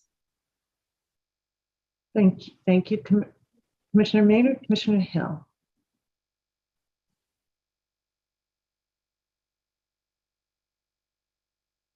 This is one of those things, Commissioner Skinner, I would like to delegate right now. I appreciate that, Commissioner Maynard. But nevertheless, I was walking by a trash can yesterday, and it had a company, a CCC company, regulated company, pictured, and I did notice the 21 must be 21 language at the end of it, and it's pretty fixed. It's on a trash can. Can I interrupt? Was that an ad though? It was a logo. So it was on an ad. The ad was larger than just the logo, to answer your question. I think Commissioner O'Brien and I, last time we had this conversation, I think we're in agreement that there's not much of a distinction between a logo and an ad if the logo is being put in a place to drum up business, right? And so this one's tough because I don't want to put a burden. I don't want to put an undue burden on any of these companies that are just getting started here. At the same time, I see a lot of benefit in fixed signage, including a 21 plus language. And how do you feel about the sports betting? So they would have to change their logo for sports betting? The way I heard Mina say it is they don't necessarily have to change the logo. Okay. It would depend on where they were putting what. Is that what I heard, Mina? Yes, yeah. So to use the example, of Fanatics, who I will just for this purpose say that I understand has one logo. It's I believe sort of a flag looking banner pendant. They have a choice. If this were added, they could, when they are placing that logo, since they use it for both their clothing line and their sports wagering line, if they were to put it on fixed signage, they could add a 21 plus disclaimer, just as the companies that don't have any other line of business would do. Or they could choose to develop two logos. It's not my industry, but I could, it could be Fanatics SB, whatever it is, that is the logo that they use for sports wagering. And that would be distinguishable and would be the one that's related to sports wagering. And therefore, when they use their clothing related logo, they could do it that way. I think PSI made that comment. I believe PSI does have slight distinctions in the logos they use between their various lines of business, from my own memory of it. So they would have the choice of what to do with their logo, of course. Commissioner Hill, Commissioner O'Brien, Commissioner Skinner. We can go around again. Well, Madam Chair, I guess maybe I'm a little naive in the sense that if I see a logo put up somewhere where there's going to be people under 21, where I think I'm naive is I think that anybody that will see that logo knows that if you're going to go and do sports wagering, that you have to be 21 and older. So I'm not sure that they need to put plus 21. I think our ads issue. When I go to the Boston Gardens, so maybe I'm confusing the two, but if I go to the Boston Gardens and during the game, I see one of our operators putting up their logo and it goes around the stadium for about a minute or two. I see the company, but I know for a fact that you have to be 21 or older to do sports wagering. So I'm trying to see what we're trying to address here. And I guess I'm a little confused because, again, maybe because we're involved in this and we have been for the last year, that I think it's common sense that you're got to be 21 or older when you see one of these logos put up somewhere. That's where I'm having an issue. But we already require that it be there for advertising. And so that same logic would mean, why are we requiring it on advertising? And what I find curious is even some of the sports teams that put comments into us had the ages wrong. And so I think that if you're not 21, you may not know for sure how old you have to be. And so that's one of the reasons I want it there, particularly when you have some jurisdictions that maybe you could be 18 to be able to do some of this.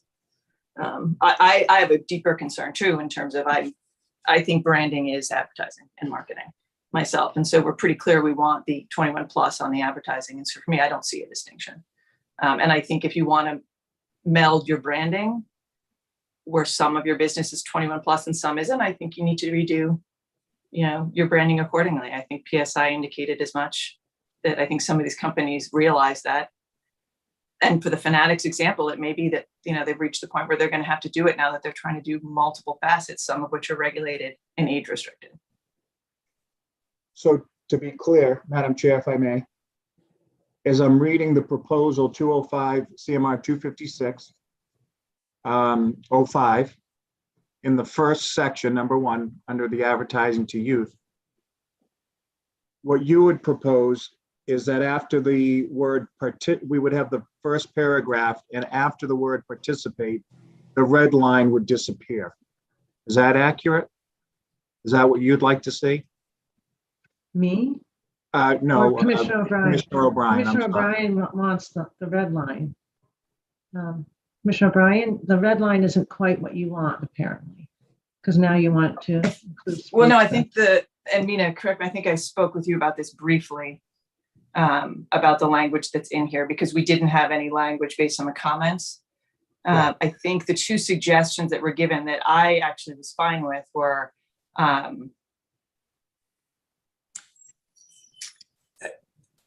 Mina, maybe you can help me out. There were two phrases in the PSI proposed that seemed to clarify it for me. One of which was the 21 plus would satisfy the requirements. The other one had to do with making sure that it was restricted to sports wagering activity. So based on PSI's requirements, comments, Commissioner Hill, to answer your question, I think what Commissioner O'Brien would say would work here would be the language as it appears, including the red line, and adding, so where it starts, provided that branding consisting only of a display of an operator, logo or trademark. The next, before it says shall, would say related to sports wagering, shall not be required to comply with this provision unless it is intended to be displayed, and then the rest would read as is. I think the second suggestion, which came up from a conversation, this did not come up clearly in the comments, but did come up at a prior commission meeting, is whether or not to explain what exactly the language would look like. And that could be something as simple as an addition as saying, for instance, and this is just something I had drafted in case we needed it, in such cases, compliance may be achieved by including with such logo or trademark the phrase, quote, must be 21 plus sign, or must be 21 or older, or such other messaging approved in writing by the commission. So you could give a few examples of how to comply to try to avoid too much language on there. But I think that's a second point. The first point on the relate to sports wagering is just that simple addition between trademark and shall. I mean, I think the only other question I think is right now branding is in this language. Right. I think the intent really in revising it would be you'd strike the first branding reference. So say advertising, marketing, and other promotional materials, aired, displayed, disseminated, or distributed by or on behalf of sports wagering operators shall state they must be 21 years of age or older to participate, provided that branding consisting only of that shall comply with these provisions unless it is intended to, if it is intended to be. There needs to be some, we have a couple double negatives in here that I think we need to get rid of to make sure that what we're saying is, in general, branding on t-shirts and letterheads and that sort of thing is not required to have the 21 plus. We're talking about this fixed signage. Right. So it would, I think we're talking, yeah, I think we're saying the same things in different ways, but you can probably say it clearer than me. Yes. So I think if you were, Commissioner Bryan, what I'm not sure if you're trying to describe is the proposal that you would like to see versus the proposal that some of the operators had asked for or had initially been proposed, just to remove branding. Correct. Okay. And I think actually based on the conversation, what I think the real distinction is whether or not, looking at this red line language, the phrase that starts with unless it is or intended to be displayed on signage is included or not, because you probably want to keep branding consisting only of a display on an operator's logo or trademark, even if got it, and saying unless it is exactly for sports wagering, and got it. Okay. Exactly. Yep. That's fine. I'm not following this, so you're going to have to help me out. Sorry. Sure. So I think if I could, let's assume for a second, because I just from listening that there is at least a desire to add related to sports wagering. So I'm going to. Well, that would be, I think we've got at least one person who's saying that, maybe Commissioner Maynard, to add sports betting. Okay. I'll give my position. I thought it was I'll three give of my us. position. I think the word branding should come out. And I'll be clear, because I think it's too much to ask of our operators to right now comply with this across the industry without some kind of evidence, as Commissioner Skinner alluded to, evidence that it will be impactful. To Commissioner Hill's point, I think we're activating what is a passive branding device, a logo. Logo is, yes, it is going to put in mind the companies, but many of these companies are multidimensional. And by adding this language and making them jump through hoops to now create a new logo is really, we're really stepping outside what all of our peers do across the country. I mean, I'd like to get more information from our peers, our other regulators, to think how they feel. I just think, it's going to require DraftKings immediately to change their signage throughout their company. I just wonder if this is something that we're doing just sort of knee-jerk fashion. It's absolutely not knee-jerk. Well, no, for you, I've been thinking perhaps, about this for quite O'Brien. some time. Well, Commissioner O'Brien, actually, we did adopt a regulation that did exclude branding. No, we did not. And then it came back to and I will us. tell you specifically, I would not have voted aye on that motion had it stricken branding from this section. We never voted to strike branding. That's what this conversation we're having now is because we did not vote to do that. And this is where I'm sitting there. So I take umbrage at the succession that I'm doing that but I'm without just thinking saying, about it. I agree, your position is really, really clear, and I'm just really clarifying my position. And I'll just stand on my position, and the other commissioners can vote as they wish, but I didn't want Mina to assume that that at least for me right now, 1-1, I don't know where the other three stand if we put sports betting in, because that does now suggest that they have to go out and hire their marketing people to start doing a new logo for sports betting in order to do Massachusetts. Not the whole nation, let's be clear. It'll just be a logo for Massachusetts. The implications for these companies are enormous. These are fixed going to be signages changing their inside logo for places in Massachusetts. Massachusetts, Madam Chair. I don't think it's an onerous request.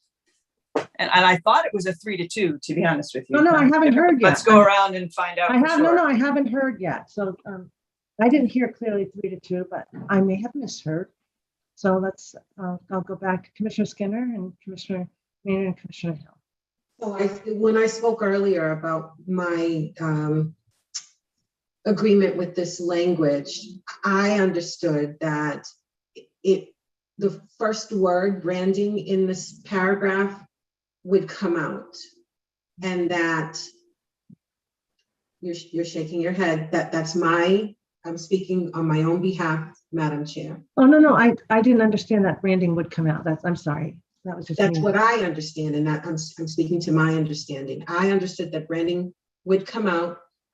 It was raised by Commissioner O'Brien. And then the latter portion, and I know there was discussion between Commissioner O'Brien and Attorney McCarius that kind of clarified how we were viewing this paragraph, and maybe I just don't understand that at this point, but I would also like to see the first word branding in that paragraph be removed and just have the latter portion of the paragraph speak to branding on a fixed structure, branding that is related to sports wagering.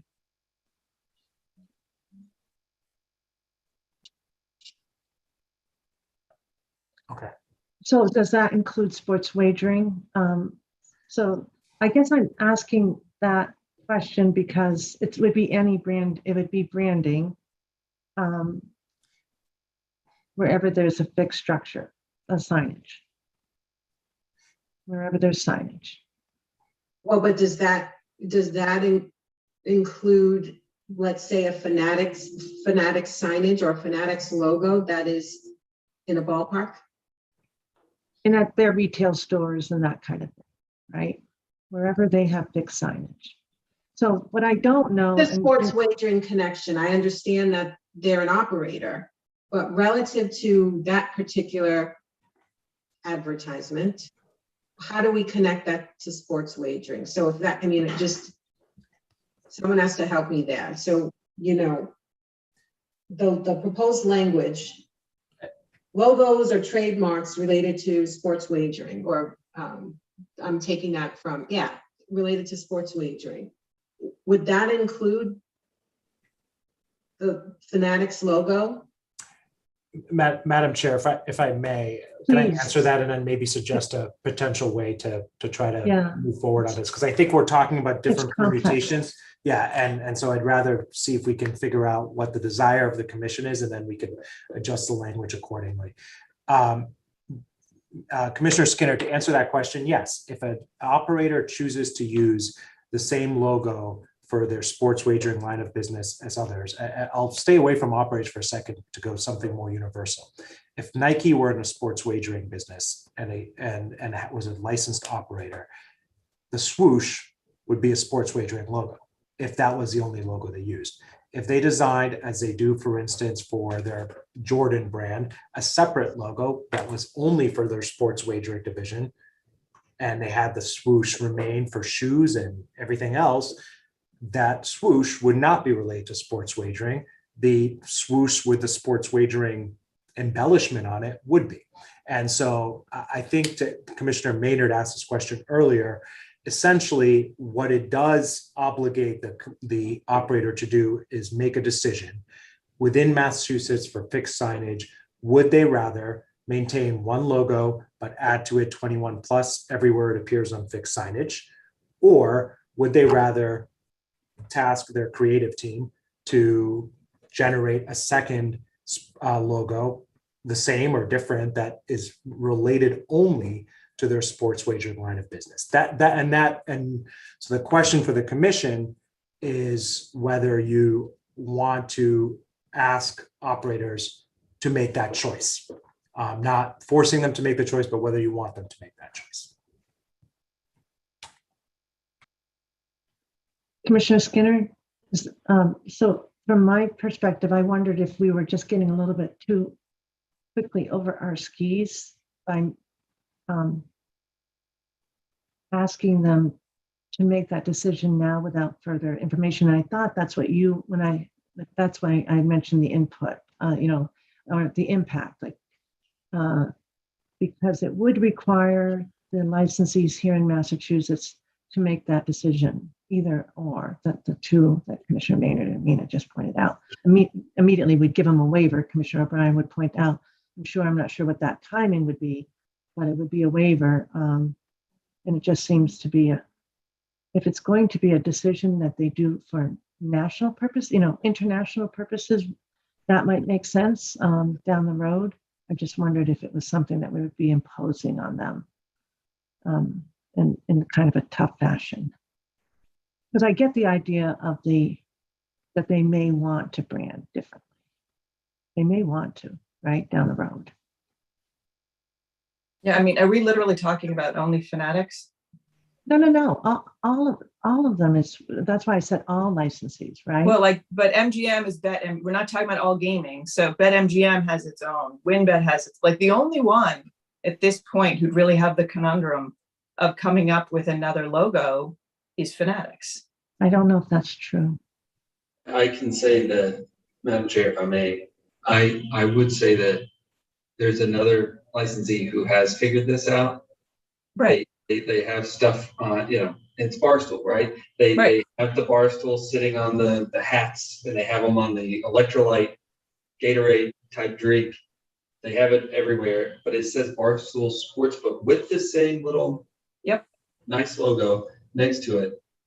So, I mean, I think the parade of horribles that you're worried about, Madam Chair, when you actually look at just fixed signage that we're basically talking about really hitting some ballparks and some places where there could be some young folks there, I think it's winnowed down so much that it's, I wonder if we're actually creating a problem for us in trying to do this. And I think where my struggle is, and I can't speak for Commissioner Skinner, is, I think if it's narrow, I'm okay with it. I think if it's as broad as you are saying, then I have some reservations, but I've never thought it was that broad.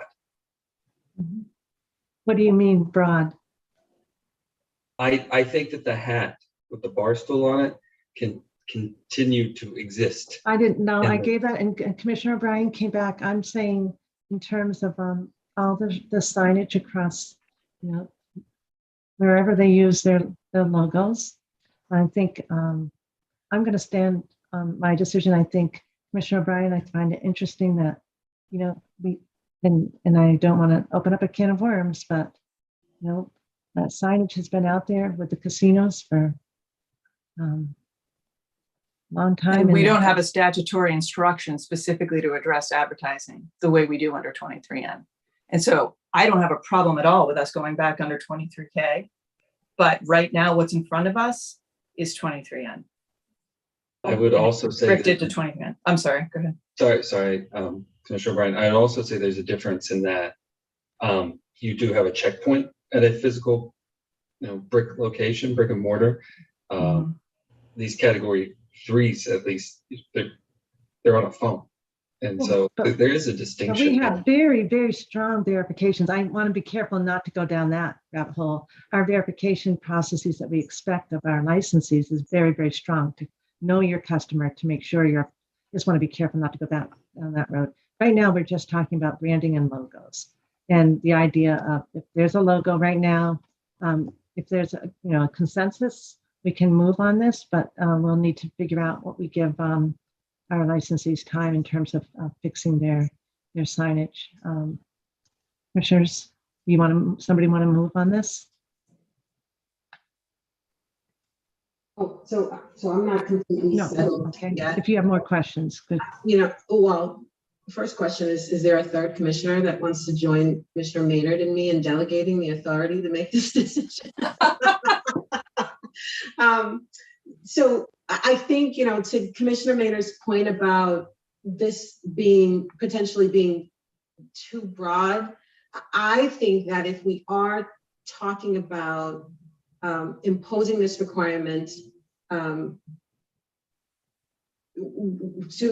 an operator to include this 21+ language anywhere and everywhere their logo appears, I would not be comfortable imposing that such that we would potentially interfere with their business decisions and where they're required to or have to think about creating a new logo and the like. So, I mean, I think if there's a way, and I think Commissioner Maynard alluded to this, to limit this requirement to, sort of the places that we are really focused on, that I think Commissioner O'Brien's focused on, and I don't want to speak for her, but the ballparks, the stadiums, and venues like that, I think I could get comfortable making a decision on this today. But beyond that, I really would like us to spend some time to invite, yes, again, comment on, if we are talking about imposing this in the broader sense, what the evidence is that it makes a difference, right? I mean, if it's impactful, if it's been shown that the rate of underage sports wagering, has decreased in jurisdictions where, this is a requirement, and there might not be another jurisdiction that requires this, but I really want to base my decision on some concrete evidence that, we're going in the right direction.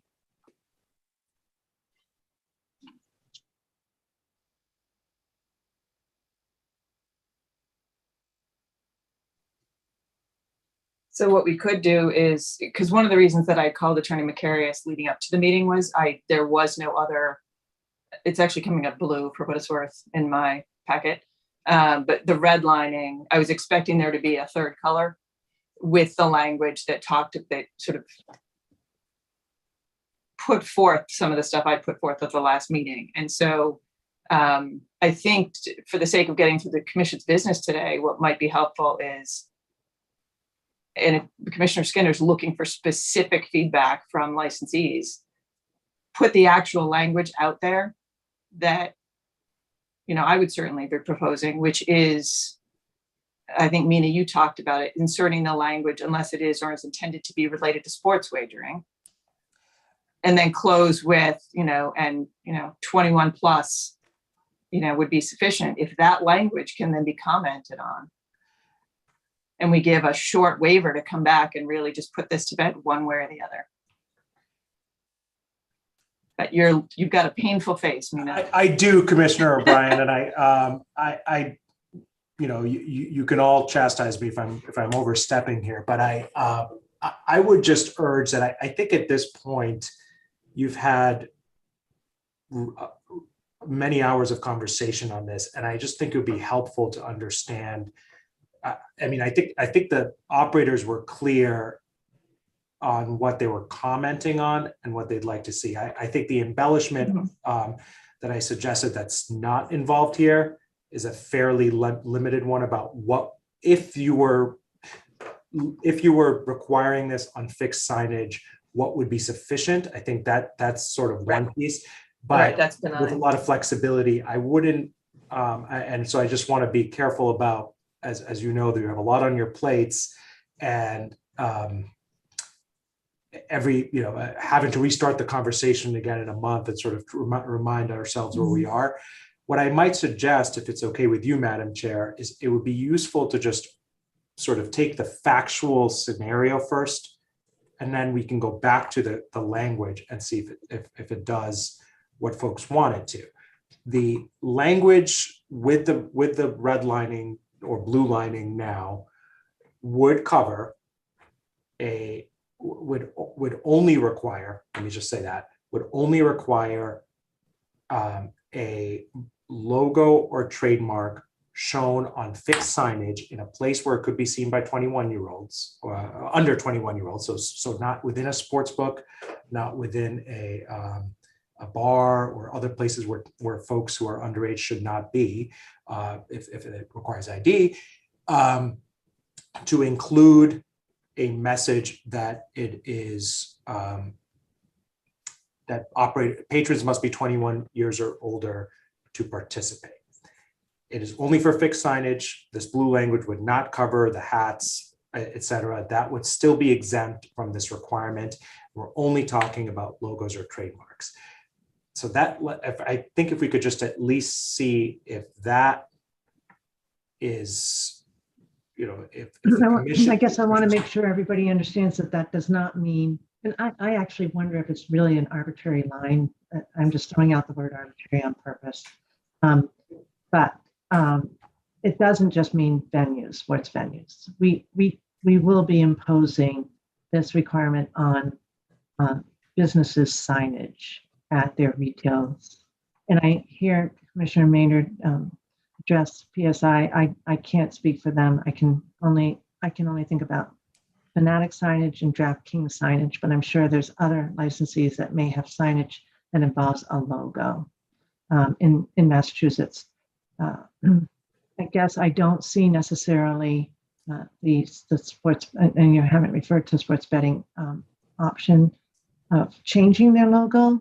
I don't see that as practical because if it's only for Massachusetts, it would, we'd be imposing it for Massachusetts. If that's something they choose to do as part of their business model, I get that. But so, and I also don't even know what that means, because it means there has to be some kind of intent, right? Well, you don't have to add 21 plus because you're using your other model. I don't know what that really means. Or you do have to add 21 plus, I don't know.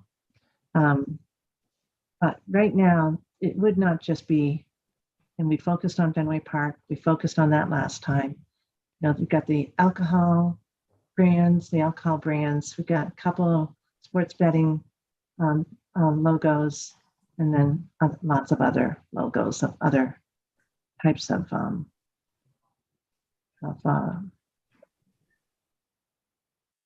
sales items. I don't know if there's any pharmacy. I don't know, but I do know there's alcohol. I don't know if there's any. I don't think there's any cannabis. So we've got sports venues like stadiums and ballparks, billboards, right? Billboards don't typically just have the logo because it's an advertisement. Yeah. Typically, I don't. What are the other fixed structures that we're contemplating here? Could we try to answer that? I have a direct question. Would it affect a company's headquarters? Yes. Right? If viewable. No, it would have to say, yeah, so sorry, Mina. Yes, if it's viewable, from a public area, that's right. Right, outside of public area, right. Yeah. And I have to say that goes too far for me. I don't know if there are any other like scenarios. That's just where I am at this point. I feel the same way.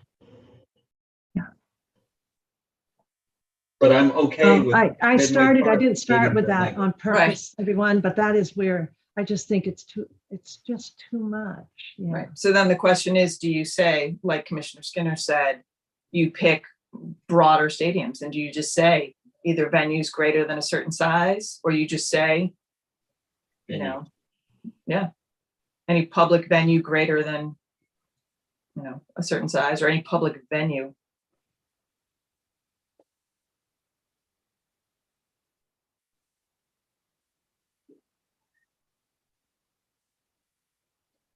Commissioner O'Brien, I want to give you a win so bad here, but I'm just still. It's not a win. It's just, Yeah. to me, I think it's a conceptual thing.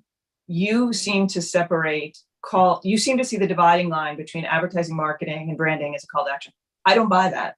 Right. Because I think we subliminally, disagree. what they're Right. psychologically trying to do is get brand loyalty, and they're trying to get you to buy their product. I do not see the distinction. And so for me, I would carry over the 21 plus requirement to branding. Now, would there be, just like there would be for advertising or signs inside their office space, could you say you're advertising with things inside there? Yes. But practically speaking, they're inside their private office space. There's people, that's different to me. So I don't draw the distinction there, and I don't really have the issue. It is curious to me that you're talking about a couple operators here. I also don't have the problem being at the forefront of this, that if we're the ones that start this conversation and then they have to go and others follow, so be it. So I'm not as troubled by that, particularly where we have the ability to grant a waiver, and they can certainly come in and say, look, this is the real challenges with this. That's where I'm coming. Commissioner O'Brien, I absolutely always appreciate you and all the commissioners wanting to be on the forefront. So I get that. That's why, we're all struggling with it.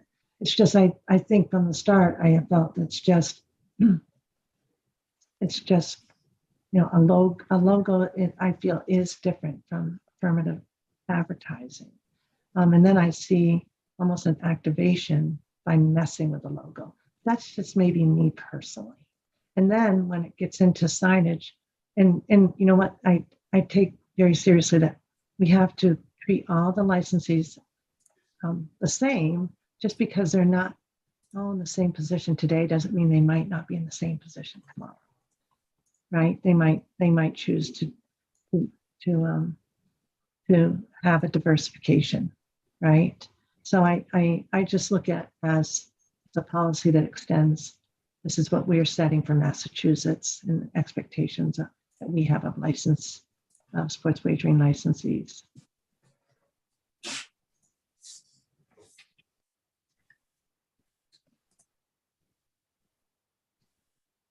And I think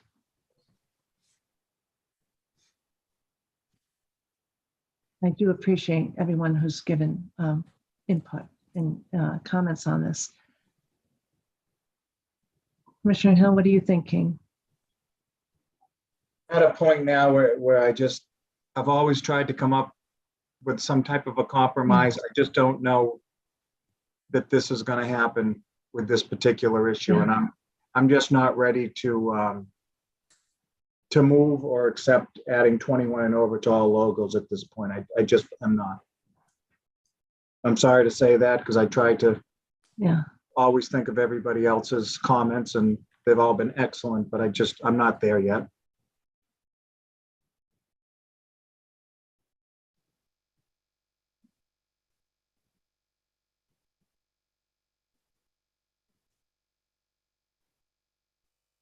Can I just be clear? I think everyone's heart is in the right place. And I know, and our priorities and our values are absolutely aligned all together with you, Commissioner O'Brien. I think for me, it's a practicality issue. And where, as a regulator, I personally try and working on striking that balance right now. That's fair, but it's from my lens. And so I'm aligned with Commissioner Hill.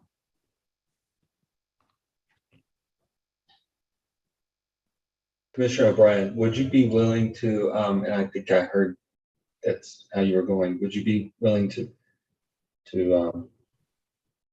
make it specific to signage and venues? Because I think that's something I could really get behind. And yeah, I mean, that's my biggest concern, is where people under 21 are brought there, particularly even under 18. And you're talking about branding and marketing and brand loyalty that's happening almost subliminally in those circumstances. I think I would be there myself. But again, the reason I asked the building question is there's one particular, but let's say another one, another operator put an outpost here or what have you, right? But if it was to venues, I can get behind that. And maybe we can put this to bed on a vote.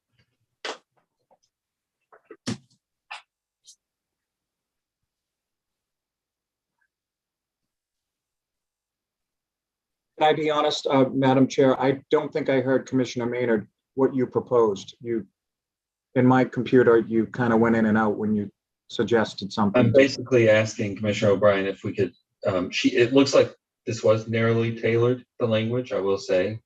But if she would tailor it a little more with the scouts, and I think she said yes, and I can get behind that. And now I'm just what was the suggestion? Venues. Big signage in venues. What venues? In public venues. Anywhere where you venues gather people, Commissioner Hill. Mhm. So I'm not sure how that Accommodations, something I'm like not that. sure how that would change my mind if I'm against. It may not change your mind at all, but that is the scenario I am most concerned by. Okay, understood. But it may not. I mean, I might be standing alone on this, which is fine. Or two of us. Yeah, I'm staring at Commissioner Skinner's box right now. Yeah, I'm interested in seeing the language. That's what I'm comfortable, I think, with limiting this requirement. I think I stated it earlier to sports venues, if that's what the suggestion is, but it would be good to see the language. I heard venues, now I'm hearing sports venues. I referenced sports venues earlier. Commissioner Maynard maybe, and Commissioner O'Brien may be thinking of something entirely different, but. Thank you. So I think, Mina, we're all wondering if there is some sort of verbiage that's a term of art that talks about, I mean, you could say sports stadiums greater than a certain amount. You could say sports stadiums venue. Is there some language that captures that intent? Well, if we're talking about sports venues, I think the easiest way to reference, I'm just looking up the rest of 256, because recall that it also includes provisions regarding the interference with gameplay. That was one of the things that was required by the statute and that you have some regulation on. So I'm just looking for how we use that language. Give me just 1 second. Where's that?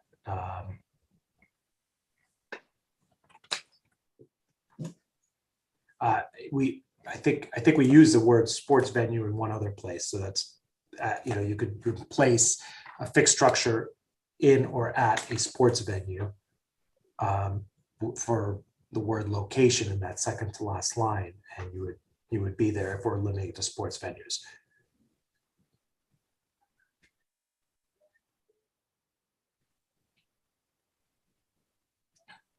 So instead of location, it's in a sporting venue as we've used it otherwise in the reg. Yeah. Mhm. I mean, I would be satisfied with that. I am too. Same.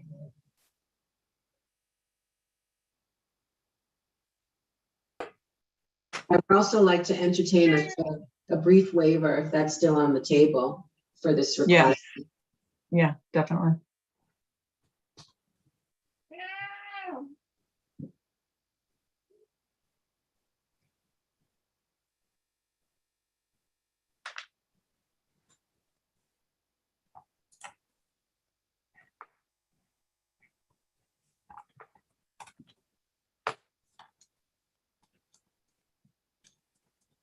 So I can make a motion, but I don't know if Madam Chair, you or Commissioner Hill are ready for motions or want further comment. Sporting venue, a defined term, It is not. You do use it with respect to collegiate or high school sports venue. The other language I was looking for, and this is, I'm sorry, I couldn't find it earlier, is we use gameplay area at a sporting event when we are discussing disruptions to viewers in the same place. But yeah, So we don't have to worry about college and universities because they can't have any no- business there. Correct. So that's taken care of. So are we speaking about all sporting venues? Are we talking about? Guess what we're saying is that those owners of those sporting venues cannot sell add space for a logo to these particular. Unless they, Unless no, they it would- put 21 plus on it. Unless they add Right. 21 plus. correct, yes. Okay. Which if it's an ad, they have to have it anyway. It's just only if the ad looks like just a logo or a brand. Well, the language wouldn't be responsible gaming language, though, correct? Commissioner O'Brien? Nope. That's not, it's not being required, no. Okay. Do you have any further questions, Commissioner Hill? Nope, not at this time. Madam Chair, I believe you have another item between this and when I am next scheduled to speak to you, which is one item away. If it's helpful, why don't Carrie and I put together just a Word document with just this provision on it, showing the final language, and I can add in if it's so that you can. I don't think you need to. I think we've got it. Okay. I think we've got it. Sounds like there's, yeah, I think we've got it. It's going to be limited. And in terms of the, I may have you go first, because I think. Okay, that's fine as well. So that's completely fine. Just wanted to make sure if you wanted that displayed.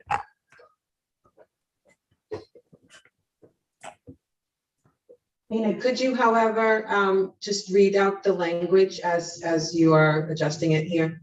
Sure. So it'd say 256.051 would read advertising, marketing, branding, and other promotional materials published, aired, displayed, disseminated, or distributed by or on behalf of any sports wagering operator shall state that patrons must be 21 years of age or older to participate, provided that branding consisting only of a display of an operator's logo or trademark shall not be required to comply with this provision unless it is or is intended to be displayed on signage or a fixed structure in a sporting venue where it is likely to be viewed by persons under 21 years of age. And what about the related to sports wagering language? I didn't want to be presumptuous, but if we want it, is there a consensus or a desire to add that in that provides further options, frankly, to operators, not less, because they could choose to distinguish it there. So it would narrow it actually a little bit further. I'd like to see it added in, and I think at least earlier there was a consensus around that. I think that's fine putting that in. So just reading the part in blue, I won't read the beginning again. It would say, provided that branding consisting only of a display of an operator's logo or trademark related to sports wagering shall not be required to comply with this provision unless it is or is intended to be displayed on signage or a fixed structure in a sports venue where it is likely to be viewed by persons under 21 years of age.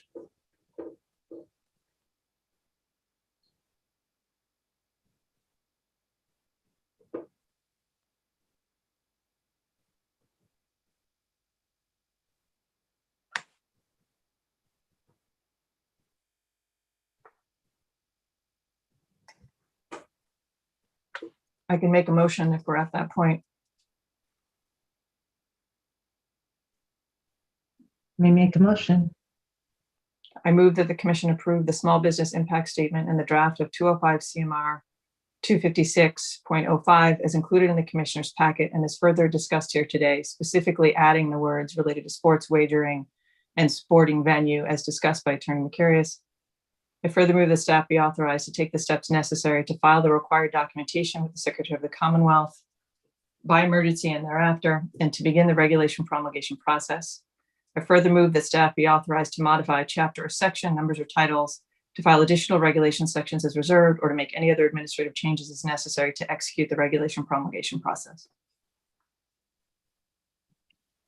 Second. Okay, Commissioner O'Brien, Aye. Commissioner Hill, Hey. Commissioner Skinner, Aye. Commissioner Maynard. Aye. I vote no. So 3-2. And did we include the amount of waiver? Or do we need a different motion? So it's a different motion, so I don't know how much time the consensus is to give a waiver. This regulation, or these changes go into effect immediately, Carrie? Is that correct? They would go into effect upon filing, which I could do tomorrow, but I think the more immediate issue is that the existing waiver expires tomorrow. So either way, you would need a waiver that would pick up after that one. So most of this work would have been subject to some kind of a contract between the venue and one of our licensees. So they'll need to take time to go and work with the venue to change that.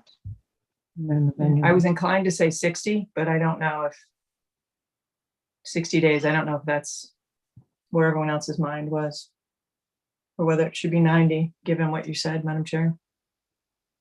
I don't know enough about the business.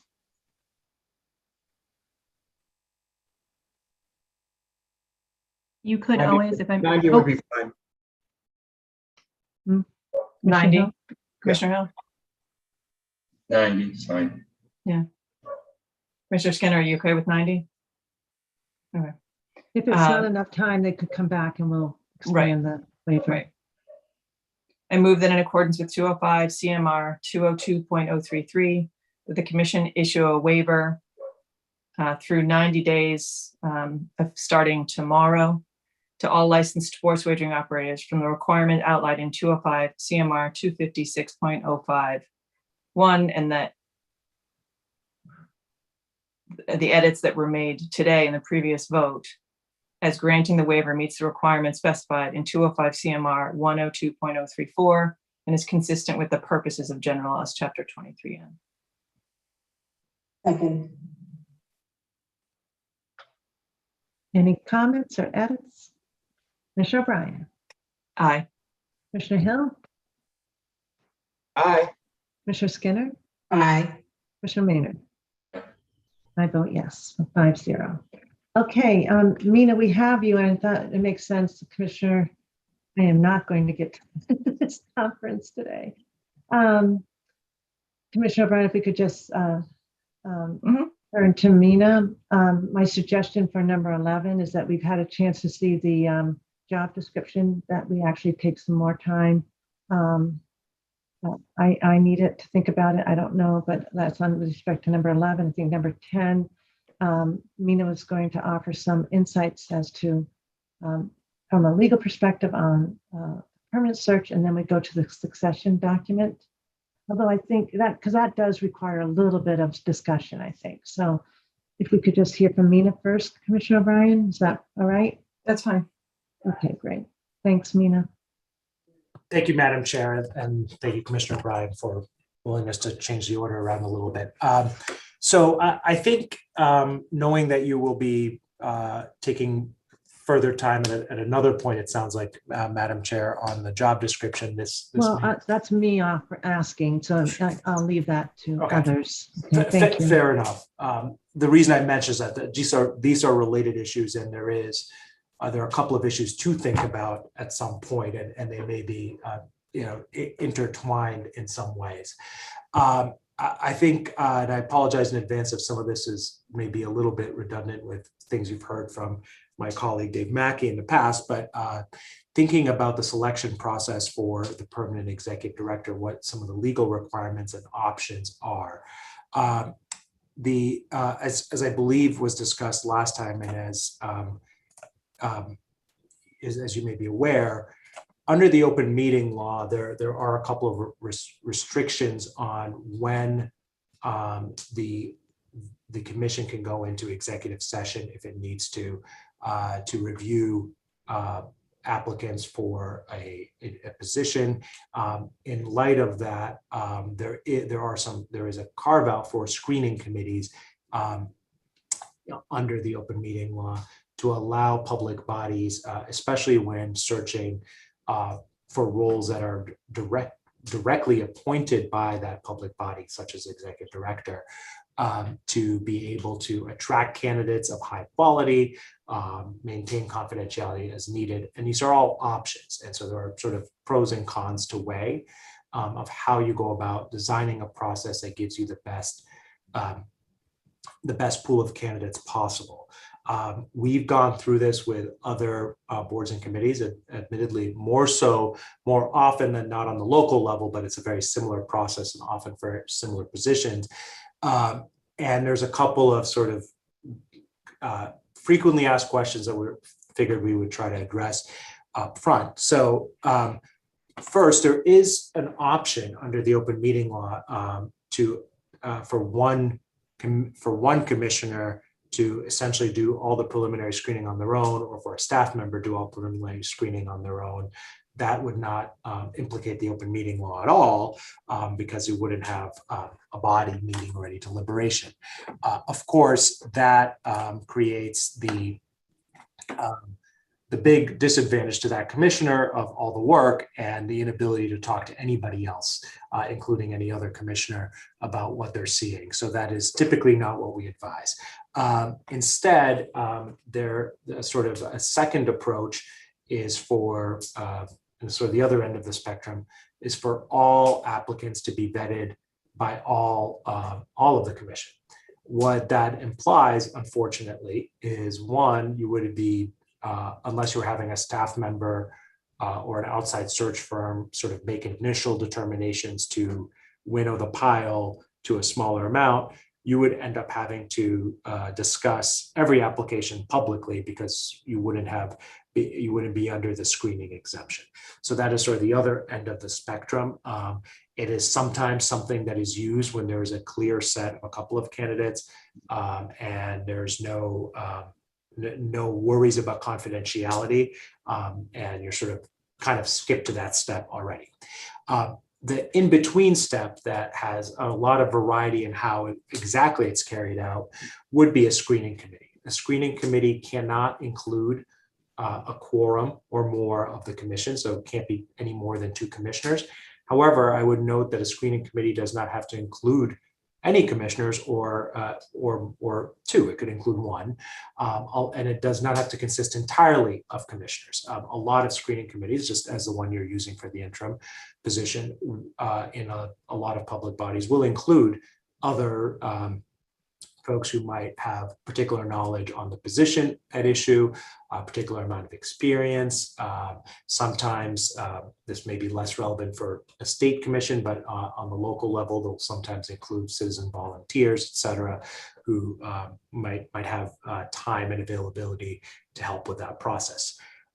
What the screening committee is designed to do is to serve as exactly that. It is to bring in the applications and resumes that are collected for a particular position, and to vet them to determine a couple of things. One is whether the pool of candidates is adequate, or whether usually reporting back to the full body that there may be more need for outreach, or perhaps it's working with a search firm to ask for further outreach and further searching. It is to review the applications to try to cull it down to a more manageable number.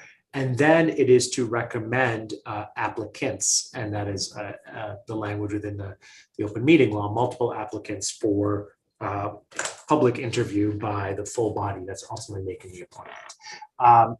That is there's a decent amount actually of open meeting law decisional guidance on the process, on what works and what doesn't in terms of the open meeting law. Our suggestion is often to be mindful of the formalities of the screening committee versus the full commission. Sometimes actually having non-members of the public body can be helpful, because it avoids inadvertently having a deliberation with the ultimate decision makers if particular tasks need to be carried out that are maybe more administrative, more ministerial, such as going through resumes, reviewing some minimum qualifications, scheduling interviews, et cetera, talking to applicants. Those bodies would need to maintain minutes.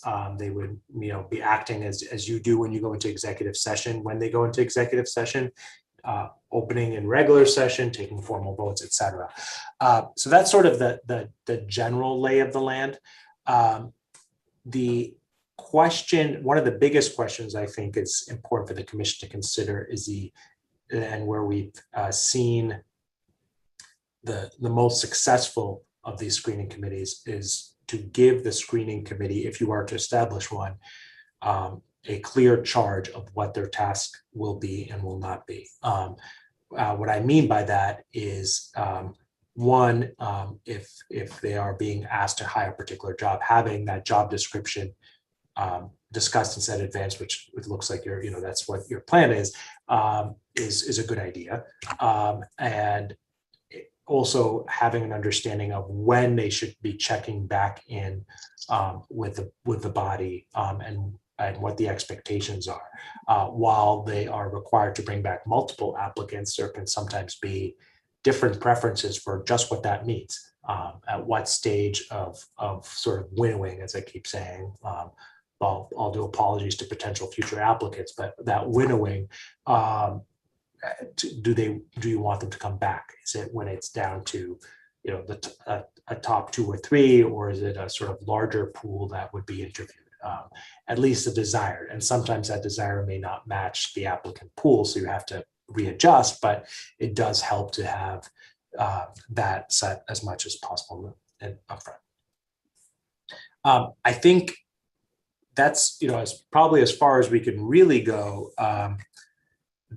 in terms of the legal requirements. I'm happy to take questions, but I think a lot of this will play out as you start working through it. I should note that very often screening committees operate with a contracted or delegated search firm or search person in an HR capacity or something of that nature, so that you are not sort of usually not starting fresh, or you're starting without even having a way to get applications. And a lot of search committees out there do specialize in working with public entities, or have at least some experience working with public entities as a way to understand that. The last thing I'll say is, whatever process you decide, it's my recommendation that it be clear, not just amongst yourselves and the public, but anticipating that folks who might apply to this position could be, again, this is up to you, out of state, or at least not as familiar with the agency, with the commission itself.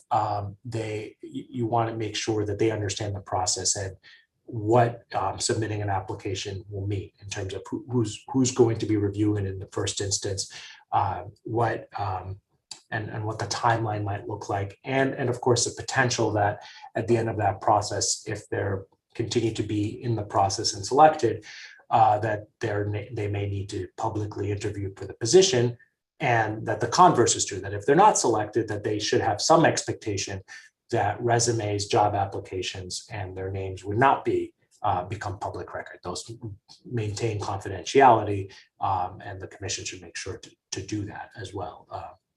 Go for it. Commissioners, questions from Mina, and any suggestions on first steps? Commissioner O'Brien. No, my suggestions on next steps, obviously, some of it goes obviously to the agenda item in terms of finalizing not only the ED job description, but also we need to talk about whether there's going to be a deputy, because to me that rolls into what that job description would be, that would then form the basis of how we want to search for the next ED. And I believe the last time we came up with this, we started the process with an outside agency. I can imagine that would probably be where we're going, but obviously I think the 5 of us should discuss, do we want to do that? How do we want to select that agency? And how do we not want to select the 1 or 2 commissioners who would then be involved going forward with that agency? So that would be my suggestions, and then moving quickly on. I know I've talked to Karen briefly about her thoughts on the job description. I have some as well in terms of updates and different things to keep in mind, but those are my thoughts on next steps. I thought about the second position, the deputy, particularly today when Derek reminded us that we have the funding. So that was on my mind as well, Commissioner. Commissioner Hill, are you leaning in? No. So, Nina, can I ask, would a search firm help us also on the job description development? And maybe we save job descriptions? They certainly can. I think as with any outside body, if you're involved in them, you're going to have to provide the clarity of what you're looking for. Some of them will have experience in doing similar things. I guess this is, just from our experience in being in some of these processes, you want to be as specific as possible with this, with the job description. And I think ideally pointing to reference materials, if possible, of what kinds of things the executive director might get involved in or might be asked to do, because left to their own devices, not that they're professionals, but they're sort of also marketing a job in a sense as a search firm. You want to make sure that the people they're looking to attract are the people the kinds of people you're looking to hire, and understand what they're getting into, right? What they're being asked to do if they get the job. And sometimes there's been some disconnect that we've seen where the search firm has not fully understood. So the short answer, and I'm sorry for the longer answer, is yes. It does not entirely save that work, but it can be helpful to have them on board early so they can understand what you're looking for as you're framing it as well.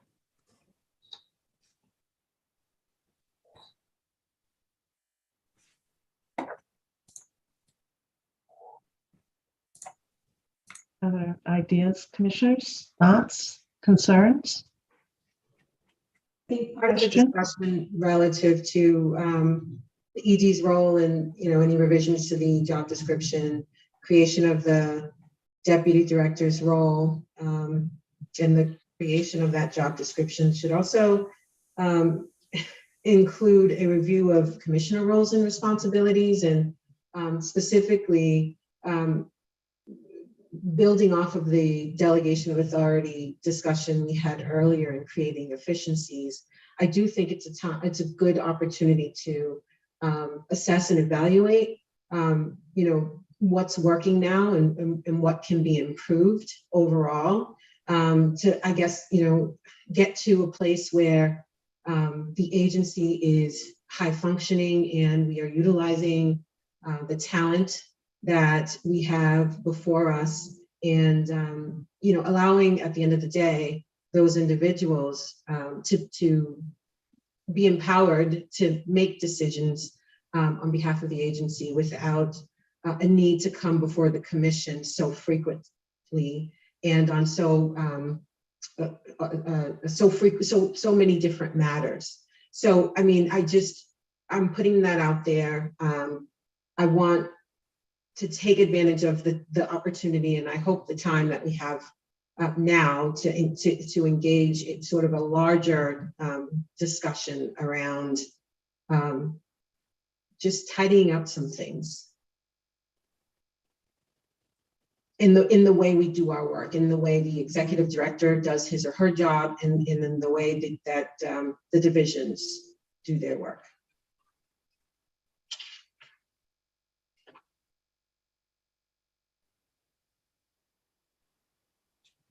Other ideas, suggestions, comments?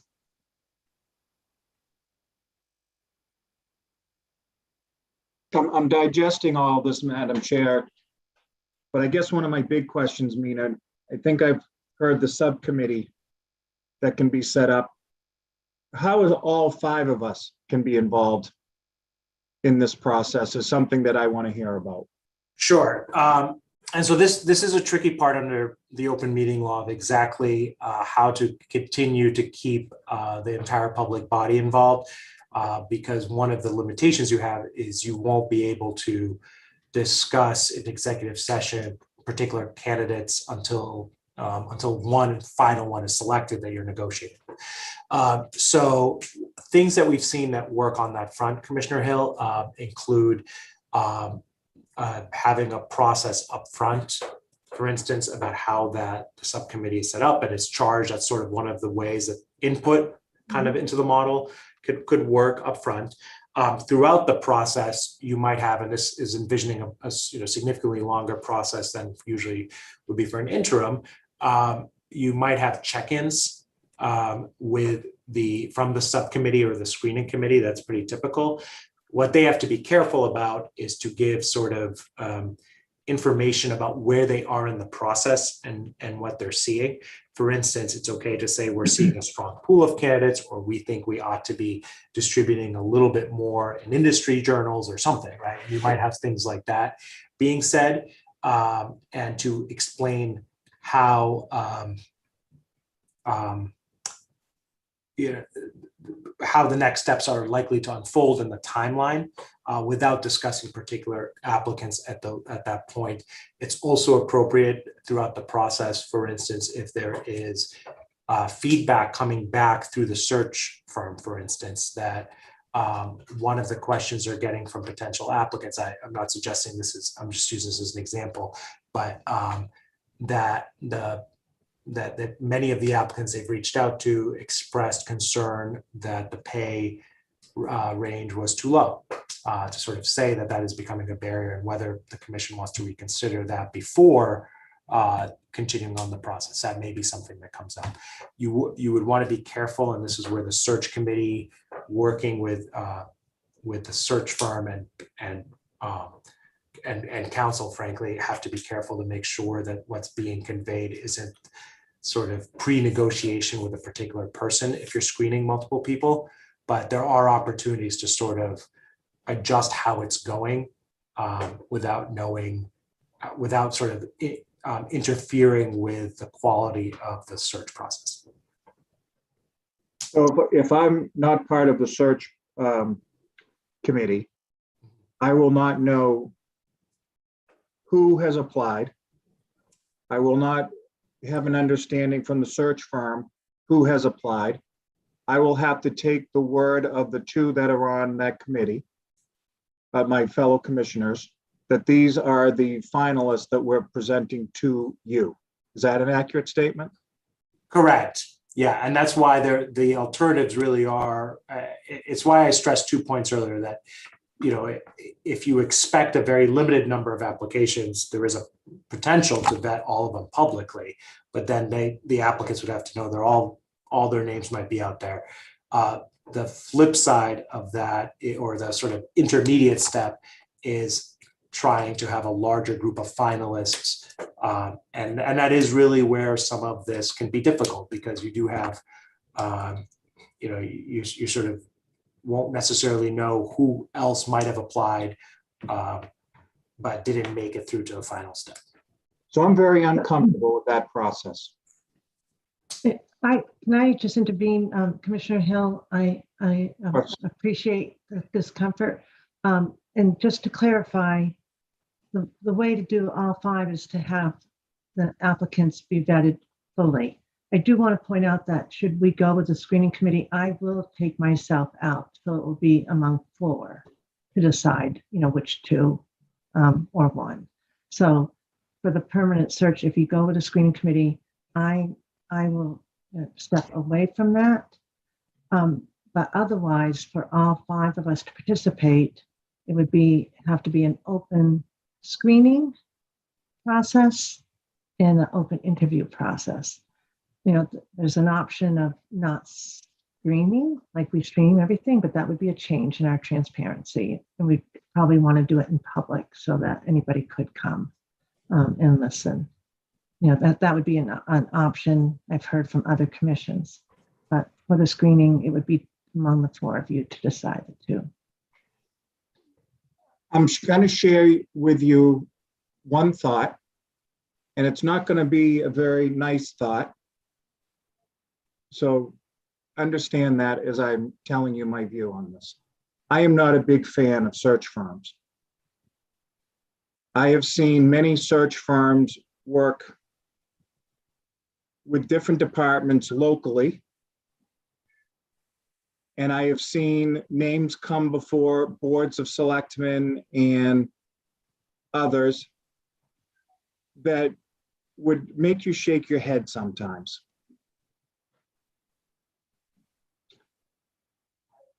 So I don't have a lot of confidence in search firms because I have seen so many times search firms put names before a board of selectmen that just were not good fits for the towns,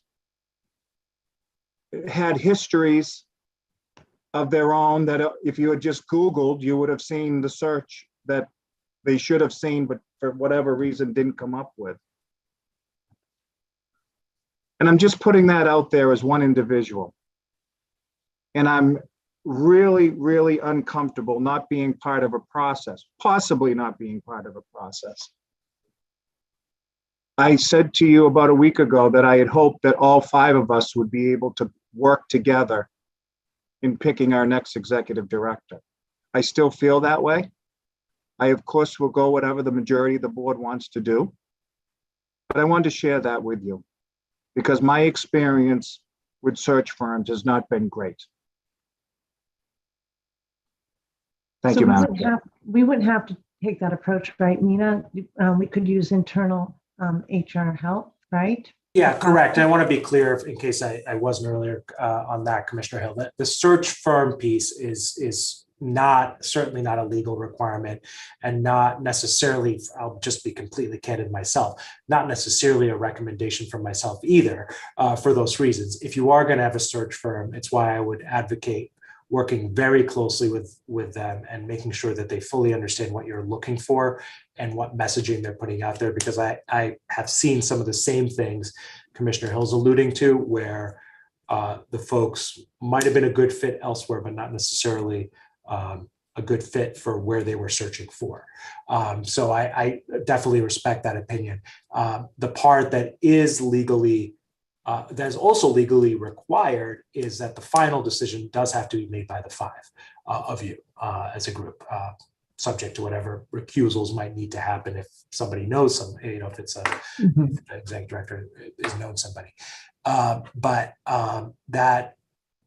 It's really that getting from the full pool of potential applicants to the group of finalists where you can use a screening committee if you so desire, and how large of a group of finalists you ask to see, I think, is one way to sometimes mitigate the loss of transparency that happens in the interim.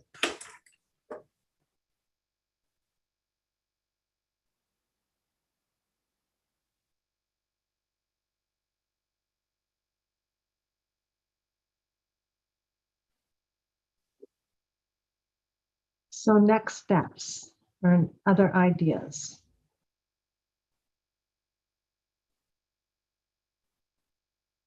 Commissioner O'Brien?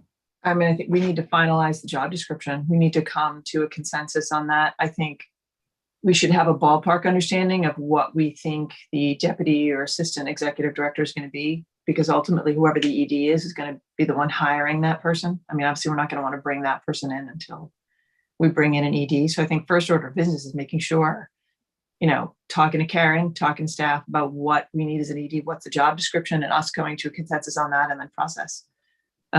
Commissioner Hyde, we never actually used the search term in my tenure because we're going to go down that road. And then ultimately, Karen did such a fantastic job. We never went down there, and we elected as a body to go take her from interim to full time. So I can't speak to your experiences. I'd love to talk to you about it. I can't say I'm shocked to hear you say that. I mean, I can think of other circumstances where people have said something similar. So I really would want to know more. Because if that's one of the options on the table, I think we all want to talk about it.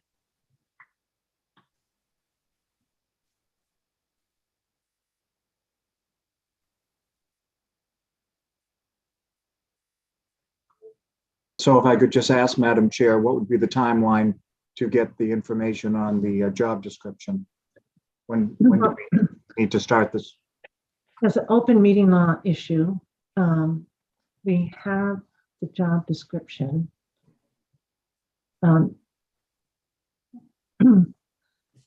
We can decide on 2 people right now to work on that, or we could come back with our edits ourselves and discuss them at the next meeting. I think we have a meeting on the 11th and a meeting on the 12th. Depends on how you want to do this. I think all 5 of us should be involved in that. So, I mean, I think either we pair up in 2x2s to talk to Karen or we go on our own, but I think the next discussion really should be amongst the 5 of us and how we want that to read. That's my thoughts. I'm fine with that, Madam Chair. Yeah, we do a lot of wordsmithing on a whole lot of stuff. So this would be really easy.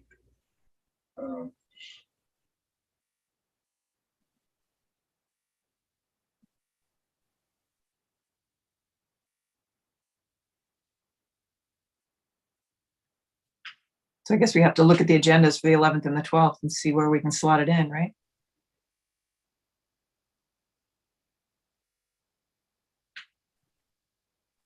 Commissioner Skinner, Commissioner Hill, Commissioner Maynard. I'm okay with the suggestion made by Commissioner O'Brien. Okay. So there's 5 of us. So how are you going to do the 2x2s?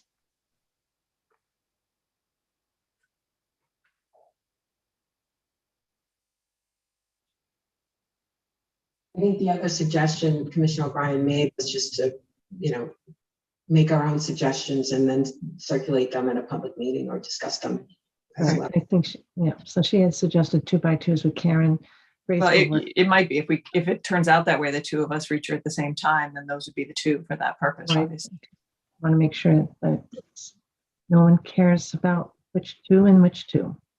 Okay, and everybody comes back. Grace, what do you think for the 11th or the 12th? Yeah, the 12th is regulatory only, is that right? The 12th is really only for regulations. It's a very short meeting given other commission business that day. So we will need to stop this on the 11th.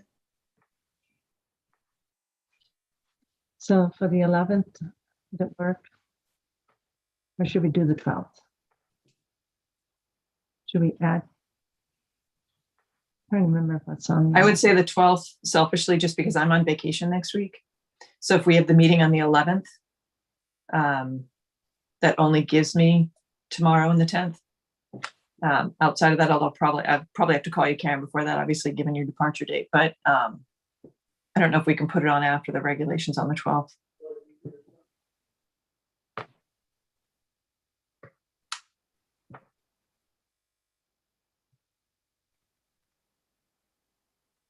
Happy to. Is whether it's the 11th or the 12th. I know Karen is working on a transition document.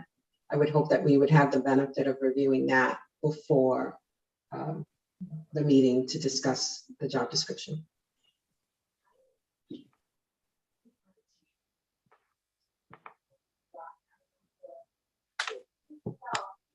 Karen? Yeah, I am working on that. My goal was to have something done by sometime next week.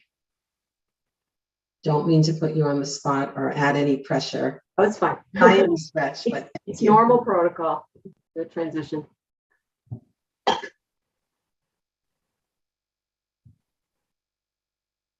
So commissioners, are you comfortable with it being on the 12th?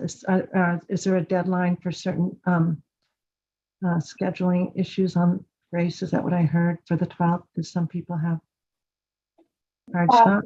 Or we have an agenda study meeting that day, as well as an all staff event that day. That we would schedule. Oh yeah, that's our all day, our barbecue, and then Karen's send off day. Yes. I think Commissioner O'Brien, could we try to squeeze this in on the 11th, given that?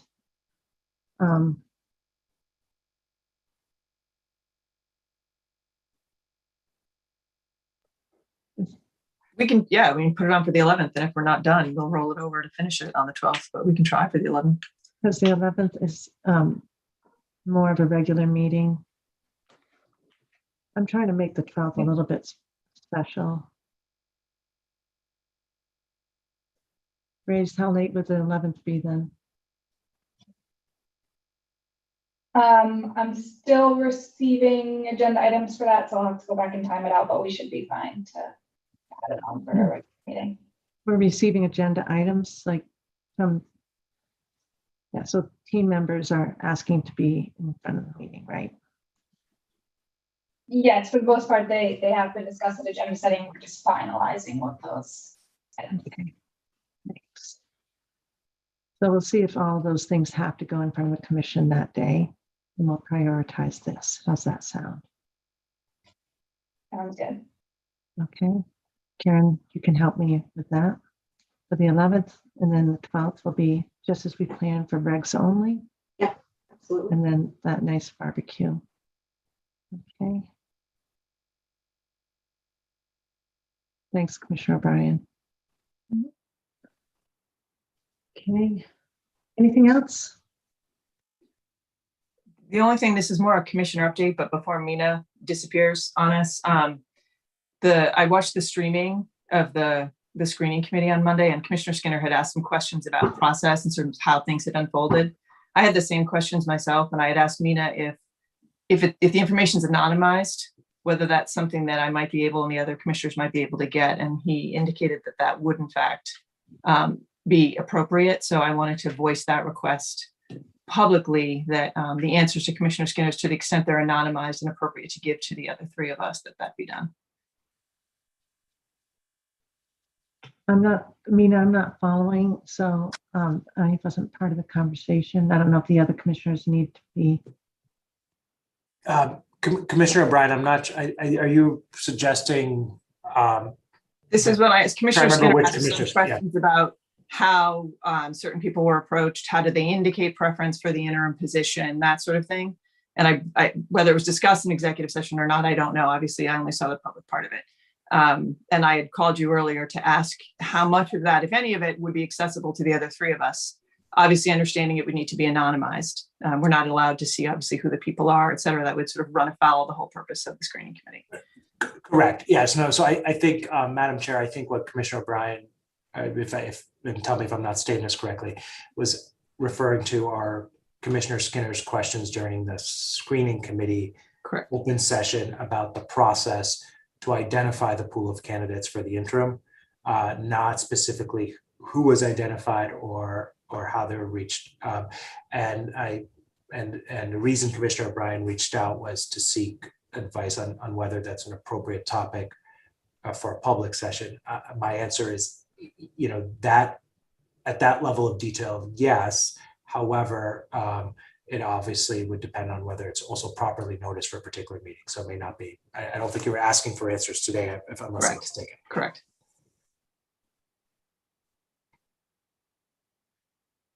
So am I being asked to answer something right now? No, that's exactly what you're not being asked to do. I put out there the fact of wanting the information so that we could then make sure that the other three of us can get it. But obviously, you're not going to be in a position to give it today. It would have to be given in a manner also that's anonymized. So.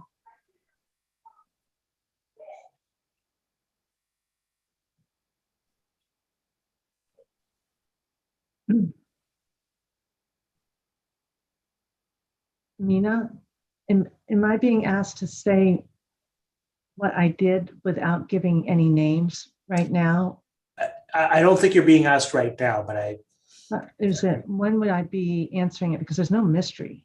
There's no mystery. I mean, if you feel it's appropriate right now, Madam Chair, within this agenda item, I think you could do it right now. So, yeah. Well, it's a commissioner update. I don't know. Is it appropriate?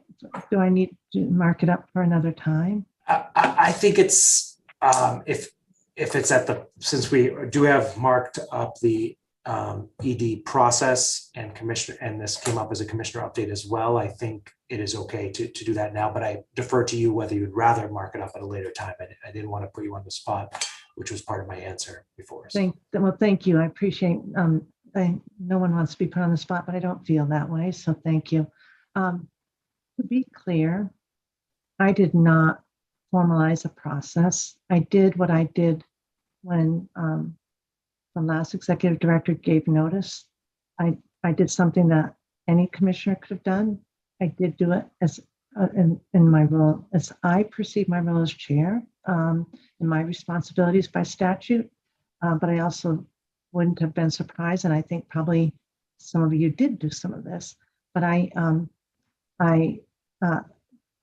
asked each of Karen's reports and the director of IEB to meet with me for half hours. Grace joined me so that I would make sure I was hearing everything accurately. And I had a nice conversation with each of them about what they loved about Karen's leadership and her style. I asked about things that they might want to change within the organization or traits that they would think now with the expansion of our obligations, something different. And then I asked each if they would be interested in either the serving as an interim or permanent.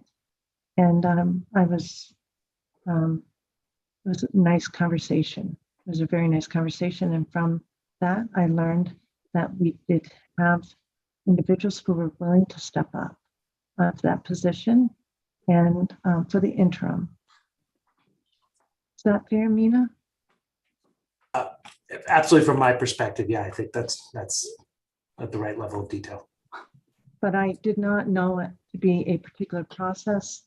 I did learn that I needed to seek guidance from our lawyers, and I sought that guidance from A&K, and I took that guidance word for word from as soon as I understood the intricacies of the open meeting law process for this selection process, and I that guidance very seriously. Did my best, as my mom would say, did my best.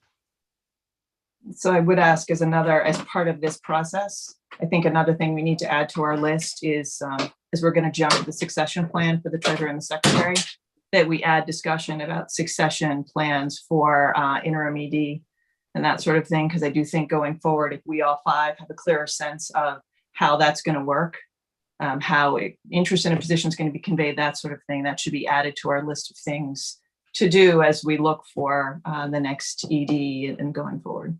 Kind of in line, Commissioner Skinner, what you're talking about in terms of housekeeping. Yeah, and to that point, I mean, one of my questions to legal counsel, Attorney Macarius, is, there's this idea of the presumptive nominee for that interim role. And I do understand the difference between, I do understand that there's not a legal basis for the presumption, as Attorney Macarius described or answered. But I do think in terms of the current roles, I think the expectation, certainly my expectation, and I think the qualifications now in terms of who is best qualified to serve in that interim role. I think like others on this commission, I would have liked to have that discussion and to be able to have a discussion, make an appointment outright rather than engage in the screening process. That being said, again, the screening committee is underway and we are proceeding with that. I made these comments at Monday's meeting. I think the decision certainly could have been more straightforward in getting to an interim ED without the the added layer of screening, right, and the time it takes to do that when we're essentially working on a July 14th deadline.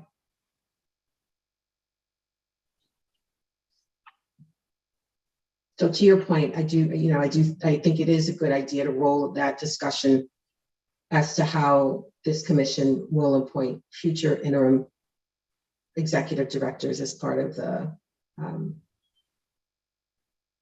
ongoing discussion relative to roles and responsibilities and things that we can improve on. Commissioners, Commissioner Maynard, Commissioner Hill, anything else?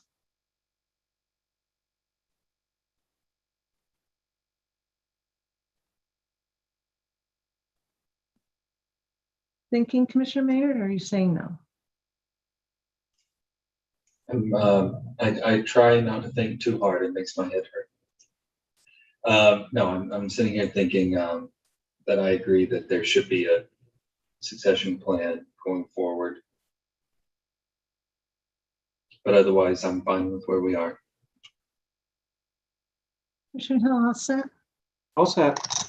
Good. Well, I stand by my decision, and I know that we will have, we're very, very lucky to have individuals in this organization who are willing to assume the responsibilities of interim. And I know that Karen has been able to demonstrate great leadership and has inspired that. So thank you. Nina, all set? Yes, from my perspective, thank you. Okay. And now there's a succession of officers document that Commissioner O'Brien, you drafted. I know that Commissioner Maynard reviewed it.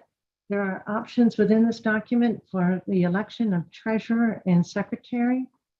You want to go forward with it? Sure. So version 1, I believe there was sort of an agnostic response for the most part to which version, although I think Commissioner Hill did voice a preference for the first version that's in this draft, which is somewhat consistent with how other organizations do it, where everyone sort of cycles through and out, as opposed to taking 2 and 2 and swapping in and out, which is what version 2 essentially would do with the 4 of us. So it's really up for wordsmithing if anyone has, things they want to bring up, and a determination on, do we want version 1 where everyone cycles in and out, or do we want to do 2 swapping in and out alternating years? That's really what's before us today. Well, I want to be clear on the record that I would have thought it would be okay for people to serve a second term, but if we are going to want to switch out, then I'm fine with either version.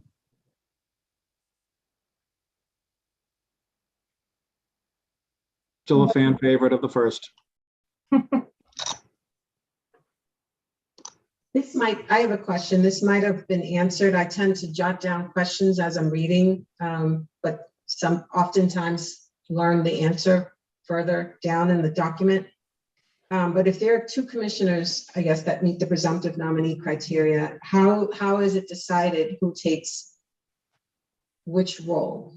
So you have 2 commissioners who have just come off treasurer and secretary.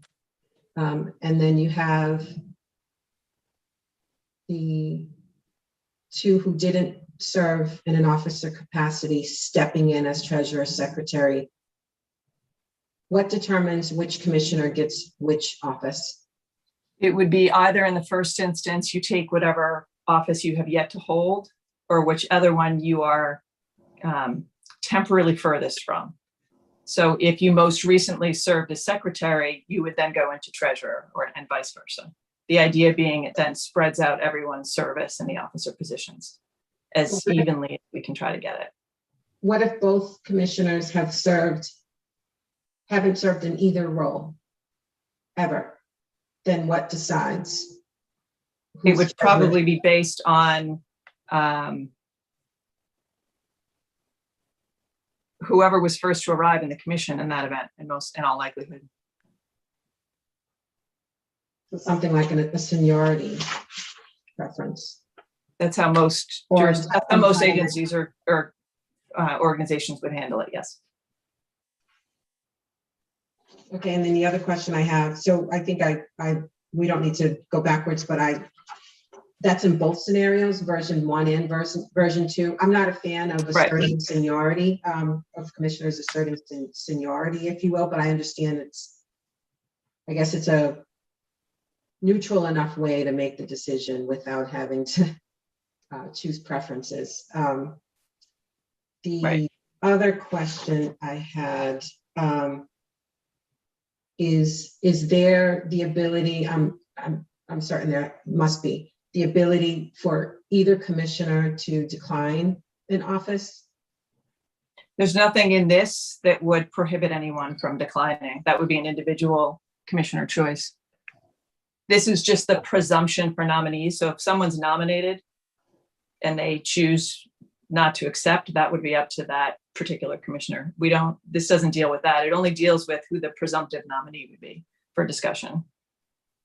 Let's hope we don't have 4 declines. Yeah. That would be problematic. 4 declines would be problematic. That's the presumptive process. But then if for whatever reason, the presumptive nominee declines, then we would exercise, I suppose, just the traditional nomination. And you go to the next in line, right? Who is furthest from that seat? Right. It's a rotation, right, Commissioner Bryan? Yeah, yeah. And I think, and this was Commissioner Maynard's add to this when I asked him to look at it, was he foresaw that idea that you might have to deviate from this depending on when people were coming in or whatever was going on, so that those would ideally be temporary and you would try to get back onto the regular cycle as quickly as you could, but acknowledging you might have to deviate from this on occasion. I was thinking of the days when the commission had 3 people. Right. You say that again, please. I was thinking of the days when the commission had 3 people. Right. So there was no declining in that circumstance. You had no choice. I'm not wedded to either version. Either way, I get a break this cycle. So.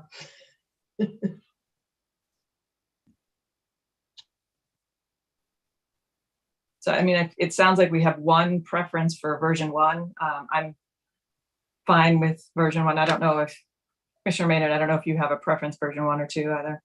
Version 1's fine with. Okay. So unless there's further discussion, I'm happy to move if we're ready for it. And this is for adoption of the document, and then the vote will be. And then the vote is, the next meeting. Because we've set July 15th as our ideal recurring vote or turnover time.